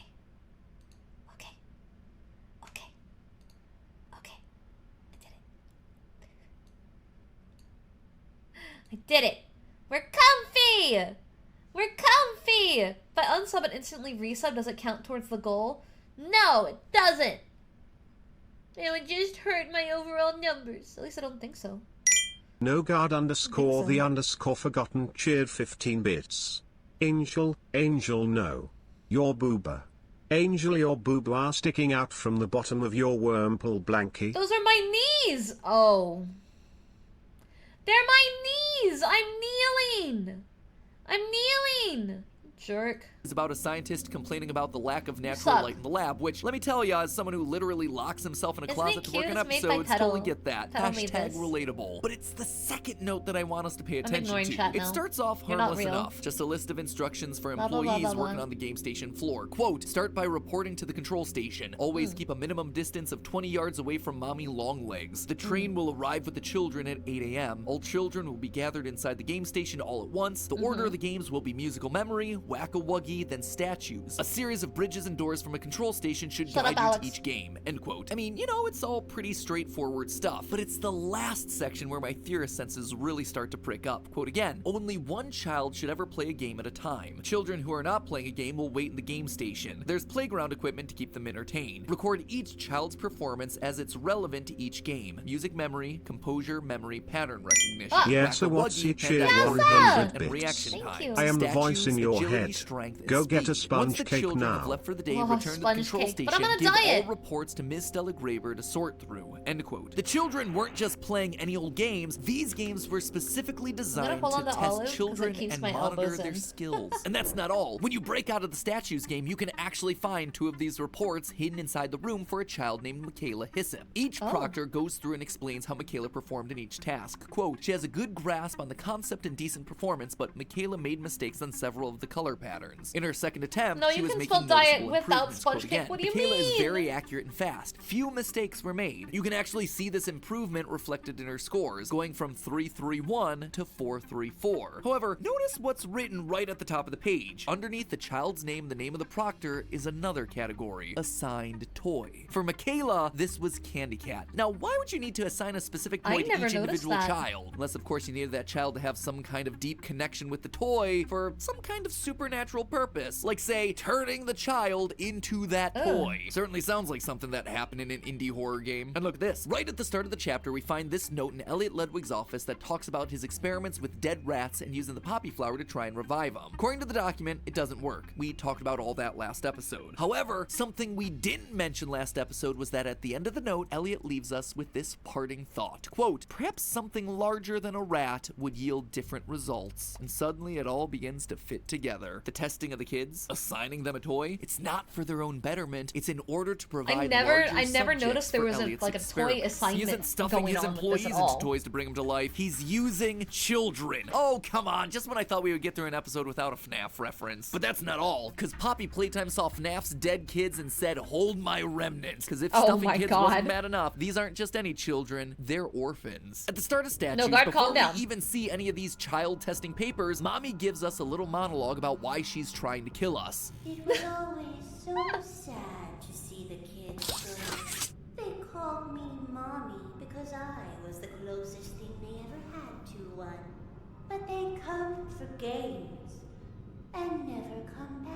They called me Mommy because I was the closest thing they ever had to one. All right, let me level with you. First off, I think they called you Mommy because, you know, that's literally the name of your toy. We see the commercial at the very beginning of the chapter. You've also spent the entire game talking about yourself in the third person, so none of this should be a shock to you. But you know what? She's also probably right. If this Dayglow pink stretch spider is the closest thing the kids have to a mom, then yeah, chances are they're growing up parentless. This also directly aligns with the posters that we see throughout the factory. Posters that explicitly talk about Playtime Co.'s adoption program for orphans. Yeah. In Chapter 2, it says, quote, Playtime Co. harbors a state-of-the-art education program for all orphan children. These children being tested are orphans. That's why, despite there being literally hundreds of experiments, notice that the experiment numbers go from the 800s all the way to the thousands, no missing children's reports are ever filed. I mean, heck, even Freddy's had to close after 5. This also applies to a select number of the game's death screens. Nobody is here by choice? Yeah, these kids didn't choose to be here, to be adopted by the company or turned into toys. And I'm sure at this point they're all well aware of the fates that are worse than death, like we see in another death screen. I still stand by our first theory on this one. I'm convinced that these death screens are Poppy talking Wolf to us. Warrior At the end of the cheered chapter, 15 she says bits. that she has plans How old were those children? On the train. Because if they were old enough, there could be other reason for calling her Mummy. This isn't about you, Just and saying. I still have plans for you. However, most people are not as a new mechanic into horny the death as you are. You see, okay? while those that I've already mentioned all end with a flash were of white, there children. are others that end with an ominous red screen. One of those red screens is even in a secret code like the one that we had in Chapter 1. I guess this is just a thing that they do now. Last time we deciphered the code to give us the phrase, stay, they need help. Fortunately, the new one in Chapter 2 uses a few of the same letters. In fact, the first word in this new code is exactly the same as one from the other code, they, followed by an apostrophe and 2 more letters, the second of which is also an E, so this is very clearly there. The next 2 words get a little trickier as they contain letters that we haven't seen before, but after a bit of analysis and trial and error, I managed to decipher the whole thing to read, they're just hungry. This,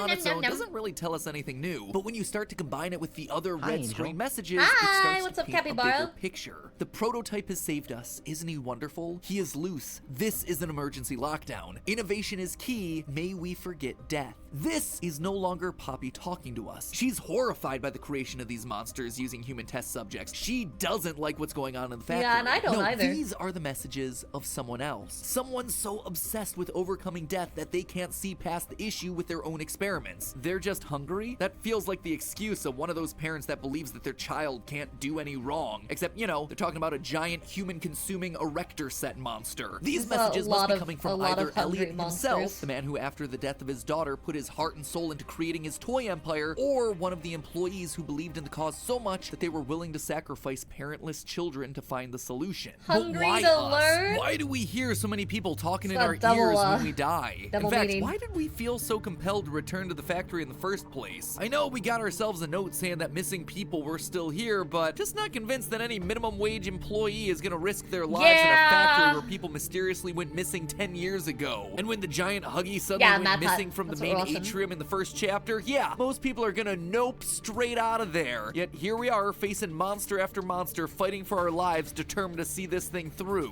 Why? I've actually been thinking about this since chapter 1, but at the time I just didn't have enough to give a definitive answer. Then here we are in chapter 2, and Mommy says this. But you worked here.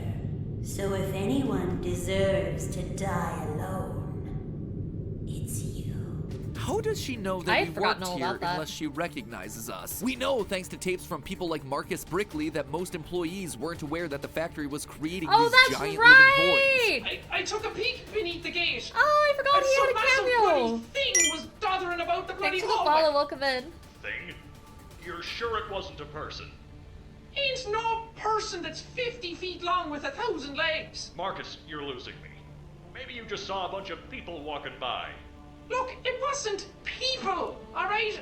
I haven't a bloody notion what it was, but it wasn't human. Plus, in front of the emergency Having exit to that you put find an after ocean. falling through the vents, there's a good note old from closed Eddie M. captions. Ritterman that also confirms this. Quote, this project should No, I'd only agree be known with you. about by I those like with Subway, the but authority Subway at is not the Warrenbach sandwich and those place. with authority at Playtime. Firehouse is much so better, for Mommy and to Witch recognize is us God as an tier next to employee, that. we need to be someone with the authority to be involved in the experimentation. She's shown to be aware of the scientists throughout the factory thanks to a note that we find in the water treatment area. This note discusses experiment 1222, aka Mommy Longlegs, and in this note we learn that she's being hostile to scientists working there. The note ends with, quote, have her transferred to high security maintenance immediately. Conditioning can begin. We also hear about suppression treatments from the I just VHS noticed no tape guards about comment. 1006, but as we know in indie horror games, conditioning is never a painless process. Let's encourage baby to cheer up with a Oh, control I shot. loved this part. Hi, Angel. I promise, I'm really not trying to make this game sound more and Hi, more like Wims. FNAF. This stuff just kind of writes itself.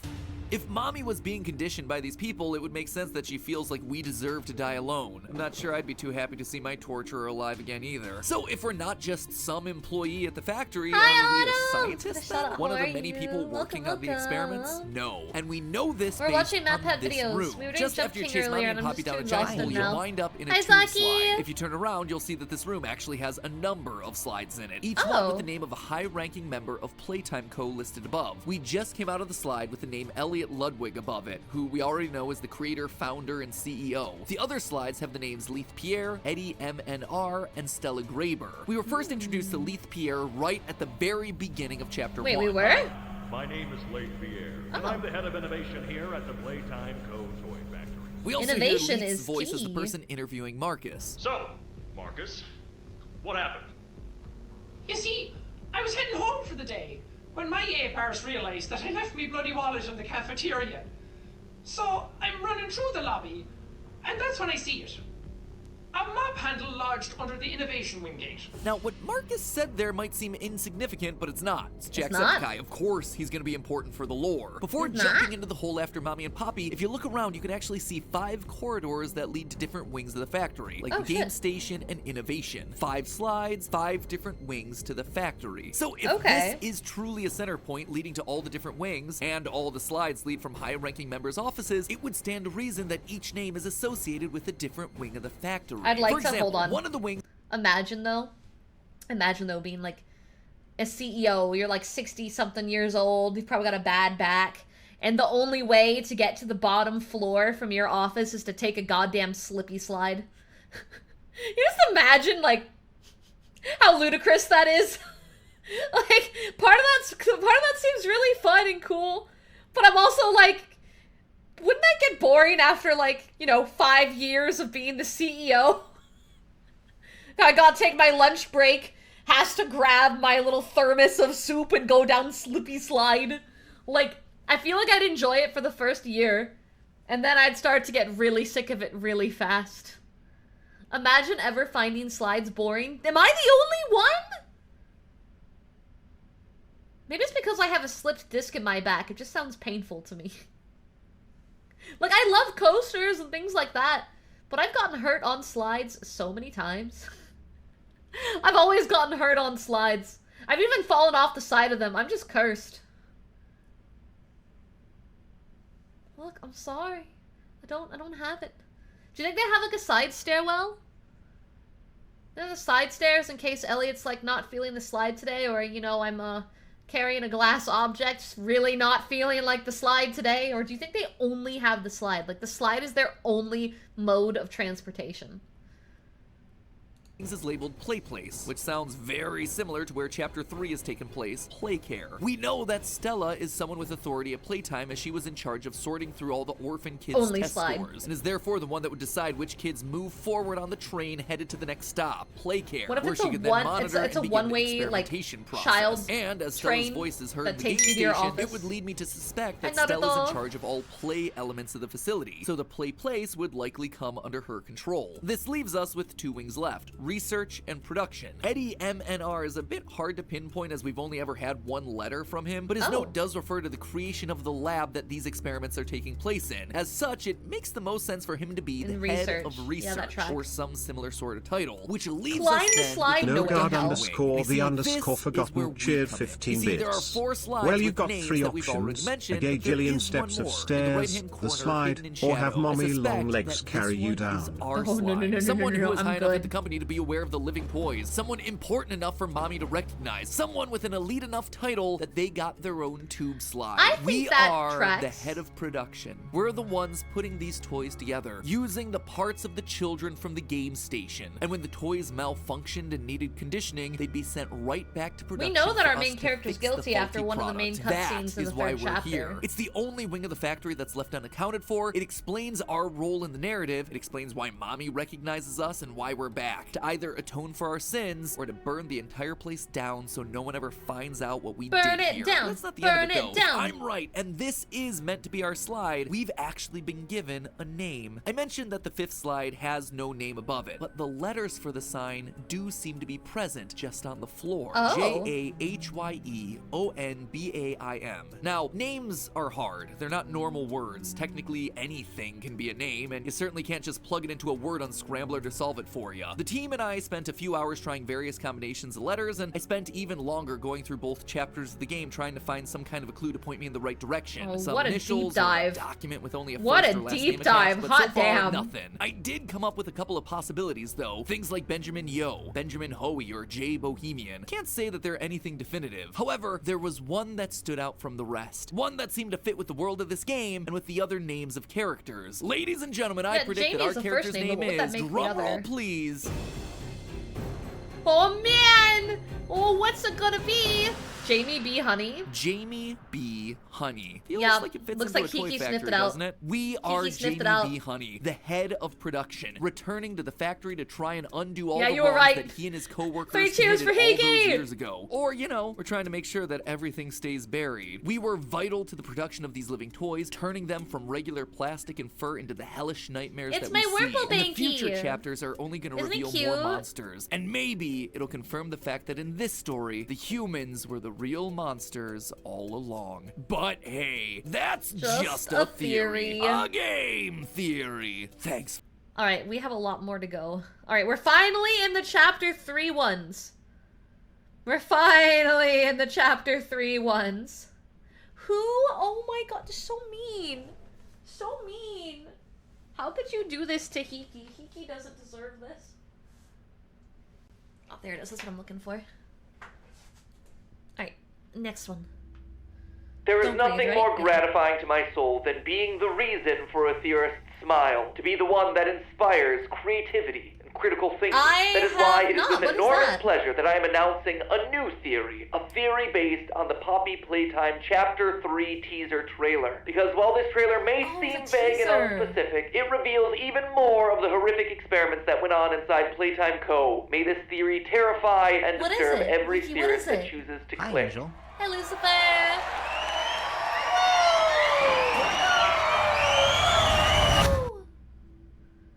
A mod of Hello, Doom 2? Internet! Oh. Welcome to Game Theory, the show that encourages you to wake up and smell the poppies. And I mean that quite literally, friends, because today we're diving nose first back into the world of Poppy Playtime, which has been suspiciously quiet since the release of Chapter 2 back in May. It did Then, take a all of a while. sudden, out of nowhere, we got ourselves this little surprise last week. A teaser trailer for Chapter 3 coming out, according to the video, sometime next creepy year. and And let me weird? tell you, friends, if you haven't Oh, seen this okay. teaser yet, it gets dark. It starts off with a slow panning shot of the toys that we've already defeated. I remember Huggy watching Wuggy this on lying on the stream. ground, Mommy Longlegs ripped into, Brawn the dinosaur's head for some reason. All while we listen to Elliot Ludwig, founder of Playtime Co., giving an announcement about Playcare, the adoption initiative that Playtime Co. is starting. He states that Playtime owes everything to these children, and then the trailer ends as the camera moves up to reveal a creepy-looking gas mask. hate All that while the gas sounds mask. of audience applause mixed with the just horrifying uncomfy cries looking. of children.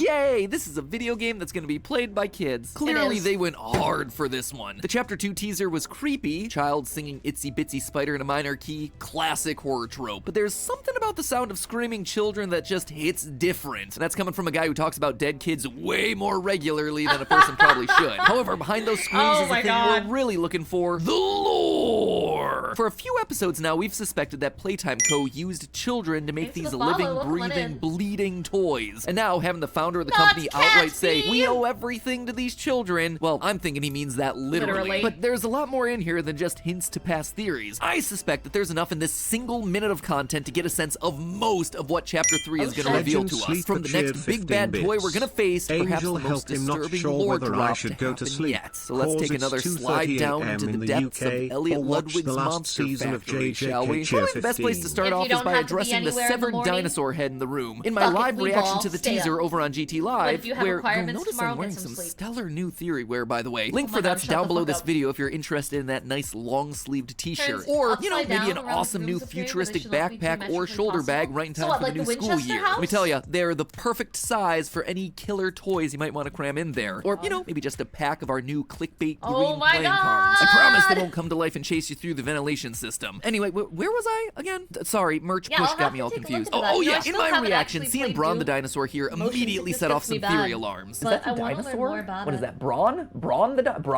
the dinosaur? His appearance here seems very intentional. The trailer begins by panning up from the remains of our first two bosses, and then we land on him, implying that he then is going to be our Chapter 3 big bad. This feels Not. especially true when you consider that the rest of the Good less try, though. important characters from past chapters like Pugapillar and Bunzo appear Braun behind the gas mask had at the end of nothing the to do trailer. with the If next we're to chapter. believe this motif that they're setting up here, right, it seems to be indicating that Chapter 1 boss, Huggy, Angel. Chapter 2, I feel Poppy, so Chapter bad. 3, then is Brawn going to be the boss, or kind of like the big bad of Chapter 3? It's also worth pointing out that the gas mask at the end of the teaser is red and yellow, exactly like Brawn the dinosaur's color palette. No other toy we've been introduced to at this point matches that coloring, so it Never does seem saw like that. an odd coincidence. Like, again, it's purposefully trying to hint at Brawn's importance in this happy little upcoming guy. chapter. And then you have yourself the cardboard cutouts. Throughout Did Chapter Brawn 2, you ever find these have a cardboard purpose? cutouts of the various characters from Playtime Co. scattered throughout the map. If you push the buttons multiple times, they say various phrases, some of them harmless, I like the cardboard cutouts. some of them disturbing, You need to get out of here. Catsby! Just kidding! Go have fun! and if you keep on pressing, most of them end up as a glitchy mess. Now, I gotta be honest, when I first saw these things, I really wanted to do a theory just little on these debate, cardboard yeah. cutouts, expecting there to be some sort of hidden lore inside the glitchy audio. Like, it is the perfect place to hide lore. The perfect place to hide some lore. Mob games, wink wink, nudge nudge. I tried pitch shifting, reversing the audio, spectrograms, basically everything I could think of. You know what I got? Nothing. Maybe there'll be something that happens in Chapter 3. Who knows, mob games? But that doesn't necessarily mean that they or totally useless, because Braun does actually give us some interesting information. By pressing his cutout button once, we get a setup for a joke. What do you call a dino with one eye? And then pressing it again, we get the punchline. Do you think he saw us?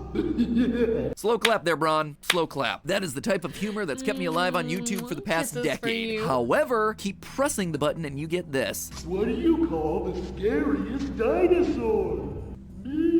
Braun is outright telling us that he's a scary dinosaur. The other toy cutouts, even the ones that do try to kill us within this very chapter, aren't nearly that overt. Some of them have ominous lines, but none of them are outright warning us about how scary they can be. In short, all the signs are pointing at Braun being the toy that we're gonna face next, which is why I don't believe it. I suspect that this might be a big misdirect on the part of Mob Games. I think it's theory bait. It's meant to get little theorist fishies like me interested in the hook, and then I get lured in and served up on a platter. You see, this isn't the first time that we've had Braun shoved into the spotlight only to be relegated as a mere background character when the chapter ultimately comes out. All the way back in the first trailer for Poppy Playtime, there's this wonderful shot of a giant toy Braun whose head suddenly turns around on its own and reveals its cold, dead eyes. And then the chapter came out and he was a poster. Cool, cool. He reappears in chapter 2, but again, he's nothing more than just a prop in a puzzle sequence. And from a business perspective too, it just doesn't make sense for Braun to star in chapter 3. Mob Games have had such success in creating new, big, scary villains like Huggy and Monty. The third chapter, just going back to a character that's existed since the beginning, it loses a lot of the hype of a big teaser reveal. And they not only lose hype, but also a good merchandising opportunity. People have loved Braun, Catbee, and all the other toys since chapter 1. New chapters means the opportunity for new characters, which means more new merch. And the last thing about this is that Mob Games' strength really seems to be flexible characters. Things that bend, feel softer or rubbery. I mean, Kissy Missy trying to pull the switch in the middle of chapter 2. Not only is it hilarious, but it also just shows the strength of the team's animation of softer, stuffed characters. It is a huge and welcome departure from the monster designs of a certain other indie franchise that's dominated the scene for the past 8 years. Braun is hard, he's heavy, he's robotic. Again, pushing away from the monster aesthetic that's worked so well for Poppy Playtime up to this point. So call it a hunch from the past decade of doing this, but I don't think Braun is gonna be our big bad. I think they're gonna reveal more about our big bad in October or November as they get closer to next year's release. But hey, that's just a theory. A mini theory that exists You need to get some rest. Sleep is important. You can binge later. Sleep, sleep, sleep, sleep, sleep. within this one larger theory, because I am nowhere near done with this teaser. But if I am gonna keep going to reveal the big lore drop that I expect is gonna happen in chapter 3, I'm gonna need you to do one thing for me right now, and that is click the subscribe button. You guys know I know a lot about YouTube, right? Well, here's a little known fact about how it works. Your clicks on the subscribe button actually wind up a crank over at YouTube headquarters and give the algorithm. Actually, I was gonna skip this, but then I realized, wait a minute, I'm a YouTuber. Guys, you should pay attention, because if you haven't subscribed to my YouTube, or liked my videos, or commented on my videos, it greatly helps me.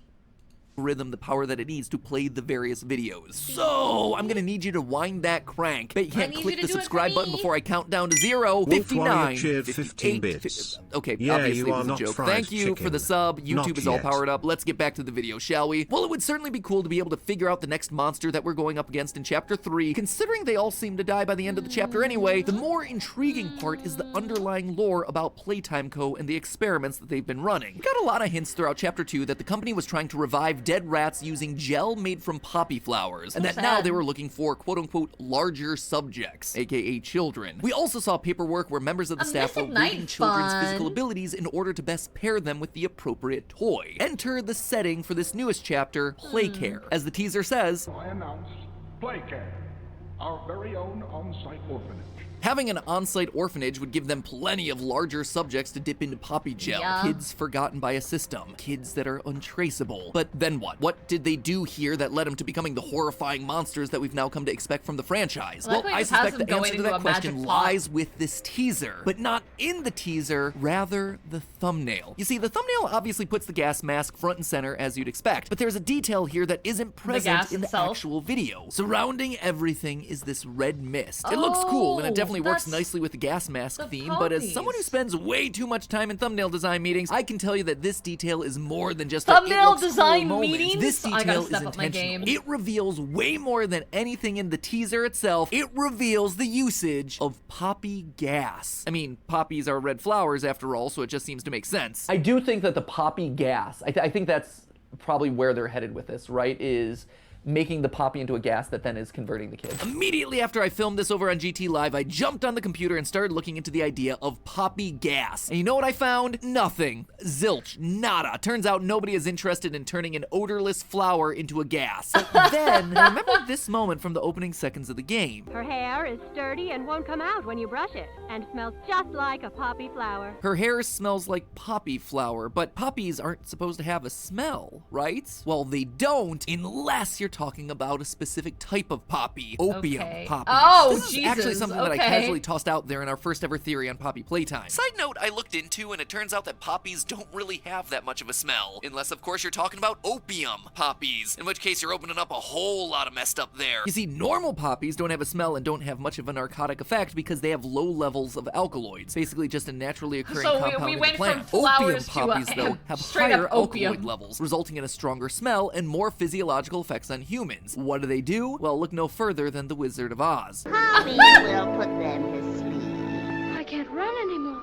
I'm so sleepy. You can't rest now, we're nearly there. Opium has been used throughout history Oh as my a God. painkiller and sleep inducer thanks to some of the chemicals found within it, namely morphine and codeine, drugs Oh that my you God. might be familiar with because they're still used today as painkillers. Now, obviously, Strong there are more and more painkillers. regulations on using opiates like these for medical purposes. rules. In fact, my partner Steph, in her former life before YouTube, worked on helping educate doctors about the medical uses and dangers of opiates and opioids. What However, a that sort of coincidence. knowledge didn't exist in the early 1900s, and this stuff was totally unregulated. Why Opium not? would commonly be mixed with sugar and water to make syrups, balms, and soups, which would then be given to children that couldn't sleep. These balms could then be applied to women's chests to help babies wean faster, or they would be put on babies' gums to soothe them while they were teething. In fact, they were marketed as soothers and could be purchased in pretty much any The grocery 1900s store were a at the time. scary It was time. just common practice for perfectly normal kids to be given highly addictive drugs, at least until regulations finally came down in 1912. But as Okay. disturbing as that may be, it actually connects directly back to poppy playtime. Yeah, I know, Playtime like, Co. I using remember, opium poppies my and poppy's friend hair used to eat a follows poppy this trend of seed subduing muffin kids for who are in breakfast every day, pain or lemon just a poppy bit seed muffin, and restless she got using in a trouble drug. once, It also means for that her they were swim team probably able drug to test skirt because around of it. regulations. Who would suspect a toy company putting opium in a doll's hair? And considering they weren't a medical center, they probably were even less likely to fall into suspicion. But how does all of this relate back to our creepy gas mask and the red fumes surrounding the toys? A gas mask, to me, No, it implies that the cannot gas is fix your covering a shoulder. large Keeps you area, and that the opium will gas not is more fix your shoulder. concentrated. Don't In go my down that research, I path. found this: carfentanil, a narcotic gas that's in the same category as Yeah, opiates and 07 from that opioids, which tab, is guys. 10,000 times stronger R.I.P. than morphine, which We'll itself never is forget. 100 times stronger He's than happy opium. now, though. And carfentanil has been weaponized as a gas before. In What? Russia back in 2002, a group of rebels took a theater of 800 people hostage. Since I already seem to be doing movie references in today's episode, it's basically like this opening scene from Tenet. After 3 long days, the Russian authorities were suddenly faced with a difficult choice of how to possibly end the standoff. They decided to use a carfentanil-based gas to knock out the rebels, thereby allowing the troops to get into the building safely. Except there was one problem with the plan. Carfentanil is too strong.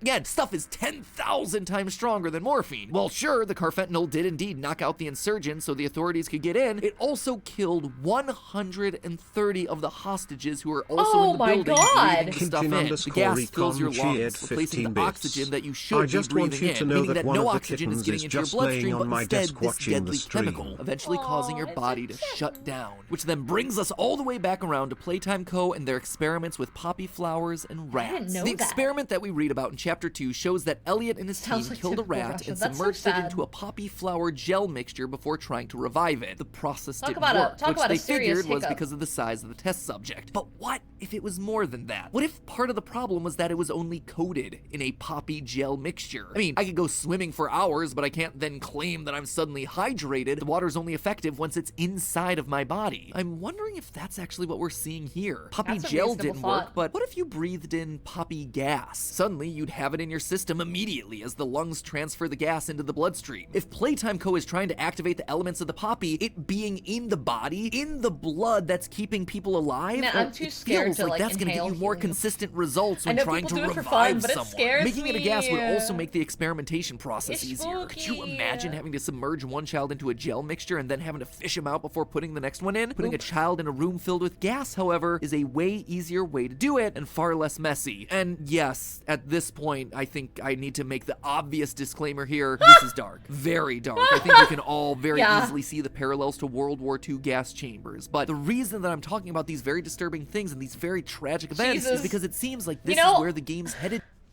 I just need to, like, I just had a really strong realization when he said that, like, FNAF, Poppy Playtime, so many of these games that we have all these theory videos on and video essays, like, not just MatPat, right? We're talking, like, the hundreds of channels that do videos about this stuff. We talk about it so commonplace. We talk about it so commonplace, but these are some extremely dark games because they all target children. And then they're all, like, somewhat historically connected. So it's just kind of crazy to me how it took all these years till right now to finally connect. Like, none of them really had warnings.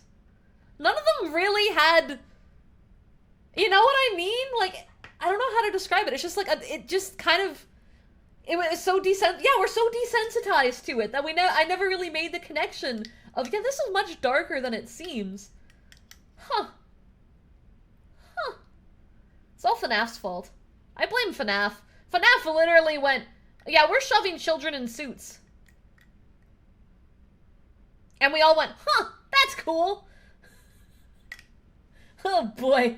What a path we've walked down, chat. With the upcoming third chapter. This is a toy factory after all. Mass production is their name of the game. Around the factory, we see dozens of broken and bloody cat bees, bronze, boogie bots, and candy cats. These weren't special one-offs like Mommy Longlegs or a giant Huggy. These were everyday toys that were being sold out to the masses. So if there are lots of bloody candy cats laying around the factory, and we've seen children assigned to that specific toy, then it stands to reason that you need a lot of kids ready to be converted. The gas allows you to get a big group of children together in one room, drug them all at once, and then walk in with your He really nailed some of these things ready for mass production. Right However, I don't think they're just shoving kids into a room to be converted. They're using the entire play care facility. And I believe that to be the case because of the main focus of the teaser, the mask. This gas mask is not just the same color as Braun, it's the same color as real-life gas masks that were created during World War II. While most masks were neutral colors like black, brown, gray, or green, those colors made the gas masks look unappealing and scary, especially to children. You can imagine why. Are you my mommy? In walked Walt Disney. Yep, that Walt Disney, believe it or not. He decided to help the issue out by manufacturing the Mickey Mouse mask, which had the face of the iconic mouse to make it more appealing to kids. In the UK, they also have the Mickey Mouse mask, but it didn't look like anything coming out of the old House of Mouse. Instead, these masks were bright red, and that was it, just red. Sometimes they had a flappy nose to make them seem more fun, but overall, it was just about making the colors bright so they were less scary. And remind me again what color the mask in the teaser is? These masks are bright and colorful because they're being worn around children, all in an effort to make them and the scientists that wear them less scary, which of course they have to do so they don't get high off the fumes that are being pumped into play care. If these gas masks were only necessary while kids were being shoved into a testing room to be transferred into a toy, then they could have just had them as a standard black color. No kids would be conscious enough to see them being worn. It makes a lot more sense that they're this color though, because the children are seeing them being worn regularly, which you'd have to do if the entire play care facility was slowly being gassed. And then, which we know was accurate. A bunch of screaming children. Chapter 3 of Poppy Playtime promises to lean heavy into the twisted backstory of the factory. I'm just not sure any of us realized how dark they were willing to go with this story. Thanks to this new teaser, I think we have an idea. Now the question is, are we going to be brave enough to keep going? But hey, that's just a theory. A game theory. Decently fast. How many do we have left? 4, 5? 5, 4, 3, 2, 1. We're on Don't Breathe, right? Don't Breathe. So yeah, we're on You're Not the Hero. We are a fan. But before, hold on, I just want to make sure. Yeah. Before I continue, yeah, like, well, I mean, if we want to talk about like historical things, like, I think it's because, like, especially for our newer generations and those of us that are like, you know, 30 and younger, it's more like something you read about in a history book rather than a life occurrence. You know what I mean? Like an actual tragedy. And I think that disconnect makes it hard for people to properly empathize with. And as it gets farther and farther in history, we're going to see that gap become stronger, unfortunately. Unless you had direct familial tie. Because, I mean, if you look at prior tragedies to that, like, people just treat it as a drop in the bucket, you know? But I do want to make sure we don't go too far down that line, because there's some crazy people on the internet with some really wild takes about these historical events that I don't want to give a forum for them to talk. If you get what I'm hinting at, I don't want to give the crazies who believe bad things a forum to put their opinion out. So we're gonna move off the topic. But it is crazy to me how, like, there are such heavy correlations to such extremely tragic events that just went right over my head. And on top of that, like, it didn't really occur to me, like, how dark Poppy Playtime and FNAF were in the concept that children are obsessed with these games. I never thought about that. Oh, dude, I don't even want to talk about flat earthers. I don't know how flat earthers exist. If you're a flat earther, please don't talk about your flat earthing tendencies here in the chat, because I'll just, like, die of an aneurysm. I can't do it. On to lighter topics, like dead children.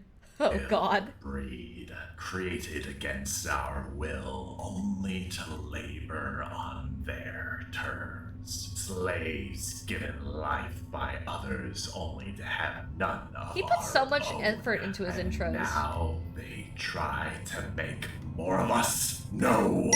Whooper the Almighty cheered 15 bits. Stop the Earth is a cube Feed fight. your hunger. Slake your thirst. If we can be born on their terms, they Yikes, can yeah, die on ours. Yikes. Wolf Warrior Hello, cheered Internet! 15 Welcome bits. to Game Theory, Earth where is buttons donut. are gonna light up randomly A on screen right donut? now. Press them as fast as you can to play. All right, ready? No! Green, red, yellow, No! green, blue, blue, hate Simon blue, Says. blue. Subscribe? Huh? How'd that get in there? Wait, that's not a button on the screen. Oh, it's below the video. Well, to finish the game, you know what you I gotta hate do. it. Ladies and gentlemen, welcome back The to Poppy sphere Playtime. itself, oh the my game God! that continues to throw us some curveballs. Is Poppy helping us or not? Are these living toys made from orphans or not? Am I getting weird feelings for mommy long legs, or is that just my normal mommy issues cropping No, up? no, You know, no, no, no, usual no, no, no, questions. no. But today's Back it curveball up. is anything but usual, as Mob Games decided to surprise us all, not with the drop of Chapter 3, but rather with the reveal of its brand new spin-off I title, forgot Project this was a Playtime. thing. Multiplayer survival game where you can literally play as Mom Spaghetti. Did you guys ever play this? Hold on. I completely wiped this from my memory. Did any of you guys ever play this? The multiplayer game. I forgot this existed. No? It was like a popular stream game for like 3 days. And I never touched it. I never touched it. Yeah, it was a thing. I'm sure they're going to talk about it in this video, but I want... Man. Eminem would be so proud. In the game, you and your friends act as resource extraction specialists, head into Playtime Co. to collect the parts that'll allow us to build giant living toys. But things aren't as simple as just playing a bunch of rounds of Simon Says. The whole time you're solving puzzles, you'll be hunted by one of the game's monsters, Huggy Wuggy, Mommy Longlegs, and the newcomer, Boxy Boo. My honest reaction? It's incredibly fun to play. The skins are awesome, the emotes are fun, the puzzles find the right level of difficulty. Overall, the team and I had a blast playing it over on GT Live, even if there were a few bugs that needed to be worked out, as Tom would very quickly come to discover. Is that you? Oh yeah. Hey bud, it is you. Literally stuck. It is me. Look at your little army.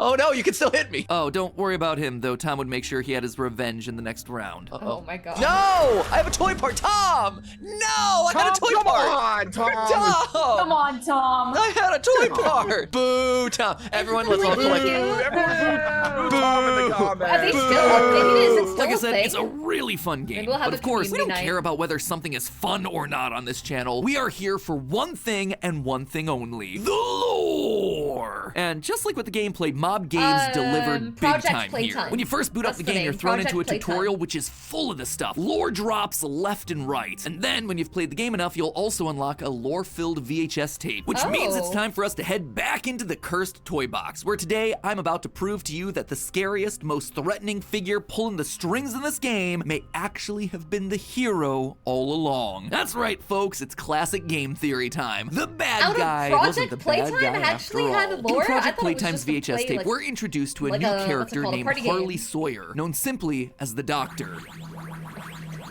Not that kind of doctor. This guy doesn't have himself a box that's bigger on the inside. No Instead, he TARDIS. has a plan that involves being bigger on the outside. Okay. Now we're understaffed. Safety protocols are being abandoned. Workplace incidents are common. We need to deal with all of these issues at once. I'm here now with a solution. Giant toys. We can increase our workforce and simultaneously decrease the number of lawsuits and people on our payroll if the people we have working aren't people. Huggy Wuggy, Mommy Longlegs, and Boxy Boo?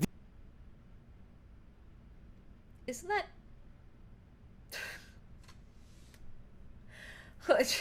Oh boy.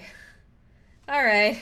These jumbo-sized living toys, Okay. they're all part of this initiative. In Chapter 2, we learned that Mommy Longlegs was used to help supervise the 61? kids Oh, that's playing more around in the players than I game expected. station. But I don't think any of us really took the implications of that seriously. These It's a bit of a giant stretch. toys were actually made with the express purpose of working in the factory, lifting boxes, patrolling hallways, cleaning toilets. And knowing this, it actually helps the first ever VHS tape we hear in the game make a lot more sense. So, Trespasser, just to make you aware, while we pride ourselves primarily on our high-quality toys and excellent childcare, we also pride ourselves on our security. For example, this facility is full of hidden motion triggers, which, once set off, will turn on the factory's emergency alarms and directly contact the authorities. And that's one of the more tame aspects of our security system. No spoilers. He's talking about Huggy. Huggy is literally the factory security. Step aside, Fritz Smith. There's a new night guard in town, and he is tall and blue and fuzzy. For the first time in the series, we have confirmation as to why these toys actually came into being. So the next question is when. As we start to piece together a timeline of events for the factory, be helpful to know when this initiative started. Well, Project Playtime actually gives us a lot of information on that. Boxy Boo's description tells us that he was based on a toy from 1966. Huggy Wuggy's description is similar, telling us that the giant monster was based on a toy created back in 1984. But Mommy Longlegs' description actually works a bit differently. You see, it makes it clear that in her case, the toy didn't come first. Instead, the giant mommy that we saw throughout Chapter 2 was created in 1991 in an effort to use the company's new elastic plastic. And eventually she became, quote, so popular that Playtime Co. created a toy out of her and took it to market. That tells us that the Bigger Bodies initiative had to have started prior to her creation in or before 1991. And considering that she's experiment 1222 and that Huggy was 1170, it had to have been significantly earlier than that, probably around 1990. And that's not all the timeline information that we get here. like, For more, we turn our attention to the intelligence and Project whatnot, if it's Playtime just to do ARG. simple That's right, Mob tasks. Games heard my cries for more interesting clues. I really wanted to do a theory just on these cardboard cutouts, expecting there to be some sort of hidden lore inside the glitchy audio. The perfect place to hide some lore, Mob Games. Wink, wink, nudge, nudge. And so they decided to raise me an entire ARG. The ARG itself is actually super interesting and really complex. Unfortunately, most of it was teasing the new character for this game, Boxy Boo, and by the time we managed to solve it, the teaser was already out, and the game wasn't that far off either. Plus, the ARG's now been wiped from the internet, so it doesn't really make sense for us to cover it anymore. But if you do want to see the ins and outs of it, which are really cool, I highly recommend watching Sheep Rampage's video series on it. They were covering all the puzzles and solutions as they were happening in real time, so definitely worth a watch. It's a long series, but it's a good series, so boom, just solved your afternoon of entertainment. Today, though, we're just going to be focusing on the details that matter for us moving forward. During the ARG, we heard from a new character named Rowan Stoll, an employee that was initially concerned about Huggy Wuggy being used to watch children. Hello, Mr. Pierre. I know you don't want to hear any more about this. I get it. Sounds like a bad joke, Huggy Wuggy staring at children. If some creep is hiding nanny cams in our mascot's eyeballs, then it's something that needs to be taken seriously. The next video we see of him, though, he's changed his tune. I just want to apologize. I was wrong.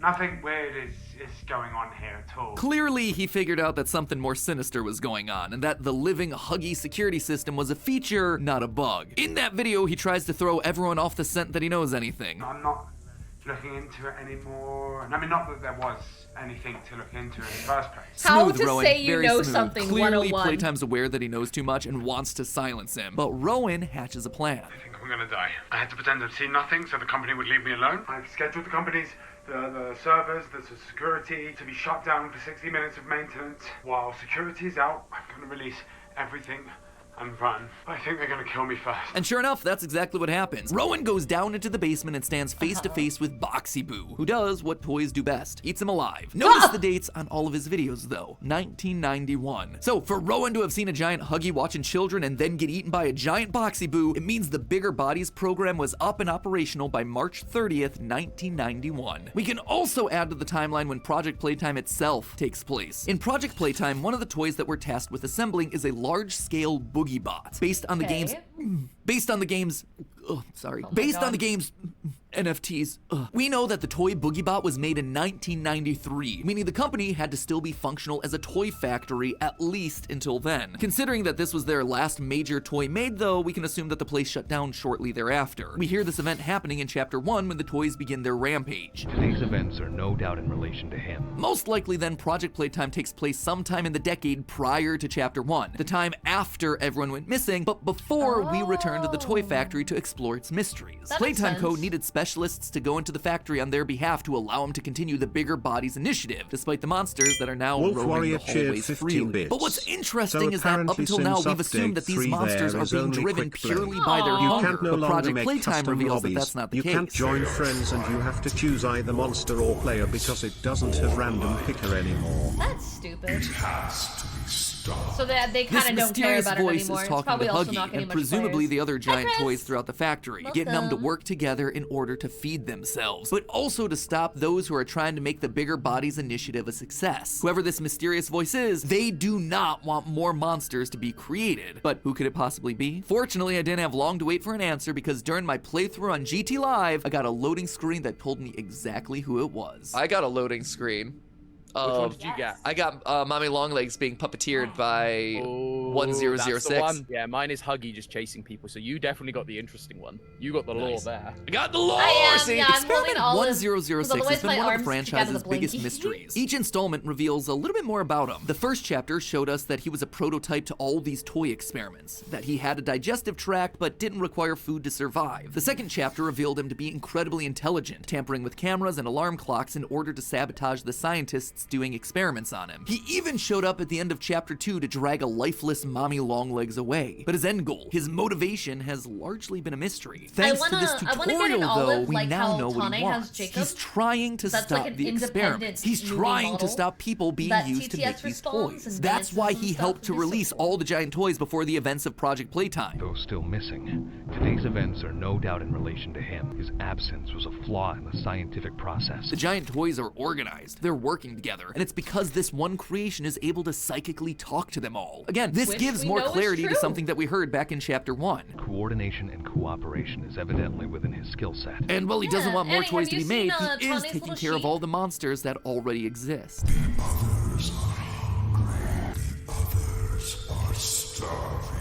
Get up. He's keeping them fed, he's keeping them alive, and most importantly, he's keeping them safe. These people didn't ask to be turned into toys. This isn't what they wanted. And while 1006 can't fix them, he can keep them alive. He has good intentions. Even though he's got himself a scary voice and a creepy metal claw hand, I think he's the good guy. He might actually be the hero of this story. And his heroism isn't just limited to protecting the monsters. We know based on documents from Chapter 2 that he's also actively trying to save kids. One thing everyone put together fairly quickly after Chapter 2's release was the fact that Playtime Co. seemed to be testing children in order to put them into the perfect toy. Specifically, we see two documents outlining the performance of Michaela Hyssop as the researchers try to pair this girl with Candy Cat. But one of the things that all of us overlooked was how these performance assessments ended. Neither document is finished. Both of them trail off as the pen scribbles off the page. What's more, there's blood on the paper. It suggests that not just once, but twice, researchers were killed while testing Michaela. And Michaela actually sees it coming. At the end of both the documents, while undergoing the statues game, we read that Michaela is distracted by something else. Presumably, this is the giant monster that's coming to kill the researchers. This tells us then an important detail. The prototype is saving these kids as many times as it takes. Whether it was Mommy Longlegs coming in to kill the researchers or the prototype himself, we know that the prototype's behind it because he's the one puppeteering all the big monsters. And he has repeatedly stepped in to save the kids.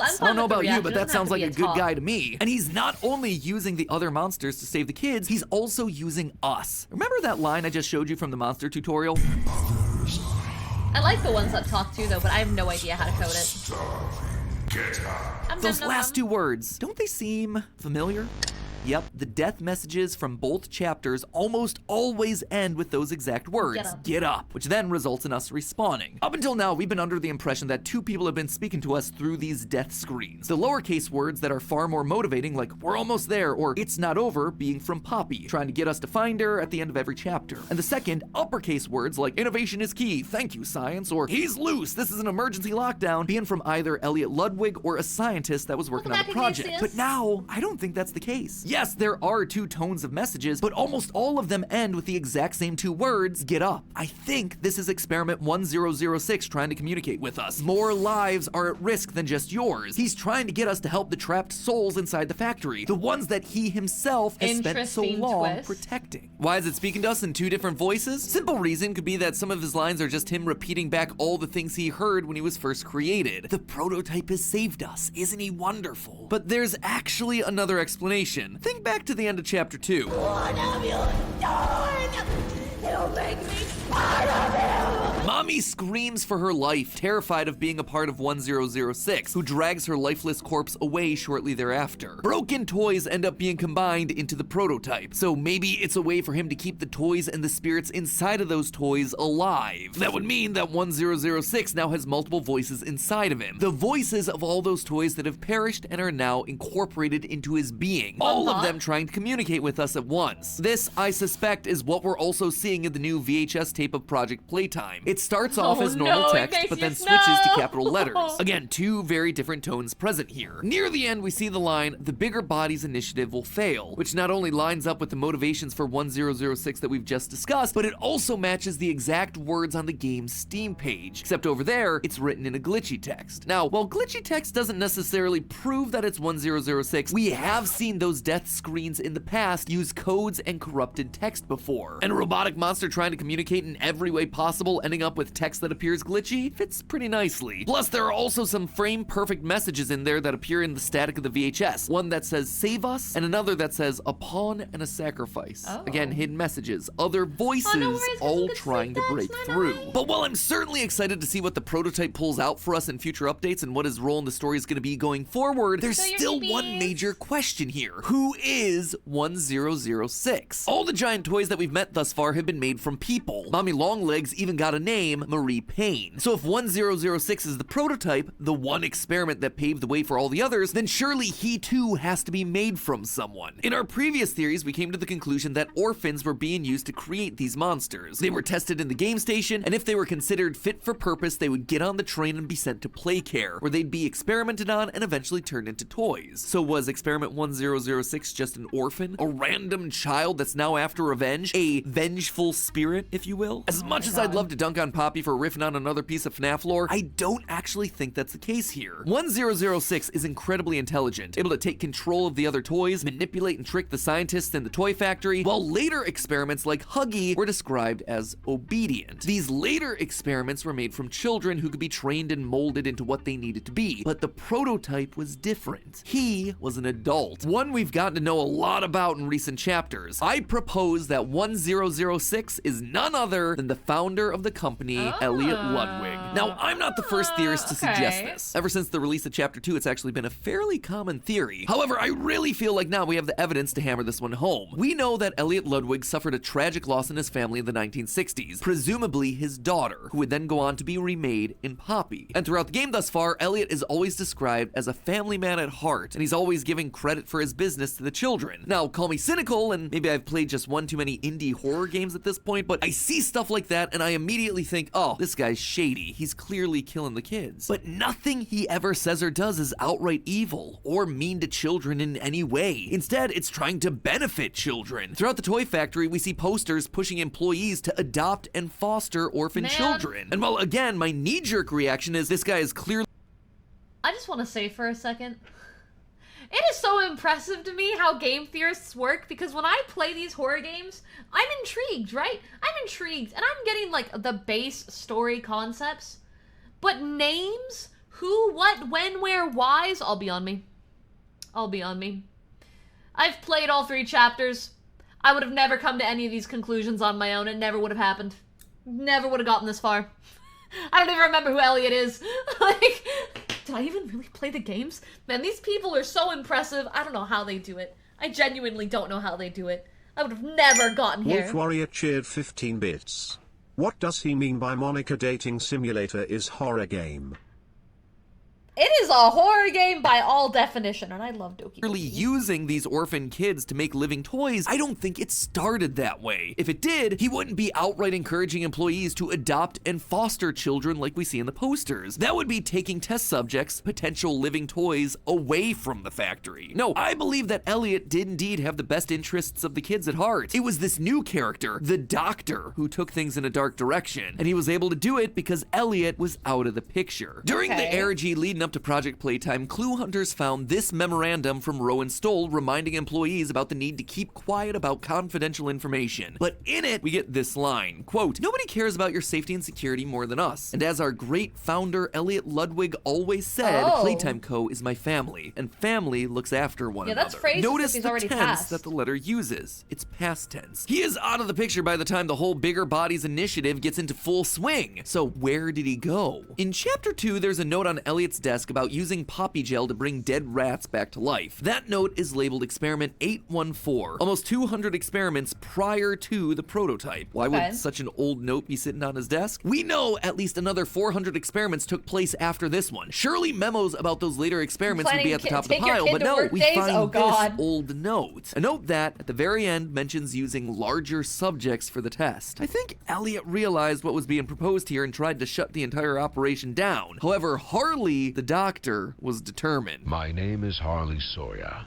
I'm called the Doctor. When I look at this company we've built, I do not feel proud. Declining profits, failed experiments. He specifically calls out failed experiments. When Harley takes control, the experiments haven't been successful yet, just like we see with the rats and the poppy flowers. And so when Elliot stood in his way, there was only one thing to do. Use him as your guinea pig. That's why that was the last note on Elliot's desk. He never returned to the office. Harley could just lock the door and no one would be any wiser. And so Elliot became the first. He became the prototype. Now it was up to him to protect all those that he failed to protect as a human. Both the employees that are being turned into monsters and the children who are in the process of being tested. And he's doing everything he can to stop it, killing researchers that are testing kids, preventing more toys from being built in Project Playtime, and sending us a note to bring us back to the toy factory to investigate, and then continuing to encourage us to get up when we fail. But clearly his mission isn't complete, and Poppy appears to be the final solution. There's a reason that Mommy captured her again in Chapter 2. Remember, she's following 1006's orders. I suspect that he needs to be reunited with his daughter in some way for his mission to be complete. Not exactly sure yet. Maybe it's just a creepy toy family reunion. But whatever it is, I bet we're gonna find out more in Chapter 3. You know, provided the new game Project Playtime doesn't make so much money that Mob Games suddenly pulls a Fortnite and stops pursuing the single-player campaign. That would never happen, right? In the meantime, friends, remember, it's all just a theory. Again! Because I started feeling really, like, tired. Like, I couldn't, like, stare at the screen any longer without my eyes feeling like they were bugging out. And I was starting to make really dumb mistakes. So we'll pick it up again later. Oh, this goes right into... Oh, it's Experiment MatPat exits the facility. Oh, no. MatPat, no! Well, actually, I never knew their pronouns. Couldn't have gotten far. I've only heard a few of their songs. What was that? Stay alert. God, he puts so much effort into these intros. There. Stay calm. Don't worry. I'm not here to hurt you. Diet Coke? How about a Diet Coke? You want one? Yeah?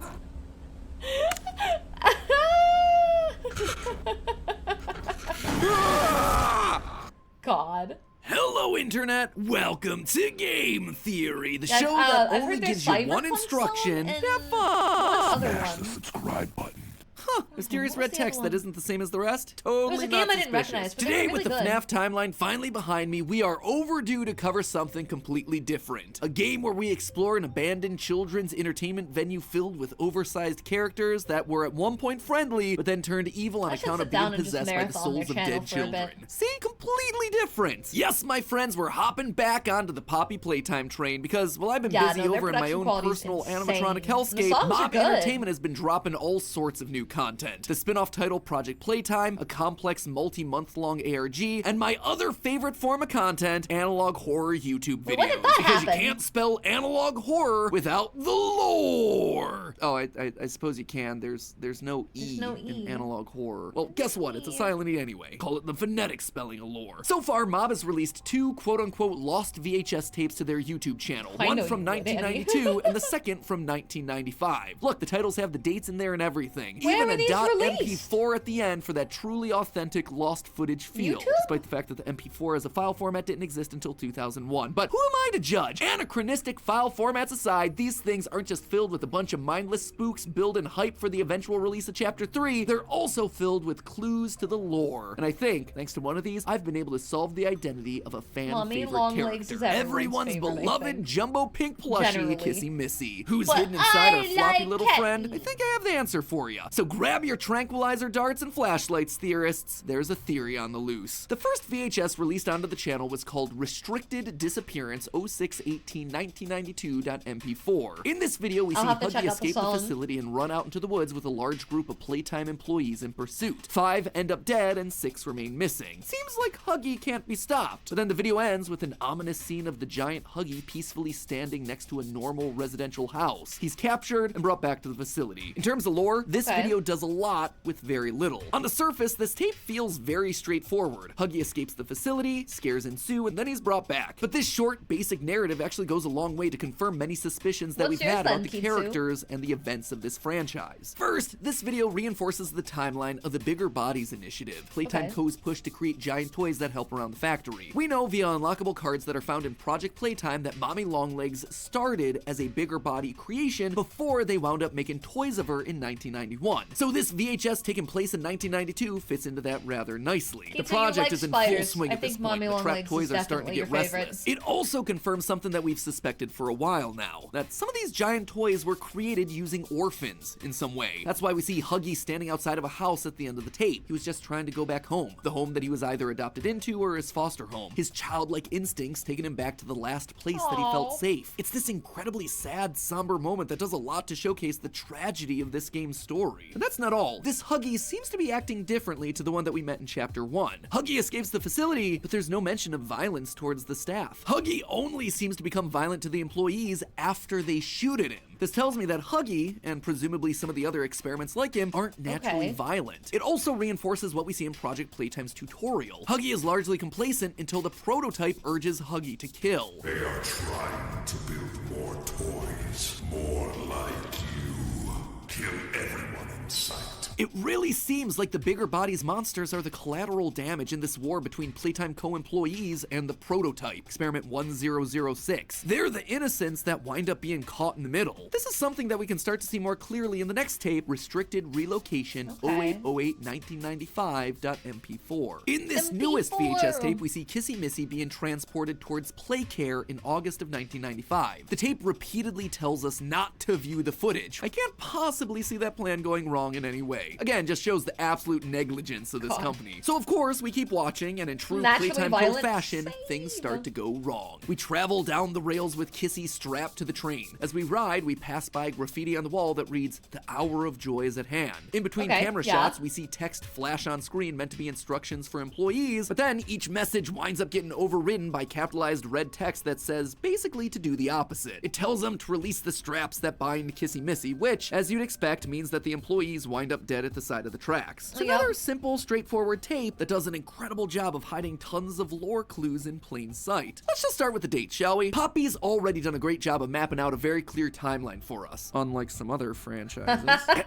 At this point, we know when each toy was made, starting with Poppy in 1950 and ending with Boogiebot in 1993. And because Mommy Longlegs was a big body before her toy released in 1991, we also know that the giant toys were in development sometime before that. At this point, the only key date that we're really missing is the day that the toys went rogue, destroying the facility and either kidnapping or killing members of the staff, as we hear in the background of this Chapter 1 VHS tape. That's why I'm making this log. so that the same mistake won't be made twice. But now, thanks to a combination of this relocation tape as well as the developer interview, I think we can tell when it happened. Recently, the developers went onto Discord to answer a bunch of questions that the community had, and one was about the date in which the Playtime Co. factory shut down. Well, I'm sure we all would have loved to have a definitive answer from them. Where's the fun in that? They had to make us work for it. What they did clarify, though, was that the factory did not shut down in the 2000s. This then narrows our window to a 7-year period between 1993 and 1999, which, let's say, is a lot more precise than we've had up to this point. But I think I remember when we were playing Chapter 3, at some point I went, hey, that's my birth year! So something happened in 1995. I just don't remember what it was that I went, hey, that's my birth year, too. So maybe that's my birth year. maybe that's what that was. I just don't remember. I remember making the comment, but I don't remember what it was actually about. think we can do it one better. Take a listen to the audio that we hear in the background of the restricted relocation tape. Hear those screams in the background? Do they sound familiar? Those who are beneath us understand it or not.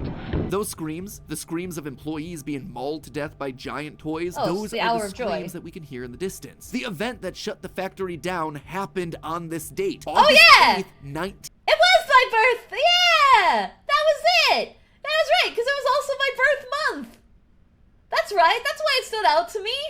I was born 12 days after that. The real hour of joy was my birth. 1995. This is the day of the Great Toy Rampage. This is why and we it's leave it all to on Team account Fierce, not of Angle. him. Because I just go, hey, my birthday's near there, 1006, and I forget. the prototype.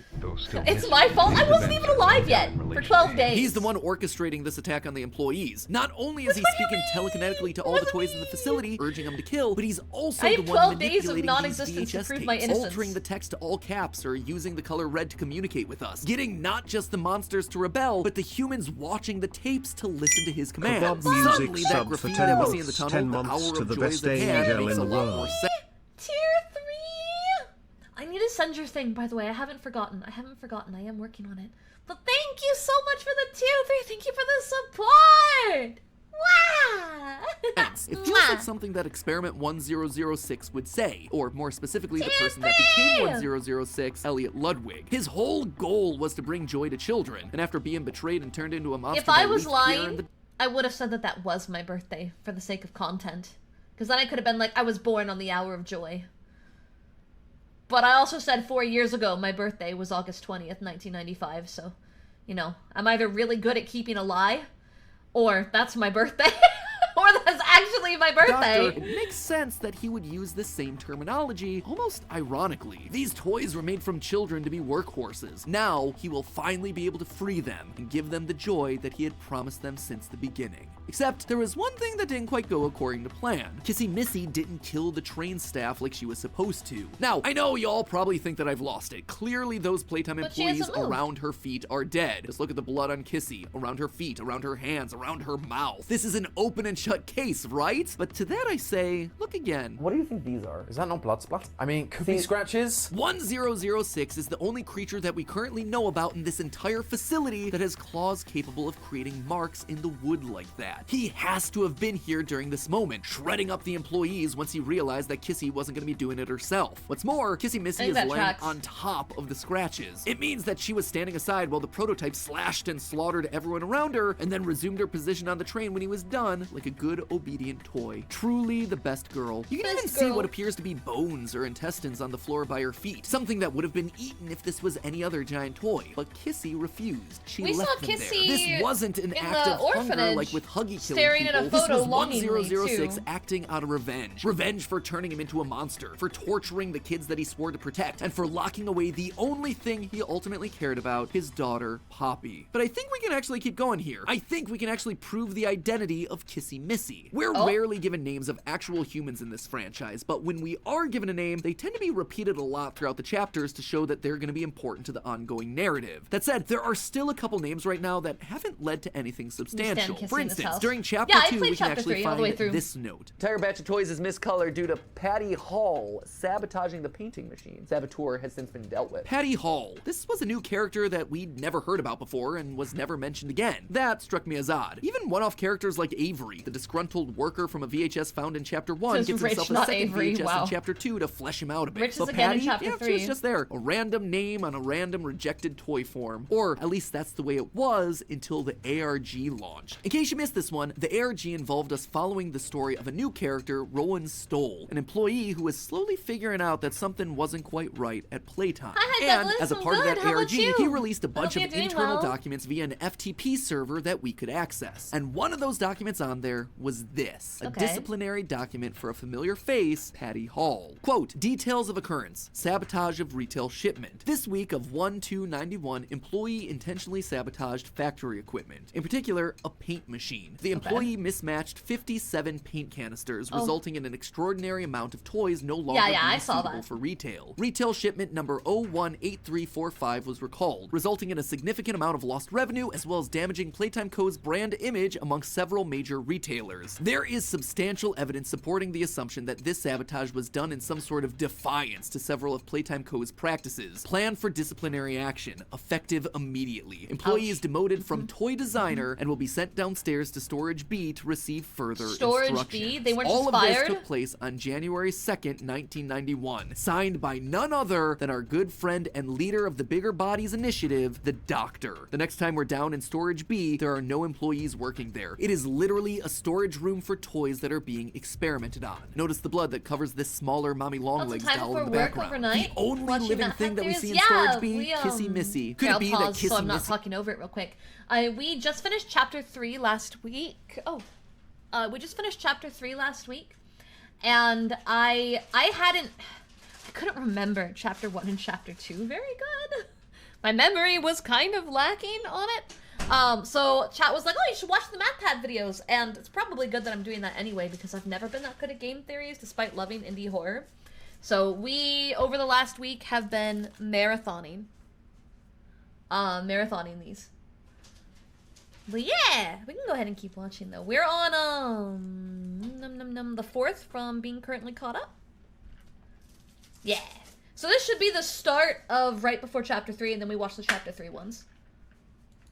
and Patty Hall are actually one and the same? I know that might feel like a bit of a stretch, but think about what we're seeing here. It's 1991, so the Bigger Bodies Initiative is in full swing. We have a character in Patty who's openly defiant to those in authority, a chaotic neutral, just like we see with Kissy defying the prototype's rampage. And we have ourselves a character associated with creating alternate colored versions of other toys, just like how Kissy is an alternate colored Huggy. Plus, the biggest clue of all, the fact that we've only seen storage be mentioned with regards to these two characters screams a connection. Lastly, it would explain why Kissy Missy is friendly towards us in Chapter 2. Sure, she's against Playtime Co. She has been from the start. She was sabotaging their toys, but I also don't think that she's on the side of 1006. She witnessed the monster kill her fellow employees in cold blood on the train. My gut is that she just wants this whole place to burn. And so when she sees us, a person trapped inside the facility just trying to get out, she sees an opportunity. We are the only ones that can stop not only 1006, but also destroy Playtime Co. from the inside. Wait. Still alive. Minecraft theories? There's Minecraft theories? God, how behind am I? How behind am I? Brought to justice and have the Minecraft has legacy of Playtime okay, well Co. we're doing that tarnished next and then. Forgotten forever. Holy shit. That is why she helped Mind us. blown. And given the instructional video shows her heading towards the play care, I wouldn't be surprised if we To bump the into her structure? again in Just Chapter the 3, items? helping Holy us to shit. take on whatever new threat awaits us. There's a But lot of hey, lore? that's just a theory. A game theory. Oh my god, we're gonna have to do that. There's probably a lot of those. After we're done with all the Poppy Playtime ones, then we'll have to deep dive. Why are you angel ... me? You guys realize my first time playing Minecraft was like more or less on stream with you guys?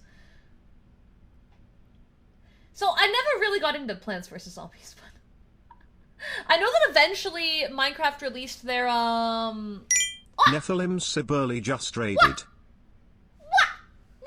thank you for the raid! Nev, actually, I wanted to DM you. I wanted to reach out to you about a thing. Remind me, if you're awake when I'm done with stream, just like poke me, because I'm super forgetful. But welcome on in, Raiders! Hello, hello. My name is Angel Steps, and I am a variety VTuber and ASMR artist, and today, we were playing Jump King until my brain fried. I got farther than I ever have before, so that's good. We did not beat Jump King. So now we're watching game theories on Poppy Playtime. That's what we're doing now. We were just talking about how apparently there's Minecraft lore and Minecraft game theories that I need to start deep diving because I didn't think there was. Now I need to know. Now I need to know. But Neff, what were you doing? How was your stream? And welcome on in, everybody. We're gonna go ahead and get started on this video. Urple guy? Urple guy? He Urple. He Urple. I don't know why that gives me Alphony vibes. It's the weird blue color. Hello, Internet! Welcome to Game Theory, the show that's full of hot air. No It's worries, that time we'll again, get on folks. to them, Mob though. Games has come out of its hibernation and finally given us what No. we've all been clamoring for. Minecraft is a game where I just build a beach house and then forget about it. Because that's what happens every time I play. For over a year now. The long-awaited Chapter 3 Chapter 3, Chapter second 3, trailer. Chapter 3. Wait, are you what? kidding me? Come on, don't get me wrong. I love brightening images frame by frame as much as the next guy. Are we about to brighten something? Oh, are we ever gonna brighten something? But it's been, Oh my what, God. 15 months since Chapter 2? I feel like I need to get my Wait, poppy 15 fix to months? complete Holy my shit. indie horror Thanos glove of 2023. That said, if this trailer is anything to go by, the newest chapter is gonna be incredible. Immediately things feel different Mm-hmm. here, and it's clear they're leaning hard on the horror. This very clearly reads of like, hey, this is so starkly different from anything else in this franchise. Right. Very clearly reads as, hey, we sold a movie. One of the developers was even asked about this in the official Poppy Playtime Discord server, and he said, quote, "It'll still have the same feel as the first two in a lot of respects, but the horror is definitely dialed up." I can agree Which, with that. of course, got everyone real excited. And from the creepy images of dead kids to the literal writing on the wall, this trailer is like a toy box exploding Chapter with 3 clues also about felt what this longer. new chapter's about. And I think that I've figured it all out months before its release. Not only will Also, we I have wasn't the only tortured one. kids and Got it. sinister poppy gas, but we're now being shown more about the monsters they became and the creepy religion they've created. Put A water on religion full myself. of sacrifices, Nice job. rituals, and a leader who's manipulating his congregation into serving him. So strap on your grab packs and hold your breath, loyal theorists. We're heading deep into the cloudy red fog of play care. The repeated theme for this chapter is the use of red gas, so let's start there. In a past theory, I suspected wait. that this gas was Hold on, guys. I got a pee-pee. I gotta go to the streamer room. Started drinking my water and having a snack. And now my bladder is fighting me. So I'm gonna go to the streamer room really quick. I'll be really fast. So just gonna have some music and I'm gonna run. I'll be right back.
I'm back already. What do you mean? I left literally for like 2 minutes, okay? The bathroom is right next to my office.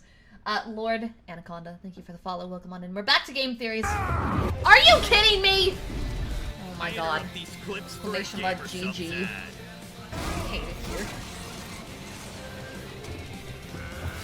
No freedom. You can't hurt me, Jack. Gamer sub, son. If you use the code Angel Steps at checkout, you can get 10% off your entire order. What are you waiting for? Go to checkout and use it now! Then you gonna do the other one or just the one? Am I good? Am I good, Ninja? Exclamation mark GG! Get yourself some gamer subs. Use my code 10% off. Yes, yes. It's really good. I realize that probably sounds like I'm just saying that because I'm with them. But I'm really picky with like drink additives. And before I got partnered with them, I was like, hey, I need you to send me a package and I won't sign any contracts till I've tried it and confirmed I like it. Equally, one of the members of my household is diabetic, so a lot of times when people label things as being sugar-free, I don't really believe it. Because they'll use sugar replacements that still, like, spike an insulin response and stuff. So I was, like, really particular with them before I signed on. And the TLDR is, obviously, I liked the product. It's genuinely sugar-free, and they do have a lot of really good flavors. I don't always understand the memes that they use in their titles, because I'm always a little behind the times. But there are some really good flavors. If you're interested in trying it, they do have a, what the frick is it called? They have a sample pack. That's what it's called. It's a sample pack. So the pack itself is free, and it'll send you, it's either 3 or 6 different flavor packs. You only have to pay the shipping on it, which it's a very small thing, so it's pretty cheap. So I would recommend, if like you've been on the fence about trying it before, trying the sample pack. And then once you know if you like it or not, then you can go ahead and start picking flavors. And they have grown products a lot too. Like, they have way more flavors than they did a year ago. They now do ramen cups and all kinds of stuff. So, yeah. And if you do decide to try it, you know, make sure to use my code. It helps me out. Titty milk and brand risk. I love brand risk. It's so good. Was made from poppies, a red flower that we know Playtime used in their experiments trying to bring dead rats back to life. It's also in the name of the game, so I just want not emotional that big damage. of a logical So leap. good. I also pointed out that poppies have been used throughout history as a sleep agent, mainly due to the natural opium that's contained in the plant. And that is exactly what we see in the trailer. On the walls of the play care, we find a drawing that shows clouds of red gas with the phrase "time for bed" written underneath. This is the last thing that the child sees before falling asleep under the influence of the gas. Which then leads us to the question, who's our new monster responsible for delivering it? We see some crude child drawings on the wall of a purple creature with red clouds around him, and text all associated with either sleep or nightmares. This then seems to be our gas monster. Sometimes the purple figure is shaped like a bird, other times it's got super long limbs, and sometimes it's just a purple scribble. This has gotten many people on the internet to think that he's a shapeshifter. I disagree. I suspect that this is just the result of sleepy kids not having a clear vision of what this thing actually is as they pass out. Fortunately for us, though, we get to see a bit more of this creature. By pausing the trailer on one of the final frames, brightening the image, and then color balancing it a bit, we see that it's got itself a purple paw with 4 sharp claws. That, coupled with the shape of the nose and eye sockets that we see during the final jump scare, as well as the presence of a muzzle right here, reads to me like an old cartoon cat. Almost like the Cheshire Cat from Alice in Wonderland. It's a kitty Now, cat. that at first might seem weird. This franchise already has itself 2 other cats in the form of Cat B and Candy Cat. just So really why like are they cats. triple dipping? Can't they come up with something new? We I like suspect cats. that it's because a cat that lures kids to their final sleep is actually a common superstitious belief. One phrase that you sometimes hear tossed around is that cats will steal a baby's breath. For centuries, there have been these urban legends circulating. Hold on.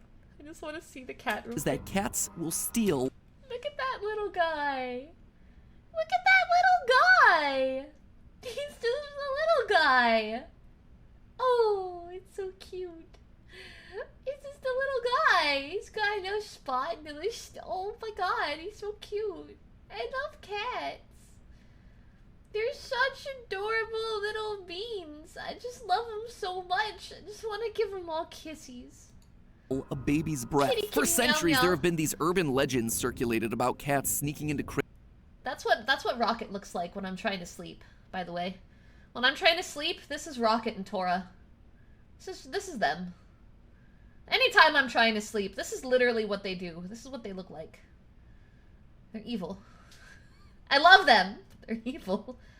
cradles at night, causing children to suffocate and die. It's unclear where that whole urban legend started, probably the story of just one parent and where it happened to them, but it's thought that the smell of the milk on baby's breath, or the crib being a nice warm place to cuddle, or the cat being jealous, some combination of those things get them to climb into bed, lay across the baby, and deprive them of oxygen. I'm not really much for children, but look at that kitten! Look at that kitten! I mean, I don't really care about this thing, but look at the kitten! Oh.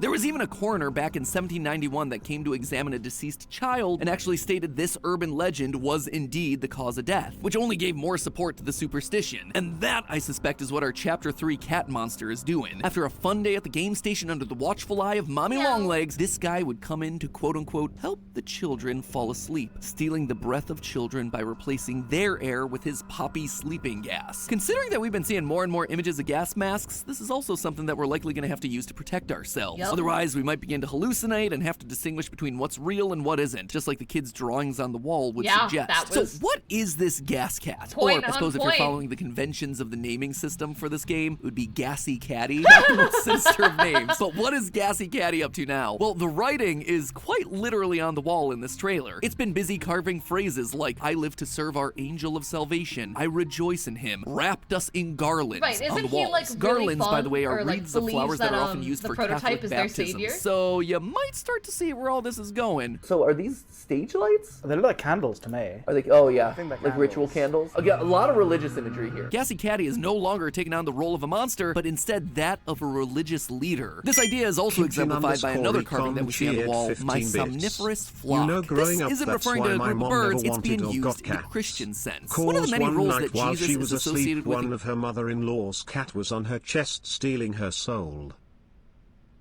What?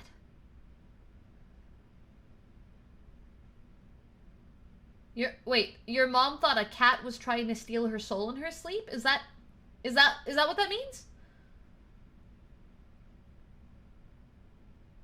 I'm honestly a little confused. I think the cat just was laying on her. Call me crazy, but I think the cat may have just been laying on your mother and was heavy. Cats are very heavy. They're liquid, but they're heavy. They're heavy babies. I would know. Tora's fat. He's very fat. Have I shown you? Okay, we have new people in chat today, and I've talked about Tora like 8 times. I'm gonna show you my orange chonker real quick. Hold on. It's very important. I have lots of cats. I have a lot of cats. But I talk about Tora a lot. So, you guys ready to see a chonker? I'm going to need you to ignore the body pillow in this image. You don't see the Gilgamesh body pillow, okay? You don't see the Gilgamesh body pillow. You don't see it. But look at this chunk. Look at this chunk. Just look at the chunk. Don't look at the body pillow. Look at it. That's a chonky. Look at this. She's chonky. She's so cute. I love her. I love her. Kitchen_recon cheered 15 bits. Man chat, look at that body pillow. No! I'm just gonna put that there. And then I also have this one of her screaming. It's like Baby Rage, but it's Tora. Baby Rage, but it's Tora.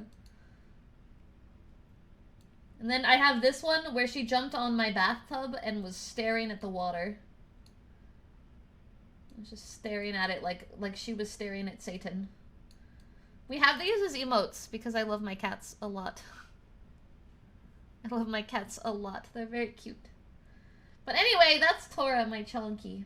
We're gonna leave that one there. Cat's gonna just stay on the screen. Just meow meow.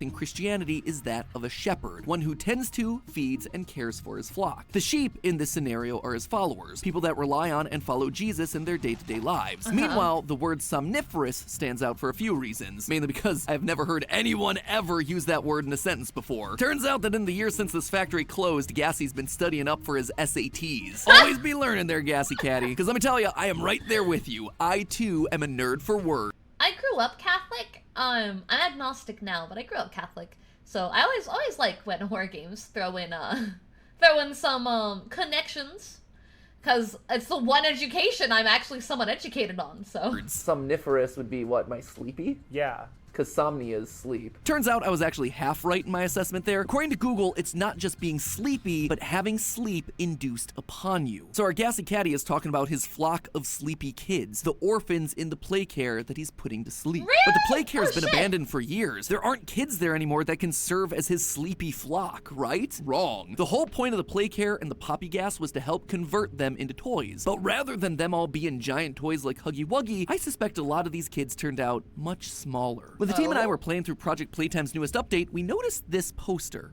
What does this say? Take every step. Take every step like it's your last.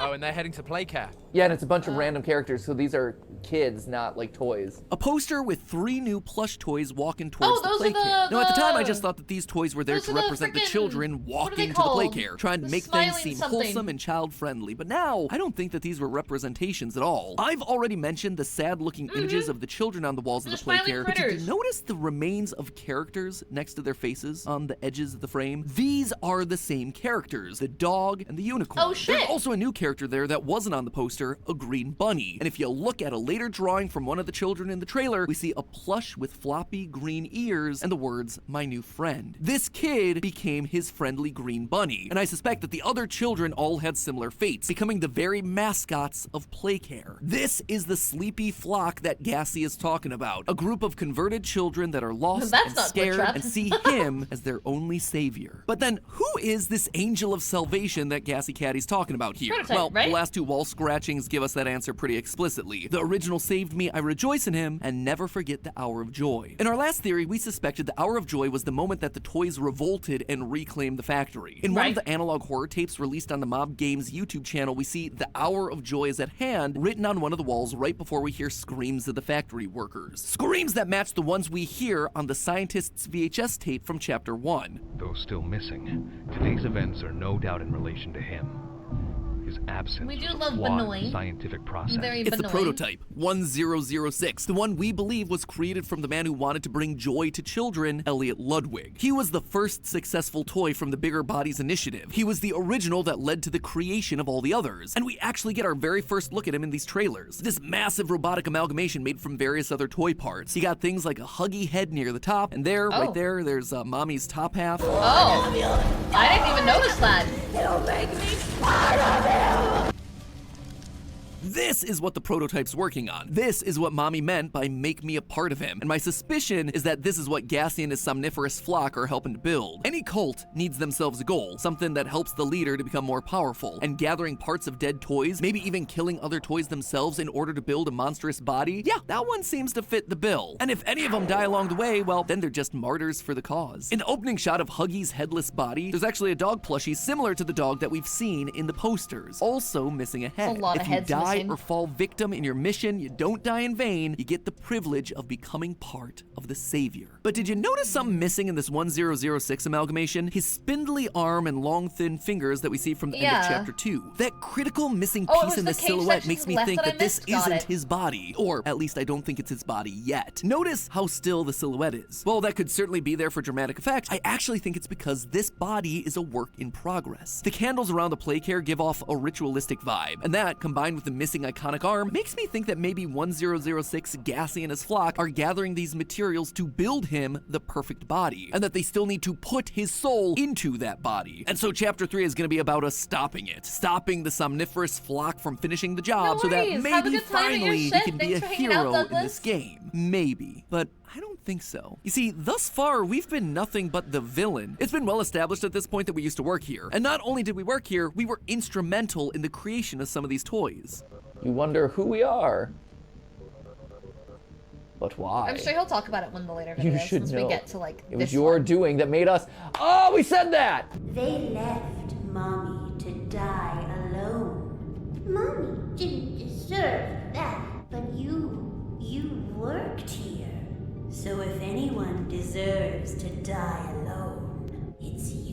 And now, Mommy, look at what sorry, we've done VJ. since coming back to the factory. We've killed both Huggy Wuggy and Mommy Longlegs, 2 toys that were made from kids. It's not a great track record for our player character, right? Currently, there's a Poppy ARG taking place in the lead up to Chapter 3, and while there isn't enough information yet to fully solve it, there are aspects that have been discovered that shine a light on the children involved in the Playcare scheme. One of the discoveries was this incident report about one of the orphans in Playcare, Marie Payne. Now, if the name Marie Payne sounds familiar, well, it's because we found a transfer request in Chapter 2 about her. In that request, we were told that she was the child that would go on to become Mommy Longlegs. Now, why do I bring that up? Well, if you remember, Mommy was fine with the orphans because she never wanted them to feel alone like she did. She was protective of the kids. No, the only people that Mommy Longlegs lashed out at were the staff, the people who tortured her and transformed her into a giant neon pink toy. She knew what they were going to be doing to these kids because it had all been done to her that all first. She was tracks. trying to be a protector, a comfort. We also know that she doesn't trust the prototype or any of his religious rhetoric. What have you done? You'll make me part of him!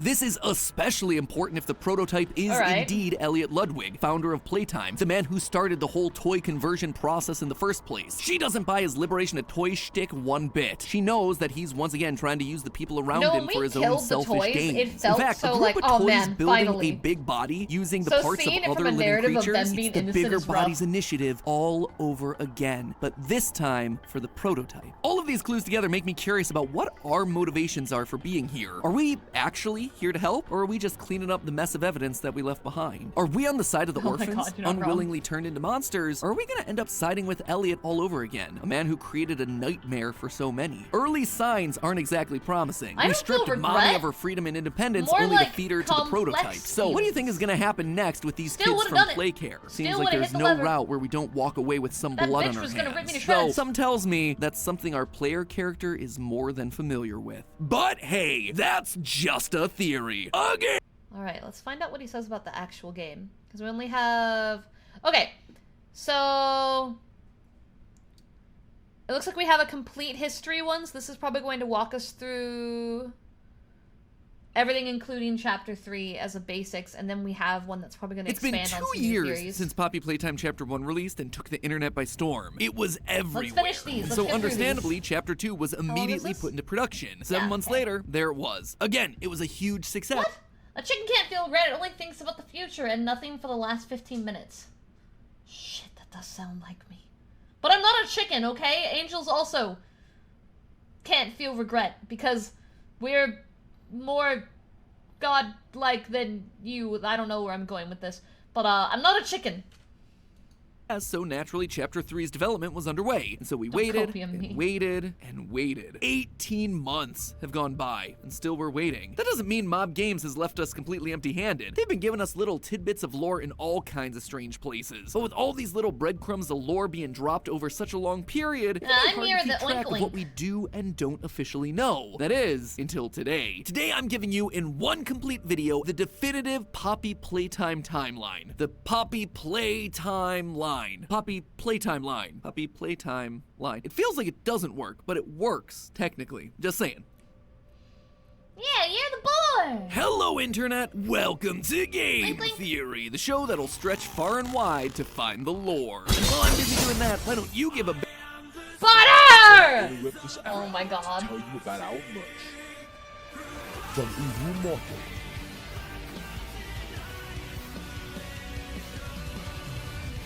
There you can get shirts, pants, hoodies, and desk mats. And you get to support Angel herself.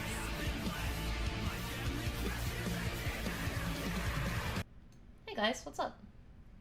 Exclamation mark merch. Right now you can get your hands on my exclusive WeebCon merch, which is a really cool acrobatic set, and it looks amazing, and it's super beautiful, and it will be taken off the shop on the last day of the month.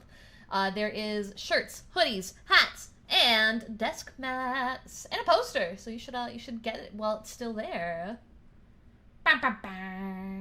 Big ol' huggy wuggy to that subscribe button. We're always doing videos like this to keep you guys up to date, and clearly it's necessary. I mean, Mob Games has gone a bit insane with the lore drops for this one. It's not quite FNAF levels of let's release 20+ books with a single line of lore hidden in each one, but still, it's a lot to have to keep track of. Outside of the 2 main chapter releases, we've had a spin-off title with 3 phases and 2 VHS tapes, 3 found footage YouTube videos, 2 ARGs with dozens of tiny scraps of lore, and a partridge in a pear tree. They even hid lore in their anniversary videos. Like, who does that? Who does that? But while their methods might seem unorthodox, it does mean that there's a lot of lore and a lot of dates getting thrown around that are pretty difficult to keep track of, especially when all the story they've been seeding out happens decades before the actual games themselves. So today, we're gonna be wiping the slate clean and starting over. We're gonna be putting all the evidence together, all the theories we've had to create one cohesive timeline, so when Chapter 3 does release next month, we know exactly where we stand and what to expect. Strap on those grab packs, friends. It's time to lower ourselves delves into the depths of this haunted toy empire's history. The story begins not with any of the games, but rather with Playtime Co.'s website. On this now deleted webpage, we learn about the company's founder, Elliot Ludwig. He founded Playtime Co. in 1930 as a way to, quote, bring joy to children. He gave everything to his company, but sadly that work ethic would just wind up pushing his wife into divorce. Regardless, Elliot continued onward, determined to bring Playtime Co. to new heights, and according to the controversial NFT collection, in 1950, the company created the toy that would put them on the map. In the most incredible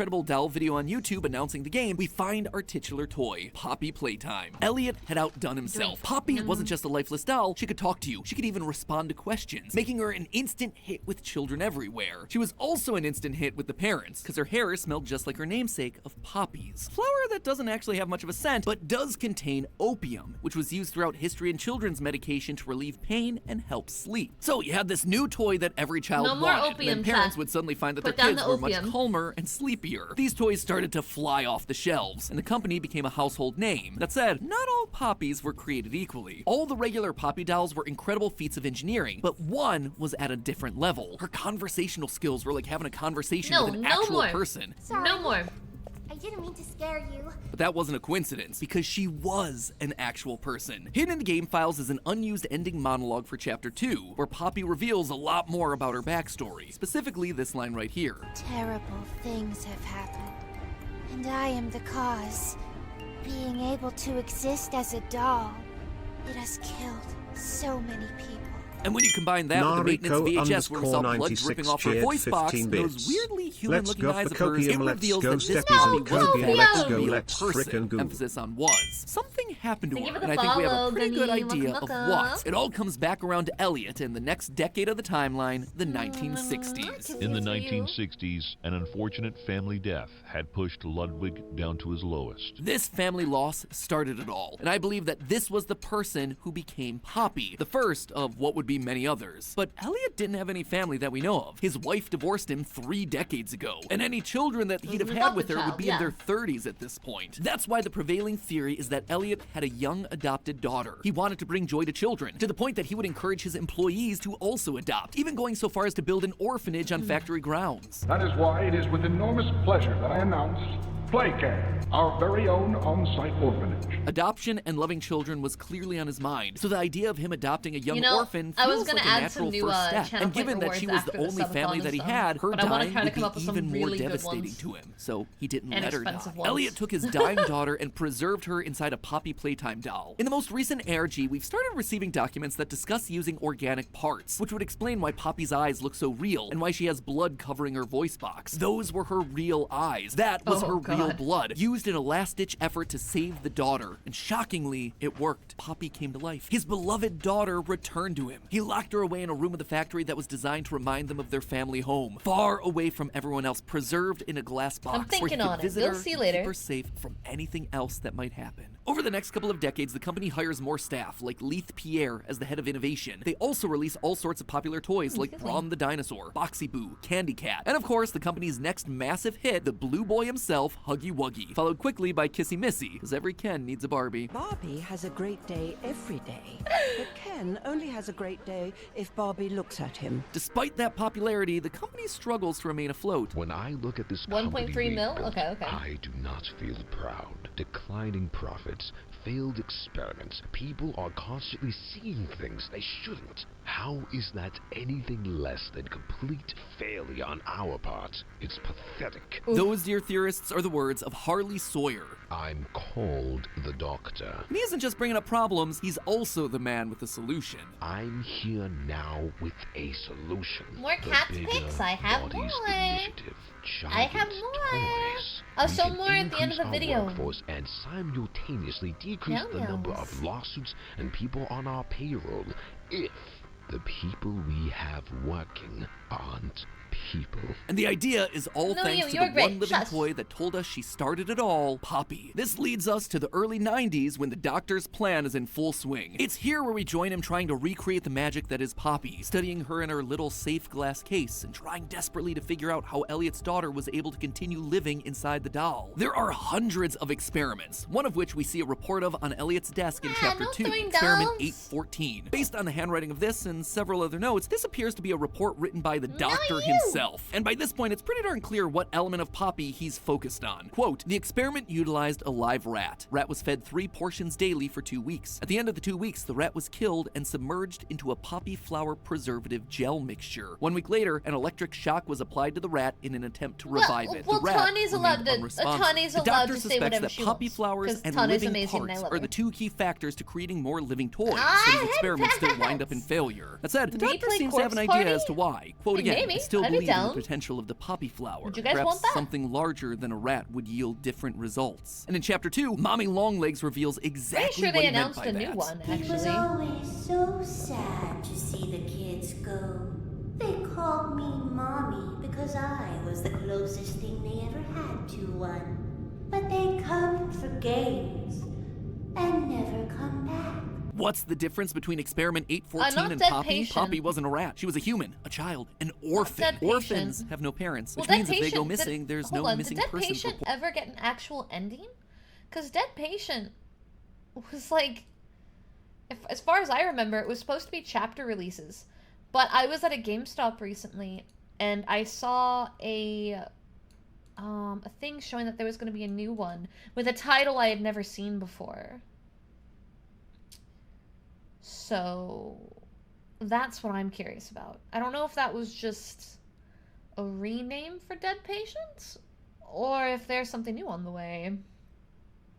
No investigations, because who would miss them? It was the perfect crime and the perfect answer to the doctor's experiment. To facilitate this, the company creates Playcare, Playtime's own on-site orphanage, as well as the Game Station, a facility designed to test and improve the skills of the orphan children. In Chapter 2, we see reports that show us the improvement of one specific child's skills, and in those reports, we see that they've been assigned a toy that they'll soon become. It's at this point that the Bigger Bodies Initiative has a breakthrough. Using pieces of organic parts and machinery, they're able to create a prototype of what they wish to create. Experiment 1006. The prototype seems to possess an unprecedented level of intelligence, beyond that of all other test subjects, as well as an alarming willingness to commit violence. The tape goes on to describe Huggy Wuggy, Experiment 1170, as fully obedient, which led me to believe that there was something different about 1006. For him to be more intelligent means that he must have stronger cognitive function than the orphans. Children are easier to control. You can tell him what to do because you're an adult, an authority figure. But what if 1006 was a fellow adult? Is That the might make it spiritual harder to successor control, to Blood Drive? especially if there's someone with supreme intellect Okay, and okay, creative okay. building skills. The prototype Yes, we got seemingly goody two-shoes. disassembled We the have to finish digital Pocket alarm Mirror clock first, within though. his room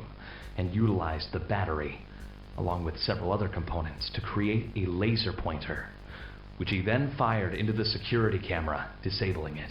Who's an adult in this franchise that we know has the genius and creativity to make some of the most beloved toys in the world? None other than Elliot Ludwig himself. Now, initially, I theorized that he became 1006 because he was an adult who loved and cared for orphans, and so when he discovered that the doctor was using him for his experiments, he went to shut the whole thing down, only for the doctor to silence him. That's why 1006 is so aggressive towards the scientists in the tapes, and why he'd later lead the charge in an uprising against Playtime Co. that he would call the Hour of Joy, reminiscent of what he always wanted to achieve, bringing joy to children. Though still missing, today's events are no doubt in relation to him. But here's the problem. Since that theory, there's been a few pieces of evidence that tell us that Elliot was fully aware of the 2024, experiments yeah, I'll be happening keeping on the my eye out. orphans. We're definitely There's an checking that email out. that appeared in the most recent ARG written by Elliot that says, quote, one of those dang Huggy Wuggies is loose. For it to get loose, it has to be alive, meaning a child had to have been converted into a version of Huggy. This email would also disprove Elliot as being 1006 because Huggy Wuggy is experiment 1170.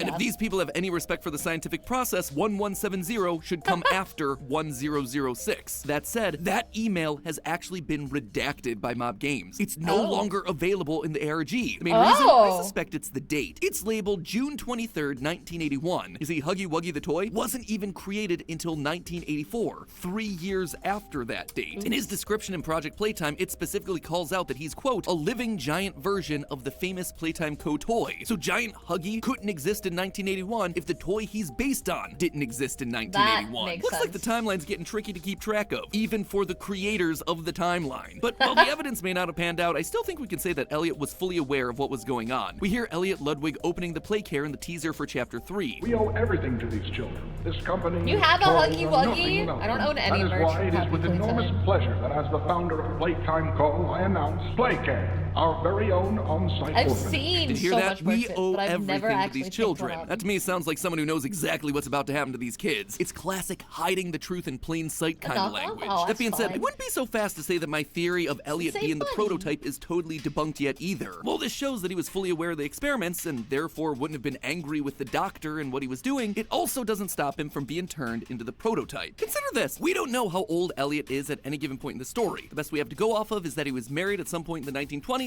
and divorced in 1930. The average age of a man getting married in the 1920s was around 25. Okay. So let's say that he'd been married a few years before divorcing and was now around 28 in 1930. That would Okay. mean that by 1990, Elliot would be around 88. So pretty old, but still kicking. So what if, rather than being got rid of and forced into the experiment, he was a willing participant in that experiment? We see in the VHS video okay. restricted restoration that Playtime is okay with using adults, and specifically adults who are close to death. In Project Playtime's Phase 2 update, we hear the doctor say this, Mortality is the curse of the weak. which lines up pretty well with the Chapter 2 death screen, May We Forget Death. Being in his late 80s, I think that Elliot may have tracks seen the actually writing on the pretty wall, hard. and while the play care was still being set up, he decided to offer himself to the experiment to prove the concept, to help him live forever and to continue seeing Playtime Co. thrive. But something happens that neither him nor the doctor expected. You see, there's an adult that's turned into Brawn, known as Experiment 1199, and a key factor is that he isn't able to remember What? who he is or what happened to him. Whereas the other converted Wait, what? toys, the ones made from children, That they must be seem one to of the be able videos to I didn't get a remember at chance least to see. something of who they were. They recognize that this character isn't a tortured child like them, and so they attack him. But if that's exactly what happened to 1006, an adult brain might just be unable to truly keep all its memories. Elliot doesn't remember exactly who he is. He's essentially back to his base mindset and instincts, and using his intellect, he's able to put together the pieces, seeing the pain of all Chapter the children 2? as they were Okay, converted, okay. leading him to lash out and become the evil mastermind that we know today. Despite all the violence and murder, the prototype is essentially a success. The concept of bringing inanimate objects to life using the life of another worked, and so they pressed on with the Bigger Bodies initiative, with their first major success coming in the form of an old toy from 1966, Boxy Boo. They said it was impossible, yet you defied all odds. The first of many. Naturally, you have Right, that's proven the one my from the Bigger multiplayer Bodies game, yeah? initiative a success. And just in time, too. The doctor always wanted these bigger bodies to fulfill jobs around the factory. okay. There was a very specific job that he needed resolved, and fast. Now, we need to start tailoring that appetite of yours to flesh.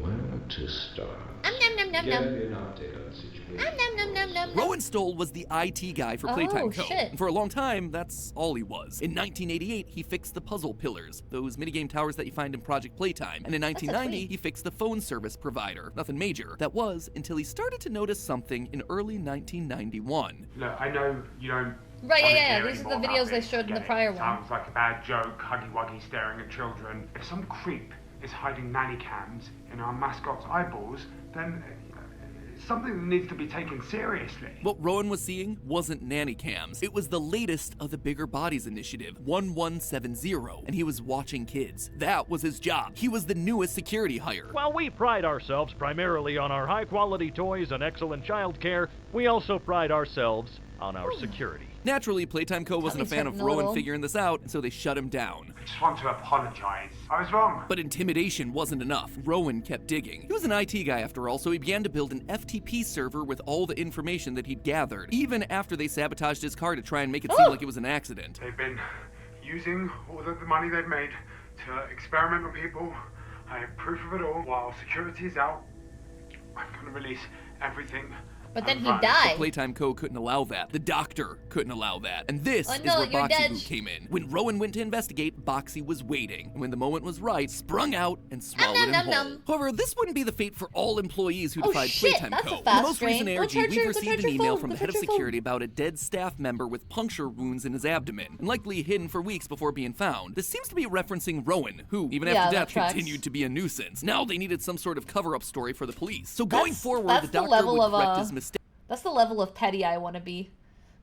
No matter what, always be a nuisance. He would try a different approach, one that would make bad employees disappear permanently. In that final FTP dump from Rowan, we got a disciplinary notice for Patty Hall. This name has only come up once before, as an employee who sabotaged the paint machines, causing toys to be recalled and the company to lose profits. We see that for her disciplinary action, she was sent to Storage B by none other than the Doctor. And the next time we see Storage B is in the restricted relocation video from 1995, a room filled with bloodied and dead toys, except for a giant kissy missy in the middle of the room. In that final FTP dump, Rowan specifically calls out that people are being experimented on. And then we find Patty Hall being sent to the place where we see a Bigger Bodies Initiative experiment. Coincidence? I think not. I think this was the fate of Patty Hall. She defied Playtime Co. and the Doctor, and so he turned her into Kissy Missy, where there would be no more trace of her for police. Not all these experiments were complete successes, though. In a report from the newest ARG, we learn of experiments 1186 and 1187. And while we don't know exactly what went wrong, we do know that there were, quote, shortcomings. So it may not be that there are almost 200 living toys active in the factory, but rather that there are around 200 attempts, some of which were successful like Huggy Wuggy, and others that were less so. Regardless, that is a lot of victims. And given that Rowan's report started in early 1991, and the latest experiment number we have is 1222 for Mommy Longlegs, who was invented before her toy was released in 1991, it means that all of this happened in a single year, 1991. You gotta appreciate the efficiency of these guys. And so they needed to develop a more effective way to infuse the orphans they'd acquired with the poppy mixture that was vital to the transformation process. So they invented something that we've seen throughout the teasers for Chapter 3, poppy gas. Like I mentioned earlier, poppies have been used throughout history to help kids sleep, and so converting it into a gas is the perfect way to not only get poppies into their bloodstream, but also to sedate them, get them to listen, obey, to sleep, not putting up any kind of fight. All you gotta do is give your staff members fun gas masks, like the Mickey Mouse masks from World War II, colored in Playtime Co.'s signature red and yellow so they appear less scary to kids. But they still needed a delivery method, a way to administer the gas to the kids. And this is where the newest ARG once again comes in with the answer. We've received a couple of reports from staff members of the Playcare that tell us a little bit more about the operation that was going on there. The one child that keeps coming up in multiple reports is Theodore Gramble, who apparently was caught sneaking around the Playcare looking for files that a quote-unquote friend told him to find. Quote from the report, "I don't know his name. Nobody else knows he exists." Naturally, the counselor's suspicious of this, as the requests for files seem way too specific to be made by just a 7-year-old. A mysterious figure hiding in the shadows that kids don't know exist and is looking for files about the inner workings of Playcare? Sounds to me like Theodore is getting a visit from 1006, and that's exactly what's happening. Literally, as I'm writing this episode, we got another load of images from the ARG, and one of them is a drawing of Theodore sitting on his bed with a familiar black arm reaching out from under it. The prototype is using Theodore to try and stop the entire operation, to free the kids. But sadly, Theodore doesn't work out quite as intended. According to a transcript, he tried to escape, but something malfunctioned and he got electrocuted, stopping his heart and badly burning him. Fortunately, and unfortunately, there's a way to save him. At the same time all this was going on, Playtime was developing experiment 1188, based on one of their newest toy lines, the Smiling Critters, specifically the purple cat, Catnap. This experiment would have massive claws, be able to change its size, and be fitted with, quote, a gas delivery apparatus at the back of the esophagus. This toy was going to be the perfect way to administer the poppy gas to the kids at the Playcare. They just hug and play with their new favorite toy, while it also explains why Catnap would be so loyal to and the right at the bottom prototype. of the document, on the name of potential candidates for conversion, who do we find? None other than Theodore. He had a horrible accident, maybe even close to death, so they gave him eternal life by turning him into the new villain for Chapter 3. In the Chapter 3 teaser, we see phrases like, "The original saved me, I rejoice in him," which are heavily implied to have been written by Catnap. He worships the original creation. He wishes to do nothing but serve it. Sound familiar? It's just like how the prototype, the original creation, spoke to Theodore, asking him to do things like finding files. Theodore and his new gas powers were put to good use by Playtime Co. No child would ever step out of line like he did again. We see drawings from children about their new giant purple friend, but not all of them are happy. Some kids seem to have nightmares thanks to the red gas that comes out of their new friend's mouth. The worst case that we see is that of Marie Payne, whose sedation thanks to the poppy gas is so severe that she can't even wake up from the nightmares anymore. But while the employees caring for her seem concerned, clearly Playtime Co. got exactly what they wanted. On a transfer request we find in the water treatment control room of Chapter 2, we see the name of the child that would eventually become Mommy Longlegs, Marie Payne. Mommy was eventually moved to the game station, mainly because her trauma at the hands of Playtime led her to be violent towards adults, but motherly and caring towards the children, which made her the perfect fit. Mommy is the last experiment that we know of at this time, experiment 1222, but I suspect that there are many more based on this photo that we got in the lead up to Chapter 2's release, showing the company in its heyday, May of 1992, a year after Mommy Longlegs' creation. Which There's means still there's a plenty of whole kids year playing of around at the chaotic game shit. station, more kids to be trained up and taken to Playcare for sedation and conversion version. But this is where the tides turn for Playtime Co. Later that year, Huggy Wuggy escapes the facility in the first of many incidents where the bigger bodies monsters start rebelling against the company under the command of 1006. This would come to a climax in 1995 with an event known as the Hour of Joy, a combined effort of all the toys united against the Playtime Co. staff. So far, all we've seen of this event is an analog video of Kissy Missy going missing with blood splatter and claw marks everywhere, but we know it doesn't just involve her. In the background of the tape, we can hear screaming from staff members in the factory, the same screams that are heard in the back of the final VHS tape from Chapter 1. Coordination and cooperation is evidently within his skill set, as well as the skill set of all other experiments of his type. Though still missing, today's events are no doubt in relation to him. 1006 orchestrated the entire event, the Hour of Joy, bringing joy and freedom to the children that he failed all those years ago. With the Playtime staff now either entirely killed or kicked out of the facility, business essentially stops. However, the company tried to remain open in an unusual way. The spin-off title Project Playtime has us take control of extraction specialists, gathering toy parts to be extracted and turned into parts of the bigger bodies. I was not expecting Project Playtime to be canon. You need to collect toy parts to make a giant toy. Get that giant toy on the train, then leave. At this point in history, the bigger bodies toys are running the factory and hunting us down, trying to feed the many toys that remain, while also stopping us from making more monstrosities like themselves. They are trying to build more toys. More like you. It has to be stopped. It's not entirely clear how this part of the timeline ends. The game's still releasing phases with new VHS tapes and secret messages from 1006, all with the theme of, hey, we're the ones to blame for this. We wonder who we are, but why? You should know. I wonder if it the was whole your thing doing is like that made us. Oh, we said that. Which or leads if they us just all kinda to kept it today, rolling the main to game. try to see if the people game would that we still actually play. 10 years after the factory closed, we show up. A former employee determined to make things right. But you worked here. Regular employees like Rowan weren't aware of what was going on, so for Mommy to know us, we had to have been working at the game station, running experiments on these kids. We were some form of an executive here. Supporting this theory is the fact that there are 5 executive slides down to the game station in Chapter 2. We know all 4 of these characters, and the last one's missing a name. I believe that was our slide. If you take the letters on the floor and rearrange them, you don't really get any sort of clear-cut name. In a previous episode, I landed on Jamie B. Honey, only to realize after the fact that I'd accidentally swapped an A for an E. Plus, if you look closely, there are spaces for 5 letters on top and 6 letters on the bottom. The best I can come up with based on those new criteria is Ebony Jemiah. It's not great, so clearly it's still up for grabs. Regardless, I still maintain that we were the head of production for Playtime, the only department on this Chapter 2 floor that's left unaccounted for, with Eddie being the head of research, Stella being the head of play, and Leith Pierre being the head of innovation. We were directly involved in the production of these toys, and so we've come back to undo the sins of the past, or probably more likely to bury them once and for all. We show up, we knock out Huggy, we free Poppy from her case, we split Mommy in 2 and get her dragged away by 1006, escaping the game station only for something to derail us outside of Playcare. And there you have it, folks, the complete timeline of Poppy Playtime so far. We're almost entirely caught up. There's one more video to go. It's the one that talks about Chapter 3, finally.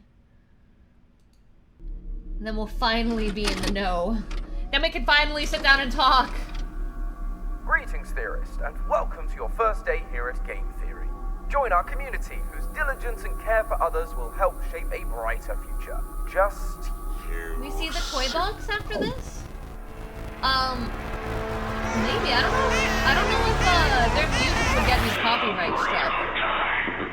Because I believe they do have their stuff copyrighted.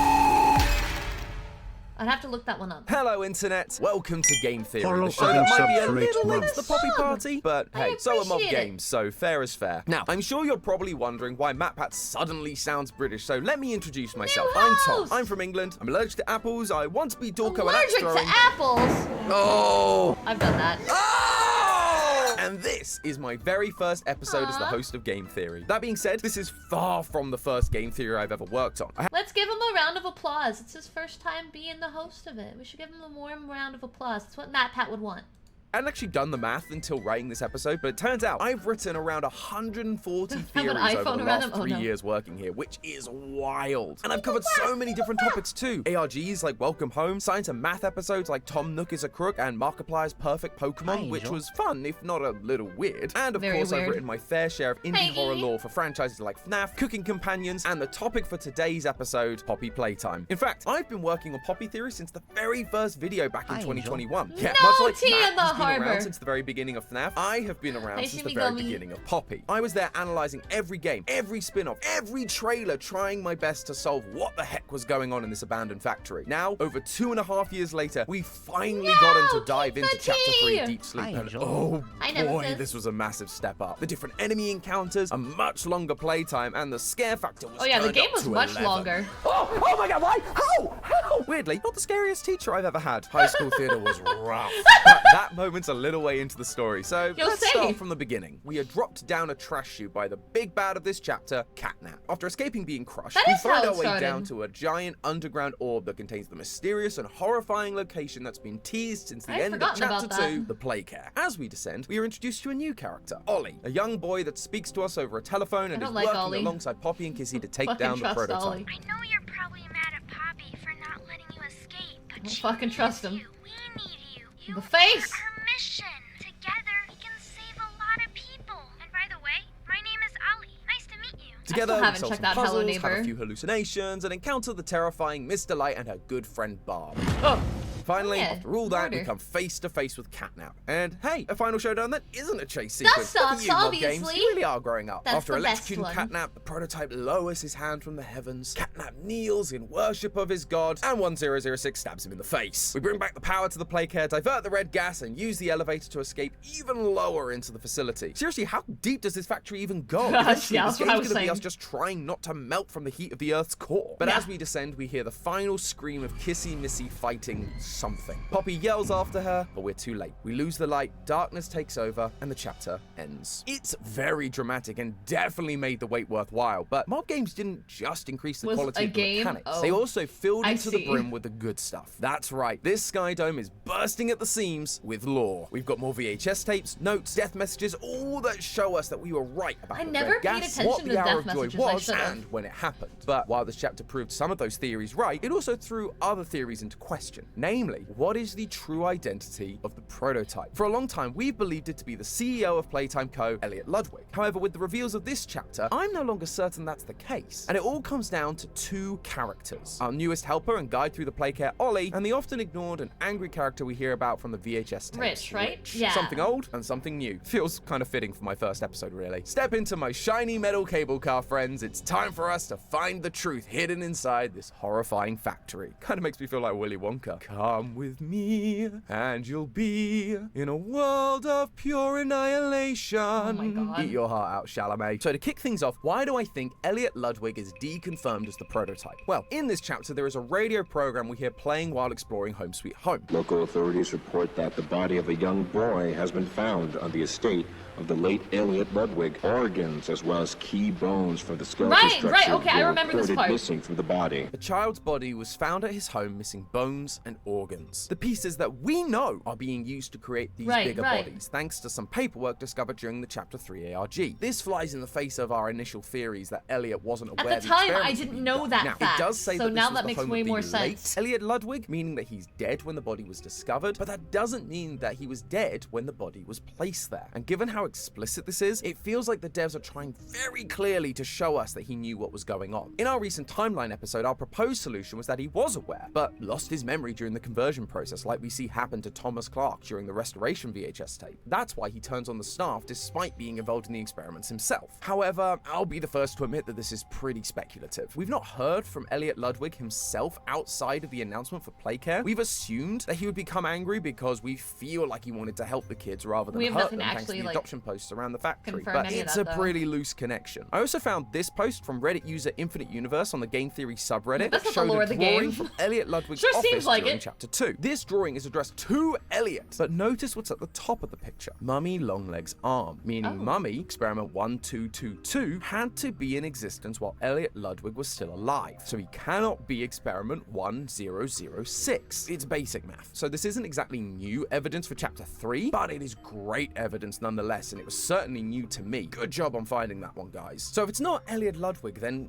who is the prototype? For that answer, we need to take a look at our something old, Rich. If you have no idea who I'm talking about, I don't really blame you. To be honest, I kept forgetting who he was between chapters. Despite appearing in every installment, he doesn't seem to have any connection to the story whatsoever. He was working in the storage rooms in chapter 1, he got demoted in chapter 2 to the, quote, Island of Misfit Toys, which, you know, nice Rudolph reference there. But third time's the charm, I guess, because now in chapter 3, he's back with another VHS in one of the caves we explore outside the playcare. When I heard his name, I realized he had to be important to all this. Yeah, that's exactly what we did too. I wasn't even like versed in the lore, and then we got to that exact tape, and I was like, I feel like we've been hearing this man's name a lot, and someone in chat was like, yeah, he's been mentioned in every chapter.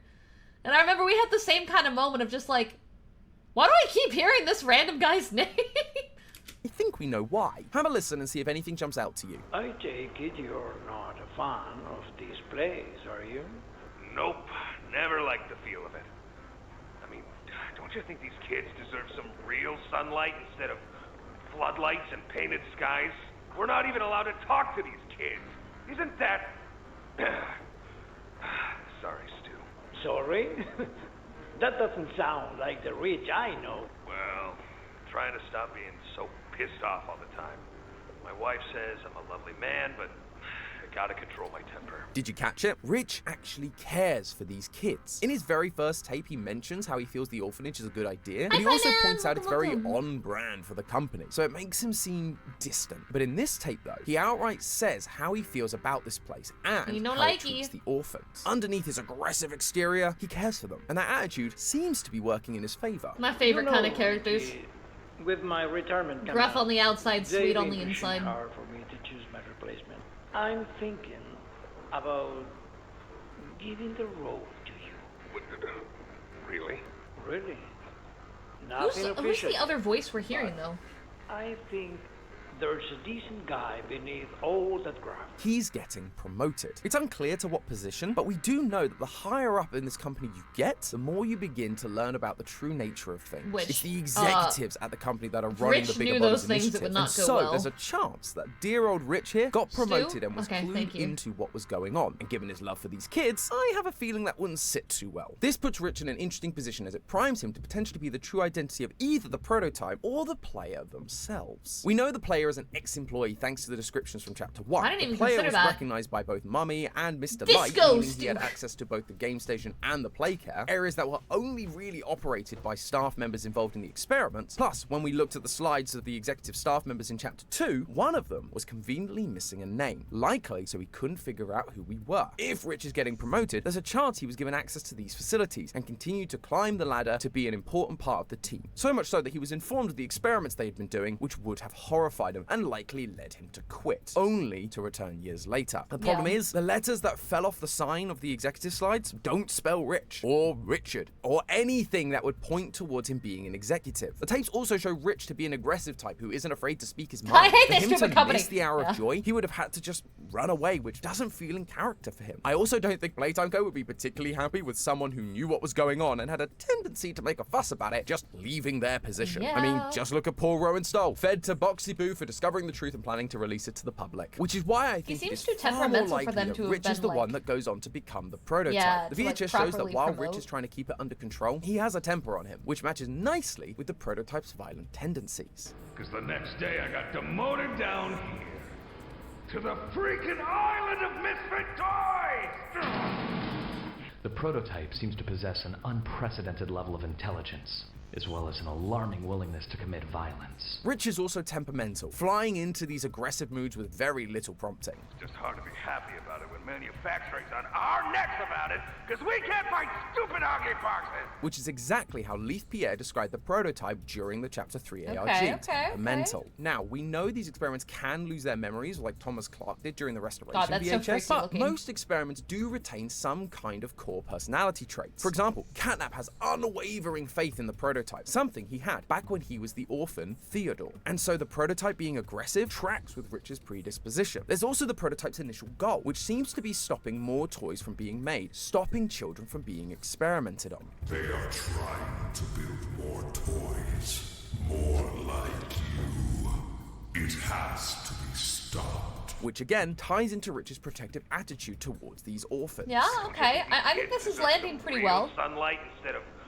floodlights and painted skies. But once again, that's all interpretation. Mapping one character's emotions onto another isn't exactly solid proof. However, there is one more piece of evidence that I think ties Rich to the prototype in a pretty undeniable way. Outside the Playcare Dome, we can find Catnap worshipping the prototype at a shrine that's built using scrap metal and toy parts. But what's interesting about it is this part right at the front, a human skeleton, acting as the head of this abomination. But it's not just any skeleton either. This skeleton is wearing a hard hat. I know, that seems like a really random detail, but think back to all the tapes we found of Rich so far. Each one has been found in the location that Rich was working in. Chapter 1 was the storage room, Chapter 2 was the rejected toy room, and in Chapter 3 we find his tape inside the cave next to toolboxes, construction platforms, and builder's lights. Rich was working in construction, likely after being demoted again from the rejected toy department. Now, I'm not saying that this skeleton is Rich. Instead, I'm saying that much like the shrine is symbolically showing us the prototype and how it's made of lots of toys, this skeleton is symbolically trying to tell us that Rich, a construction worker, is the human inside the prototype. A man who was angry at the company for destroying the lives of these innocent children, and so given the opportunity, took revenge. It also lines up pretty well from a timeline perspective. It might be easy to think that if Rich became the prototype, he couldn't be angry at the company or their experiments, as the children weren't turned into toys until after the prototype was made. But that isn't necessarily the case. He was already Remember, angry the prototype with is them to begin experiment with. 1006, and in Elliot Ludwig's office, there's a note talking about the experiment using poppy gel to revive dead rats. It's the one that has the line about using larger subjects, i.e. children. This test was labeled 814. So Almost there was 200 experiments before the opportunities. prototype came into existence, meaning there were 200 failed experiments before they found success. This is what Rich discovered, the plans to turn these kids into monsters. Maybe he even witnessed those 200 experiments fail, the lives of those orphans lost in the pursuit of science, innovation, and cheap labor. So he did what he always did. He complained. He tried to get it shut down, but obviously it didn't work, and Playtime Co. did the only thing they could do to stop him going to the press. They used him as another test subject, helping to create the first successful experiment, 1006. And so he rallied the toys to help him take revenge on those who harmed them, promising them the one thing they'd longed for.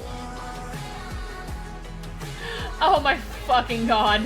That is a clip from the song Sleep Well by CG5, a song made in partnership with Mob Games and was posted to the official Mob Games YouTube channel. Wow. It is an absolute bop, but what's more important is the extra lore hints it gives us. The song shows the toys prior to the Hour of Joy, repeating over and over again that they want freedom. This was the reason for rebelling and causing the Hour of Joy. This is what the prototype was promising them, and as we know, they succeed. They kill off all the staff members, they have control of the factory, save the orphans, and yet, when we return, the toys are still here, still serving 1006. They never got their freedom, but why? Well, in the song, we do hear this repeated lyric, an artificial facade from a fraud of a god. And it makes way more sense when you check out the other version of this song that was released on the same day on CG5's channel. The song is exactly the same, but the video is different. It's set after the Hour of Joy with a destroyed Playtime Co. factory, scratches, dust, and blood that's really lining the cool. walls. The That's toys so are still singing creative. about freedom even now, and so it feels like Mob Games spelling out that 1006, the only character we know that has been compared to a god, is a liar, and we can see this for ourselves in the Chapter 3 death screens. We've believed for a while that these death screens are not coming from just one person, but rather multiple. Most notably, however, any message with capital letters seems to be coming from 1006 himself, and in this game, one of them stood out to me. This research must stay buried. Nobody may leave. He was never going to let the toys leave the factory. Instead, he wants to keep everything locked away. And I get it. I'm not sure the world is going to be super accepting of a bunch of flesh-eating sentient toys. But more importantly, if all these experiments were done in the pursuit of cheap labor and eternal life, it wouldn't take long for others to try and do the same thing again, harming I didn't more even children consider and that. causing more pain. The toys from Playtime wouldn't be safe either. They would become case zero in these new experiments, picked apart and tortured so they could figure out what makes them tick. It would mean more pain and suffering for those who've already suffered enough. As one of the death messages says, these souls deserve peace, which won't come to them. I if never they are even released considered into that, the but that's, outside world. But clearly they aren't at peace down in the factory accurate. either. Like the song shows, they're still begging for freedom all these years later. And now characters like Kissy Missy are helping us because they realize the freedom that 1006 promised them isn't coming. They're turning on him, they're restless, which then leads Catnap to tie up and torture anyone that loses faith, these so-called heretics, like we see with Dog Day. However, it is Catnap who is blinded by his faith, because another death message reads, burn this place to the ground. Combining that with the message from earlier about keeping all the research buried, and I think we have a pretty strong idea of what the prototype is planning. He wants everything the company ever touched destroyed, be it the poor Gone. children that got Dead. turned into toys, or the executives at the company. If Like I was us in who his performed shoes and these this is horrible actually experiments. accurate, like if the theory with Rich is accurate, right? As an adult, I think I'd probably pick the same thing. I probably would pick just murder everything, kill it all, rip it to shreds. Like, I feel like that's because, I mean, they make a really solid point with the idea of, like, what happens if that kind of technology got out? Like, come on, guys, you know how corrupt humanity is? Humanity's fucking corrupt, bro. Time and time again, they repeat their worst mistakes, and we know it. So unleashing the ability to transform human beings into mindless toy workers? They'd do it. Again, that's for sure. And if you actually cared about the children, you wouldn't want to subject them to being experiments again. So, become the villain? Or become the villain kind of becomes your only options at that point. So, I mean, I get it. I get it, and I don't like that I'm sympathizing with the prototype. I don't like it. Make it stop. Jesus Christ. Talk about a fucked up universe.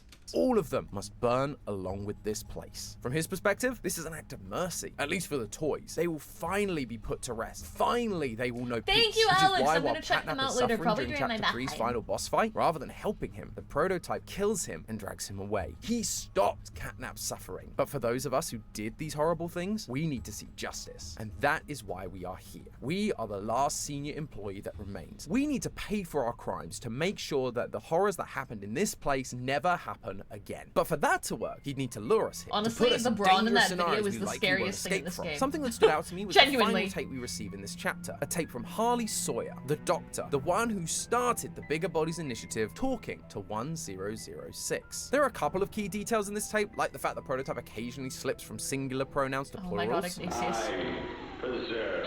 A question. You stick us. Beat us. Tear at flesh. Do you feel it? Which does make sense when you consider he's adding other toys to himself, making them part of him, like Mummy Longlegs told us. But the big takeaway for me was this last section. Regardless, I learn something new about you every day. Thank you. You thank me. Absolutely. I learn something new about you every day. 1006 has the ability to mimic voices, and specifically voices he's heard, rather than just voices of the people that are a part of him. That is the last thing they tell us about 1006 in this chapter. It's literally the parting words we get from these VHS tapes, which again tells me they're important to bear in mind when we look back at this chapter. And while I could make a joke about there being a robot that can mimic people down in the basement seeming a little bit familiar, I'm gonna hold off because it actually ties into another character I promised to talk about today, our Ollie. new helper, Ollie. Ollie felt like a weird addition to me in this chapter, and not just because he sounds exactly like Gregory from Security Breach. Gregory? Is that Gregory? Gregory? I never connected Stop. that. Not Gregory. Gregory, you made it here! Oh no! Who's this? Call Wave, welcome in. Gregory. Yeah, you're not really helping the whole FNAF connection here, Mob Games. Regardless, I found his presence odd purely because of one crucial detail. He's a child. The fact I he's been remember, I abandoned think it for was 10 Nogard years, who was any talking child about that this. somehow survived this long would be at least a tween at this point. And he does have to be inside the factory as well. Otherwise, how does he send us keys to the various parts of the playcare? It also seems unlikely that this is just a toy with a child's voice. Every toy we've encountered, Mummy, Poppy, Dog Day, all have adult voices. So if he was a toy, he wouldn't sound the way he does. But then Yeah, it's who an is it? impersonation. Simple. I'm suggesting that Ollie is a voice that the prototype is using to Yeah, deceive I think us that makes the most Poppy. sense. There's this drawing from chapter 2 that shows a child playing with all the bigger bodies, and in it you can actually see Poppy standing there playing with the child. Poppy is the one that tells us to trust Ollie, which makes me think that he might have been a child she played with in the facility, and that's why she's willing to trust him. Plus, if you go through the game files and look at previous maps, you can find a room in Home Sweet Home called Ollie's room, meaning he was a real child in the playcare at some point, which would have allowed 1006 to mimic him. And here's the thing, up until now, we've managed to escape both the likes of Huggy Wuggy and Mummy Longlegs without any help from anyone. Why now do we suddenly need help to get through the playcare? Sure, Ollie does have all the keys to the facility, but when it actually comes to things like puzzles 50% and more monsters, he lives doesn't and offer us 50% any less help. humanoid He goes features. quiet and just Oh my leaves us lord. to it. The only time he speaks to us is telling us where to go next, leading us into more and more danger. When Yeah. you beat Catnap, you also get this weird line. Wow, you did it! You must feel pretty good with Catnap dead. Yeah. Yeah, I remember being like, the fuck? I consistently was calling out bullshit on Ollie. Hi, Cursa. Finish the job.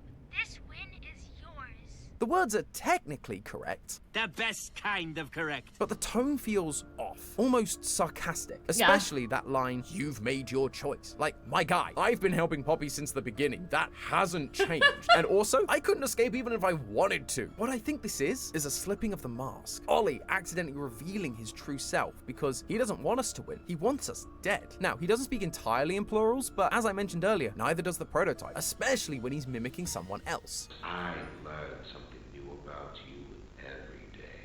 I learn something new about you every day. That being said, Ollie does occasionally use lines like this. But she needs you. We need you.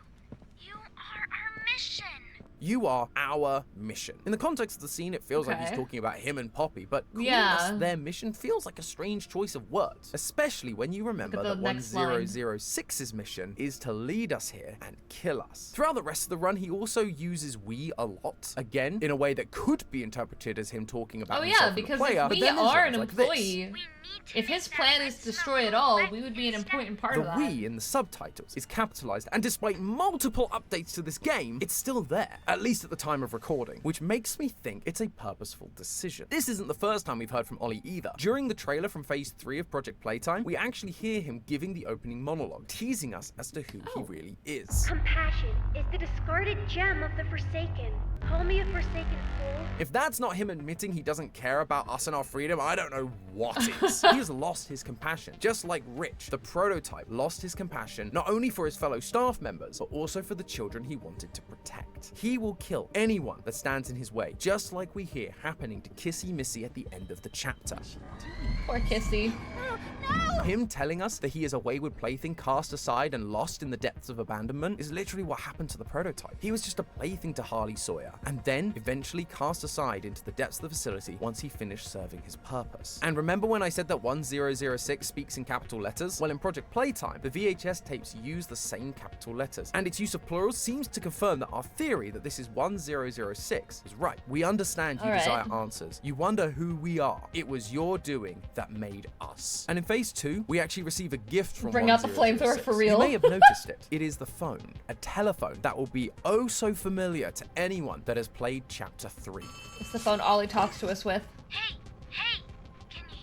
The telephone, the monologue, the mimicking voices, it all points to our new friend Ollie actually being the prototype. A fake voice mimicked from a child he once knew to give us a false sense of security and allow us to be manipulated. Except all in the hopes the of kid fulfilling voice, his the goal cute of burning down the kid company voice that is has what made me tortured go, so many people. right out the But gate. after all this time, the prototype, Rich, the once kind man who dared to stand up for what he believed in, he doesn't care who he hurts. You, Poppy, even the children he swore to protect. Their deaths are now just what it takes to see Playtime Co.'s legacy removed from the face of the earth. And so, if we want any chance of surviving the next chapter, we need to remember one thing. Don't trust Ollie. And also remember, that's just a theory. A game theory. Thanks for watching.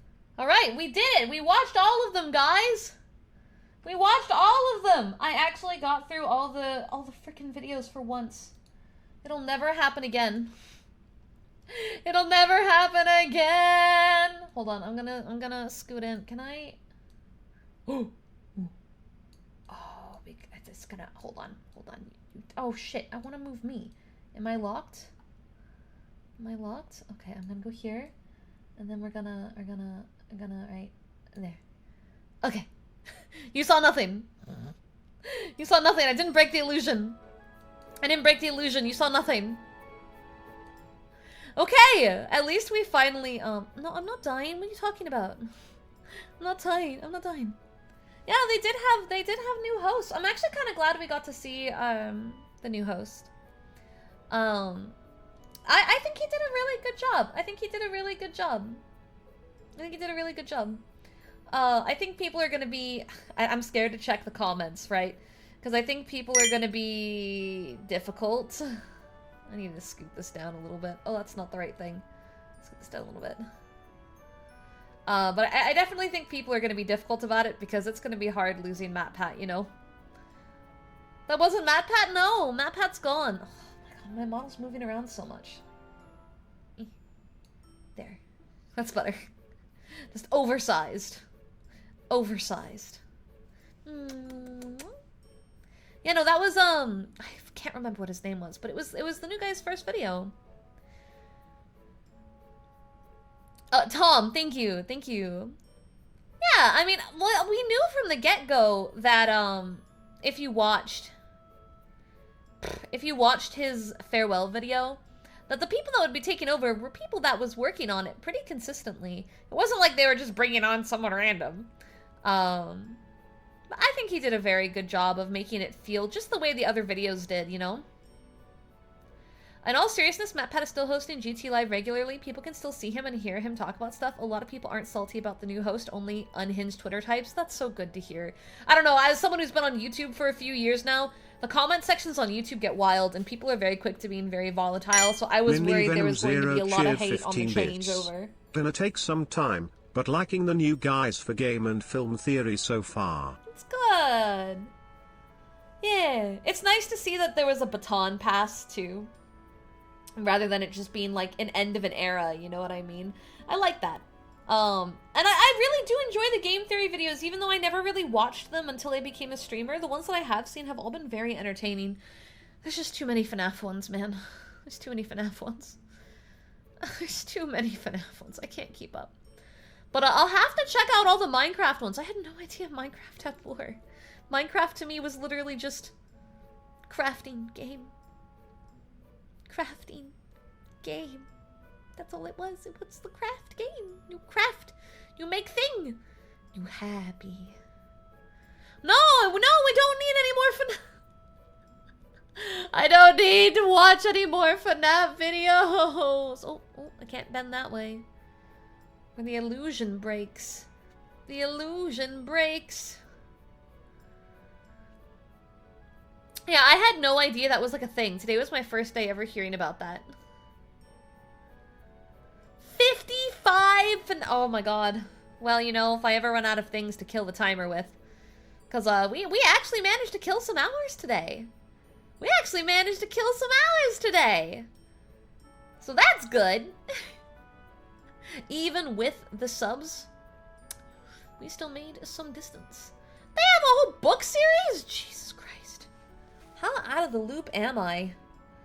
Oh my god, I really am the Patrick Star of the VTubing community. I know nothing. I live under a freaking rock. It's a problem.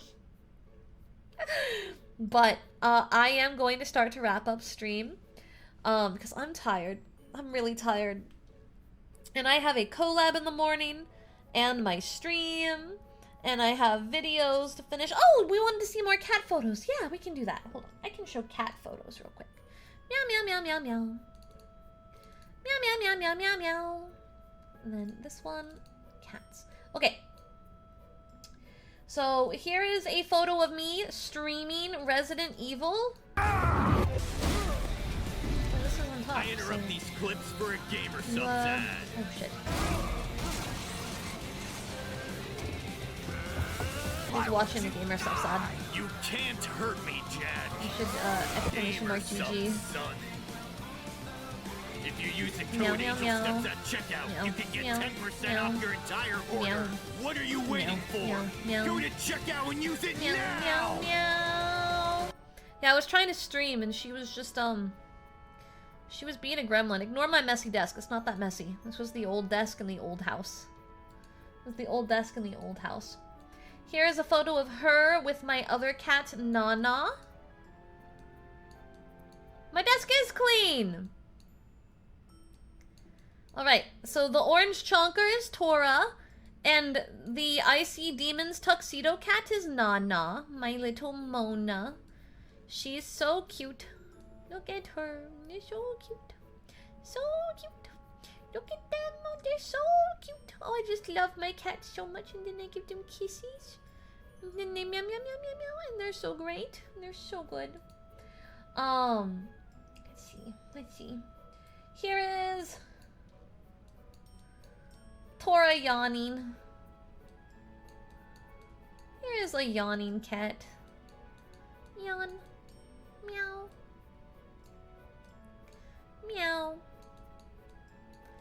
She was in my bed with me under the bankies.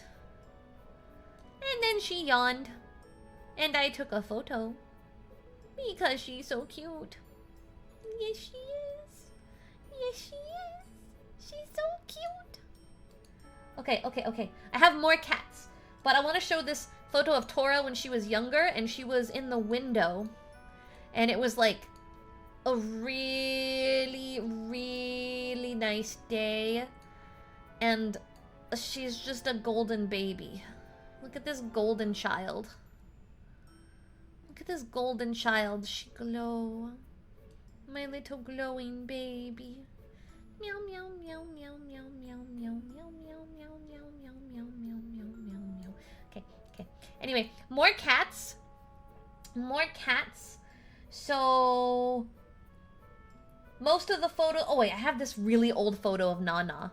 This is long before I was ever a streamer. I worked at GameStop at the time that this photo was taken. And this is in my childhood bedroom.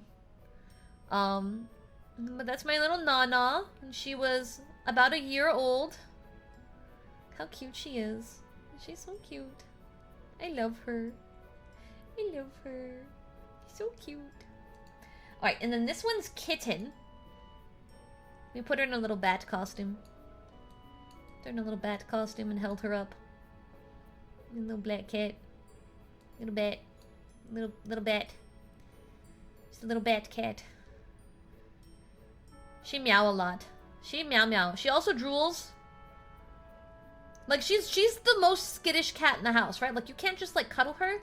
But, like, she sleeps in the room with me. And at night, she demands to sleep on my side. Like, if I turn over, she, like, walks along me like I'm a rolling log in the water to stay on top of me.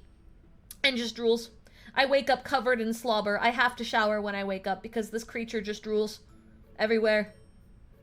And I have to wash my blanket a lot because she just drools everywhere. It's a problem. I don't like it. But she's so cute, so it's hard to be mad at her because she's so fucking cute. Alright, and now I show you the boy. The man. The rocket. I was streaming, actually, when this happened, and I took the photo, because Twitter in the background. Because Rocket wouldn't let me have my mouse. You can see he's on my mouse pad. He's on my mouse pad, and so I couldn't get to my mouse, and so I couldn't do anything. He's just being a little jerk. But this is my boy, Roro, Rocket. I have 4 cats. I have 4. I didn't want to have 4, okay? I had 2. It was Mona and Tora. And then, so when... Was this the one with Kitten? So Kitten, right? Kitten was, my neighbor's cat. And my orange cat, Tora, had gone missing. I thought she got out. Plot twist, Tora's just Houdini. And had hidden very well, and I could not find her. She was inside of my mattress. Don't ask me how. I still don't fully understand how she did it. But I digress. I went outside, panicking, trying to find my orange chonker. And I'm screaming and crying, and my neighbor comes out and in very broken English asks if I want a cat. I assumed that she was, like, asking if I had lost my cat. It was just a misunderstanding. Eventually, one of my family members comes out of the house and goes, Tora was in your mattress, she's fine. And I'm, like, panic crying my way back into the house as my neighbor comes back out holding a black kitten and just shoves it in my face. And goes, here you go. And now I have a black kitten. It wasn't really thought out, it wasn't really planned, but the second I had this black kitten in my hands, I couldn't just give it back.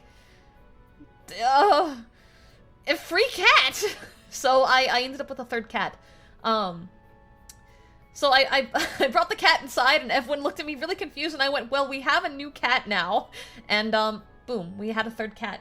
A few weeks later, however, this boy started showing up in my garage. Just started showing up in my garage. And I was like, oh, it's a stray. And, he had, like, a big lump on his tummy. So we thought he had, like, a cancer lump and that, you know, he was just a stray that was gonna die from that. And there was, like, you know, I'd kind of just rationalized it, as sad as it was. I had rationalized it, and so I prioritized giving this random stray cat a warm place when it rained. But as time went on, we started to piece together other aspects of the situation. This was also my neighbor's cat. This cat is the father of that cat. And, my neighbor's house was full of cats. they weren't getting the cats fixed, so they were just inbreeding constantly. And what had happened is this boy right here had fathered 2 litters. And all the females rejected him after that. So they took this poor cat who was never fixed and was just doing what boy cats do, that had now been rejected and had never been outside, and they just kicked him outside. And so he was going into everyone's houses trying to go inside because he wasn't used to being outside. So we made places for him in my garage, and then we had this really big storm, and I sat out there with him because it just broke my heart. And then, of course, he had the big lump, and I thought he looked like he was older, okay?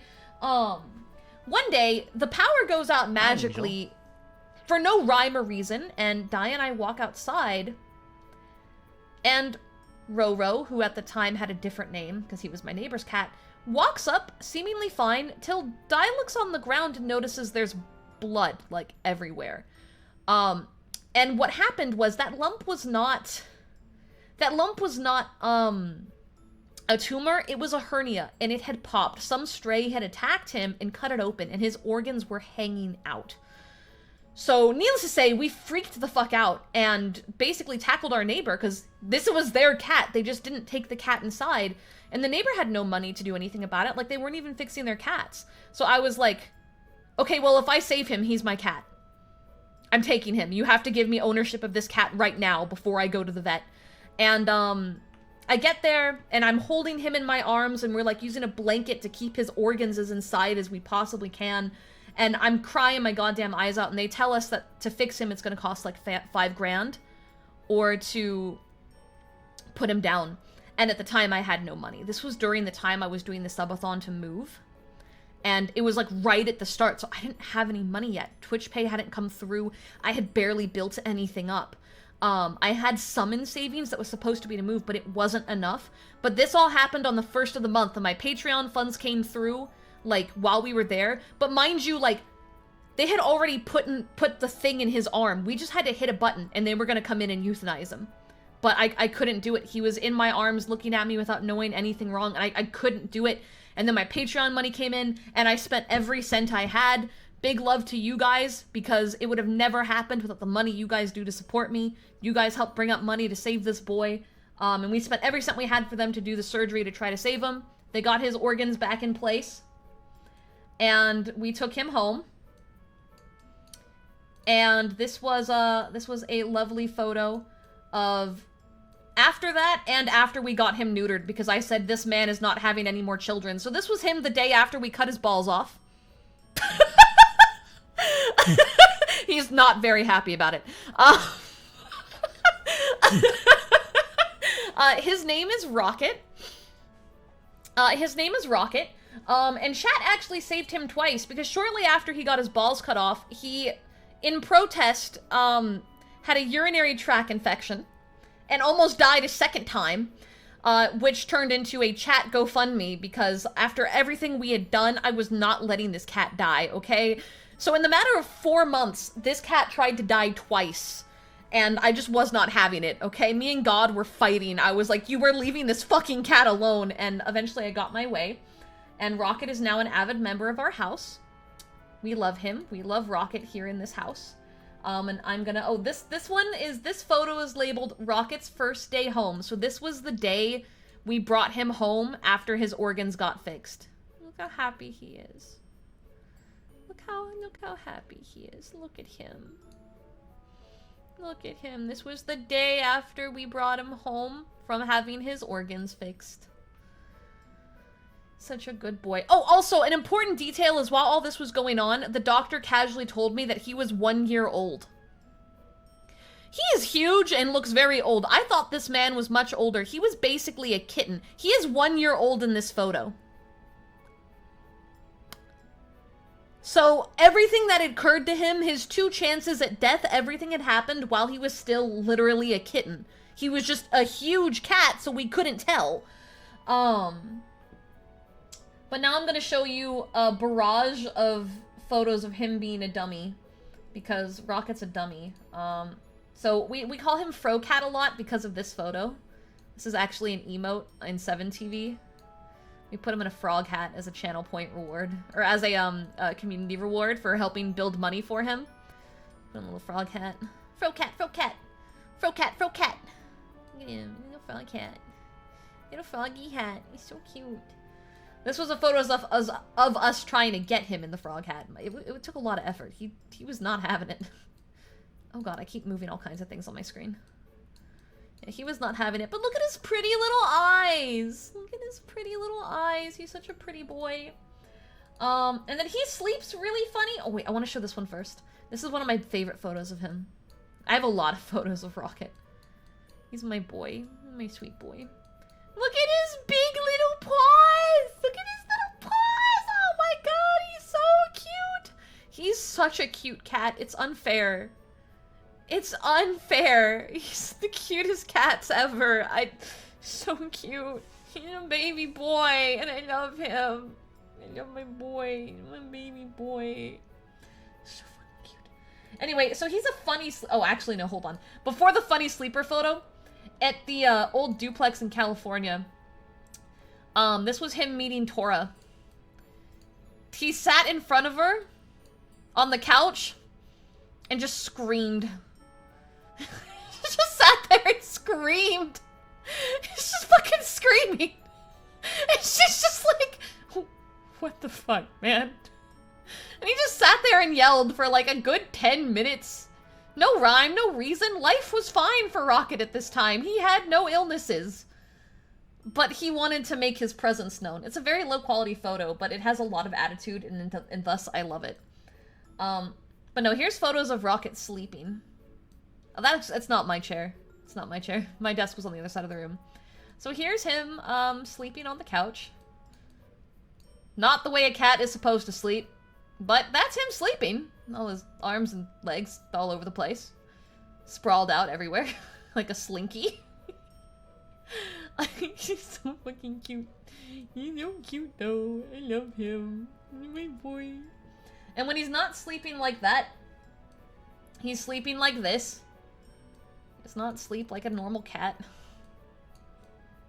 So Rocket once again doing Rocket things. Sleeping like a human being. All stretched out. But look at his little paw! Look at his little beans! Dogs, that's more normal. Cats don't typically do this. And honestly, what I think it was is when Rocket got kicked out of the house by his original owners, they had a Chihuahua that was like his best friend. And the Chihuahua was let to run free everywhere. Like it would just run around the neighborhood. Everyone knew this Chihuahua by name. He never had a leash. He just ran around everywhere. And Rocket and said Chihuahua would like curl up and cuddle and play outside my door. So Rocket acts a lot like a dog because his best friend was a dog. And in turn, he never learned a lot of the things that cats learn. So like when they're playing, how to not use their claws and things like that. Rocket doesn't have any concept of this. And is much more dangerous than he should be, because he roughhouses like he's playing with dogs, but with us. And I'm like, sir, you are going to rip me to shreds? Please? Please? And he runs around like a dog. It's only a matter of time before he learns how to play fetch. But he's so cute. He's so cute. And it's really thanks to chat, because this boy should be dead. He tested God way too many times. Way too many times. No, you don't declaw cats. Declawing cats is essentially the same as cutting their fingers off. It's not like nails with humans. Declawing cats is very, very bad. Very bad. I would never. You're supposed to trim their nails, though. And I do. I just don't do it very frequently with Rocket, because he will slash you for trying. You don't like it. You don't like his paws being touched, and it really sucks. Really, it's... Trying to get him to sit down so we can, like, trim his nails is... It's impossible. It's just such a problem, cat. Why did you neuter him? you should neuter your cats if you don't want them to consistently breed, but also because, so there's 3 reasons. One, the territory marking, especially in boys, can draw other cats to him, and the hormones can cause high stress levels for the other cats in the house. We already had 3 cats. 2, he was having issues with his urinary tract, and neutering them is good, especially for the boys, if you don't want them to die early. You love cats, so why not more? I don't want to have a million sick kittens. I want to be able to take good care of the cats that I have. I love them. I love them like they're my children, and I want to take really good care of them. And I want to make sure that they can live a good life. If you know of someone that, like my neighbor, has 30 to 40 cats, and they're all just inbreeding and eating low-quality food, call animal services, please. That's dangerous. That's bad, because the cats aren't getting quality of life. And it is also a known fact in most animals that pregnancy reduces lifespan, especially if they're getting pregnant multiple times over and over and over and over. It's why animals in captivities tend to lead longer lives than animals outside, beyond just like getting hit by a car and things like that. Is the things that we do kind of help them live a longer unexpected lifespan than they're supposed to have. But I digress. We're not going to spend this whole time talking about cats. I need to get work done and get some sleep. But I love my fur babies. Oh shit. Meow, meow, meow, meow, meow, meow. Meow, meow, meow, meow, meow, meow, meow, meow, meow, meow, meow. Meow, meow, meow, meow, meow, meow, meow, meow. And desk mats. And you can support Angel for sex. Meow, meow, meow, meow. Meow, meow, meow, meow, meow, meow, meow, meow, meow, meow. That was totally normal. I don't know what you're talking about. This is a normal stream. What is this? Oh, it's Tora. Okay. That was a normal stream. What are you talking about? Absolutely normal stream, huh? What? Huh? It's a normal day.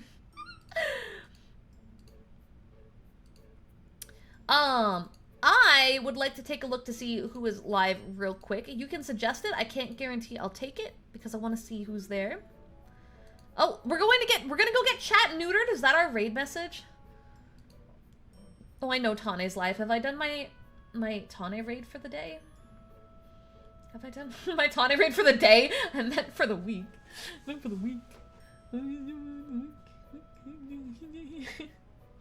We're neutering chat? What an interesting twist of fate. What an interesting twist of fate.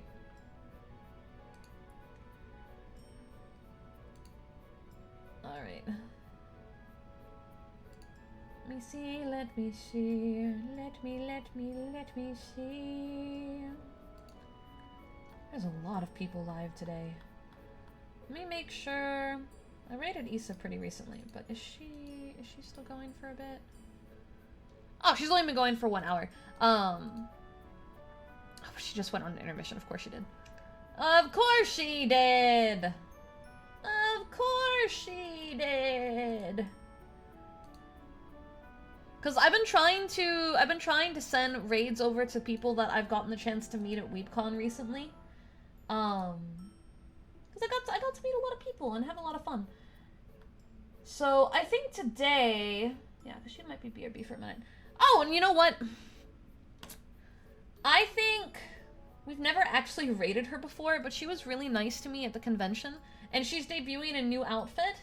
The chat's popping off pretty hardcore right now because she's doing a spring debut, and there's like 2,000 people in the chat, so it may go completely unnoticed, but I don't care. I just want to send love because she was really nice to me at the con. We're gonna go raid Camilla, who is showing a new model today. She is a lovely, lovely person, and I really enjoyed getting the chance to meet her at WeebCon. So let's go ahead and give her some love.